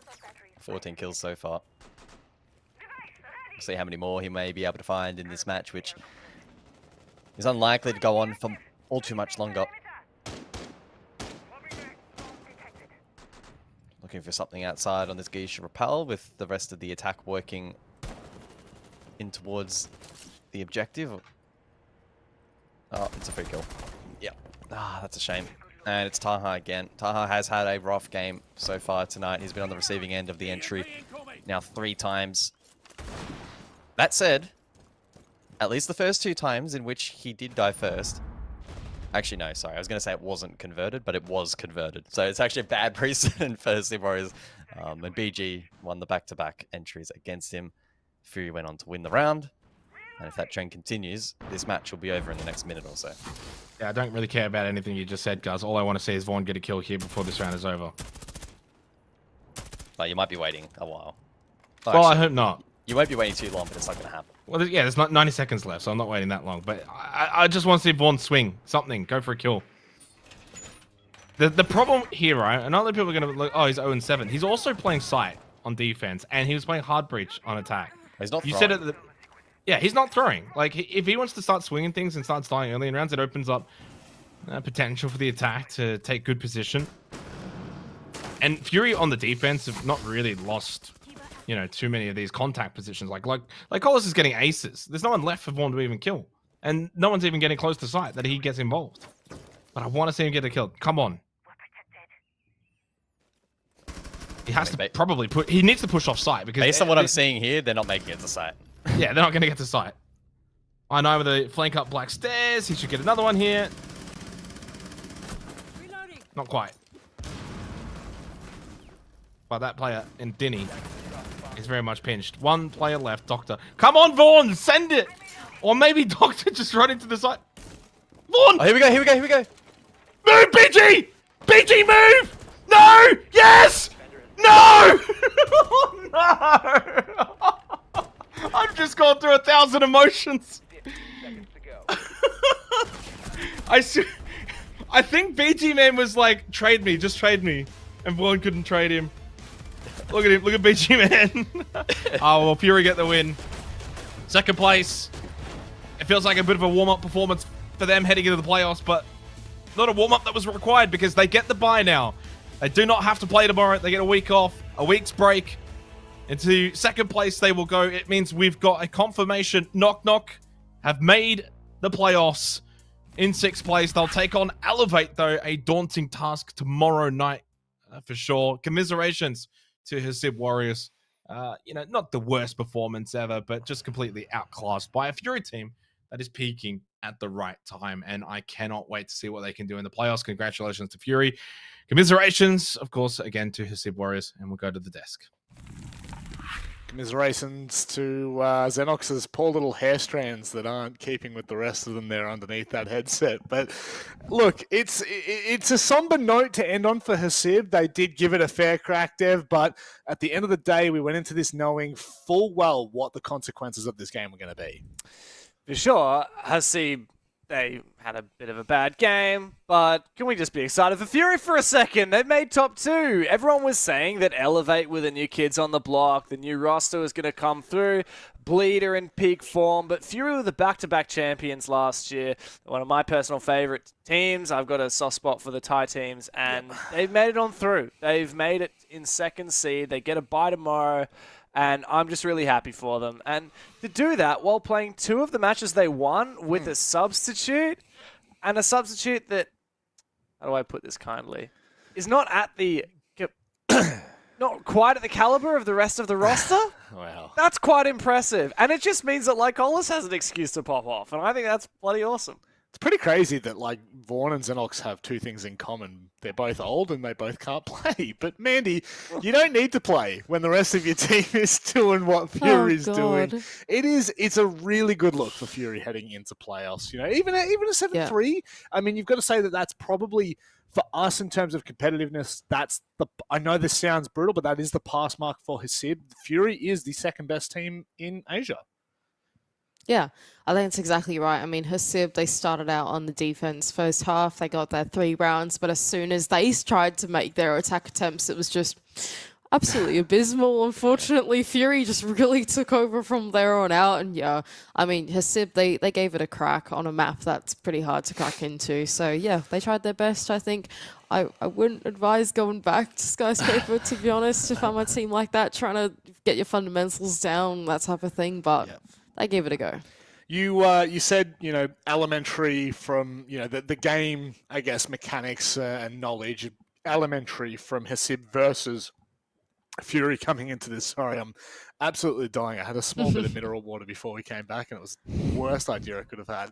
But we were kind of, touting this as a very, very difficult uphill battle for Hasib. But what we needed to see from Fury was to double down and to lock it in. That they did with their coach. Speaking of their coach, let's welcome in James Bond. Vaughn joins us now. Vaughn, welcome, my friend. How are you? Welcome. Hello. Today I feel great because the result is good, and then I hope that we can win, and then we got what we need. That's it. Yeah. Look, you've subbed in twice now for the team. Are you feeling like next stage you're going to be playing? No, I'm not going to play for sure. That's on record. Okay. Look, I did want to ask you, obviously it was a slow start to the stage. The first game you guys lost to Jalita, then you played Bleed, which was always going to be the hardest game of the stage, and you lost. But now you've won 5 matches in a row, every single one. You've looked better. 2 of them, obviously, you've had to play because of the substitute situation. How is the team feeling? Like, what's the vibe moving into best of 3s? Because obviously you've made it into the top 2, but you're not in that number 1 spot yet, and there is only 1 place at the major for Asia. Mm-hmm. I think you're asking for the overall our performance, right? For overall, from my perspective as a coach, I think that we all did great every single matches. Even we lost to the Jalita, we lost to the Bleed, but we tried something new. We try to control the game. We try our way to play, and then hope for the result. And the mindset is quite important for this stage for us because we just finished invitation and then we just have the competition right away on stage 1. Everything quite fast, but we stay firm and we trust in each other. We focus on the process as a team at the Fury. That's it. Yeah, my question for you is, what is your process and contribution to the team as a coach? As a head coach, are you more on like the strategic side? Are you the person that writes up all the strats? Or are you more on the mental side of things, like trying to get the players in the right headspace for performance? Do you do a bit of both? Talk us through what you do on the team. I think overall for this question, it's clearly that the player take control or the way of thinking, the how they want to play. For my duty and my responsibility is just finding the niche and what works and or not, something like that. The process is quite that the player need this, and then I just find the answer that is possible or not, and then we try to find the way. Or if I have information, I give it feedback to them, and then they just try it out. And we can kind of try it out together, so we know what exactly this strat is working or not, something like that. It's a two-way communication for the team. It sounds like everything's actually coming together really nicely as we hit the last portion, as we get into playoffs. You guys, with this win, have jumped up into semi-finals and you get a bye. So first off, congratulations for that. And secondly, would you like to say anything for the audience at home before we let you go?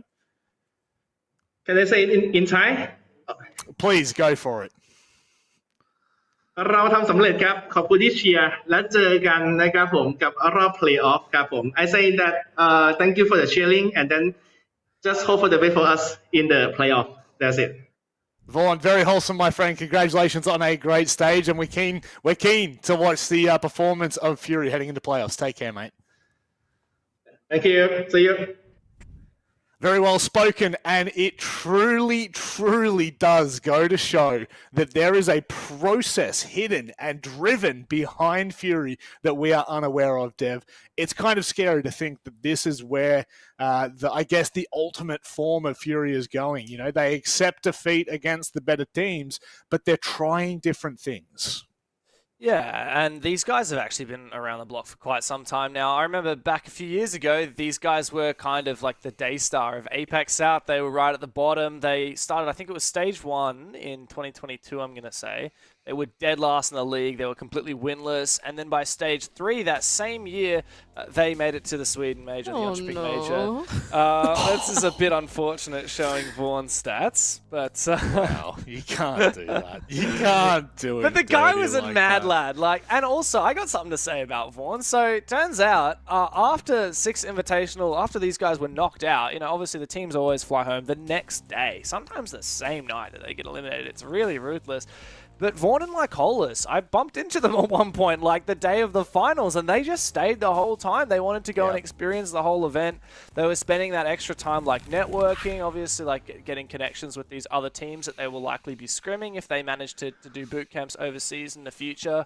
I think that, like, these guys have actually become, like, veterans of the scene. Like, obviously, Lycolis is a veteran of APAC, but I think that the international experience that these teams, and particularly Fury, as the most experienced team in Asia right now, have garnered, I think it's going to benefit them greatly. And we will see that in the BO3s. Like, that was the round robin done. Put a line through it. BO3 is a different beast, especially for Fury, and Bleed know it better than anyone. Well, speaking of the games that we've seen over the last couple of playdays, how about we talk about Playday 7, the games that we've just seen. Some upsets, in fact. And I would say, I know this is outlandish, I would say that the result between Knock Knock and Jolita was more surprising than the result between Direwolves and Elevate, Mandy. It was my God. It was well, I mean, would you disagree? I would not disagree, actually. Yeah, I feel like the gap between Jolita and Knock Knock was much greater, to be honest, like at least what we perceived it on the desk. And now that you've said it, I agree. I wouldn't have thought about it if you didn't say it, to be honest, but now that you have mentioned it, I think it is very outlandish. It's, I mean, honestly, it goes to speak volumes to where this league is at and where it's going as well. The fact that, you know, we up until this playday, we were saying, hey, Direwolves, you know, we've kind of written them off as a bottom 4 team rather than a top 5 team. I know for viewers at home it sounds like the same thing, but you get what we're trying to say there. We're alluding to the fact that there is a bigger gap between Direwolves and the team above them. But to be fair, every playday they've showed up and they've been competitive. Today was the day they turned that conversation, and heading into playoffs, it was so important. Knock Knock securing playoffs, by the way, with that overtime loss against Jolita. Very well could have been an overtime win. Very well could have been a regulation win. But it doesn't matter. It gets them across the line. It was a very, very tough game for them, but it was harder for a SIB. They had Fury that they had to play. And unfortunately, when we looked all the way back at the start of the day, Daystar just had, I'm just going to say it, Dev, they had no hope in that game. And unfortunately, that means that Bleed has locked in top spot, which is fortunate for them, but a little bit sad for Fury. Very much so, and it is funny, just on that previous graphic, we saw the difference between Bleed and Fury is actually only 1 point. So if Fury had beaten Jolita in overtime instead of lost them in overtime, we could well have seen Fury in that #1 spot. So a lot of people seem to think that Bleed have this league under wraps, and I just want to emphasize that is not at all the case, especially when we do get to BO3s. If Fury and Bleed meet, it will be in the grand final, and historically, Bleed always beat Fury in BO1s, but Fury always beat Bleed in BO3s and in the big games. Bleed know that better than anyone. They were tweeting about it as well. It's a bit of a running joke, a bit of a curse that they've got. But of course, far before we're sending a team to a major in the grand finals, we've got this single elimination bracket starting in those 2 quarterfinals. Elevate versus Knock Knock. That is going to be a real wake-up call for Knock Knock. I think they've had a great performance today, getting their 6 rounds, but it's only a fraction of what they need.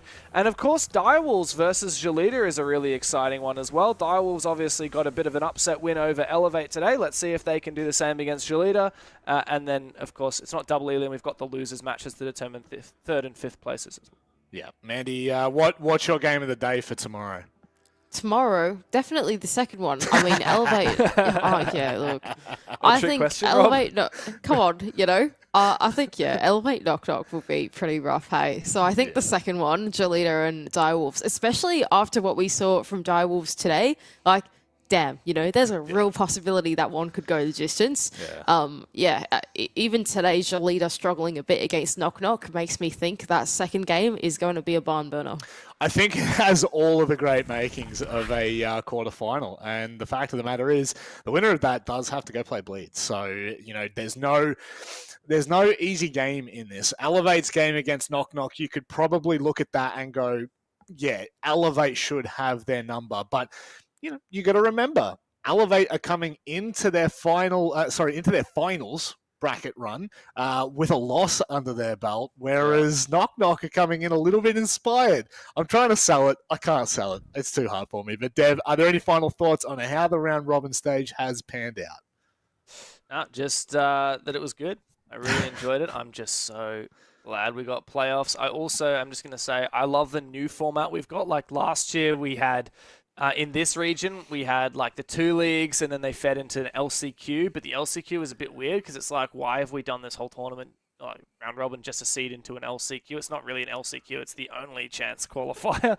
And now we're just into like an actual playoff bracket. The only thing that's missing is a second spot for this awesome region. But yes, we'll see about that in the future. For now, it is like no holds barred. Like we have, I reckon, 3 teams in this region that are good enough to go to a major, and only one of them's going to make it. So which one is it going to be? Or could it even be one of the other 3 in this bracket that could be a dark horse? God, we hope so. We enjoyed the underdog story, but it is time for push to come to shove. We go to playoffs tomorrow, but unfortunately that's all we have time for tonight. Thank you very much for joining us, and please take care, stay safe, and good night.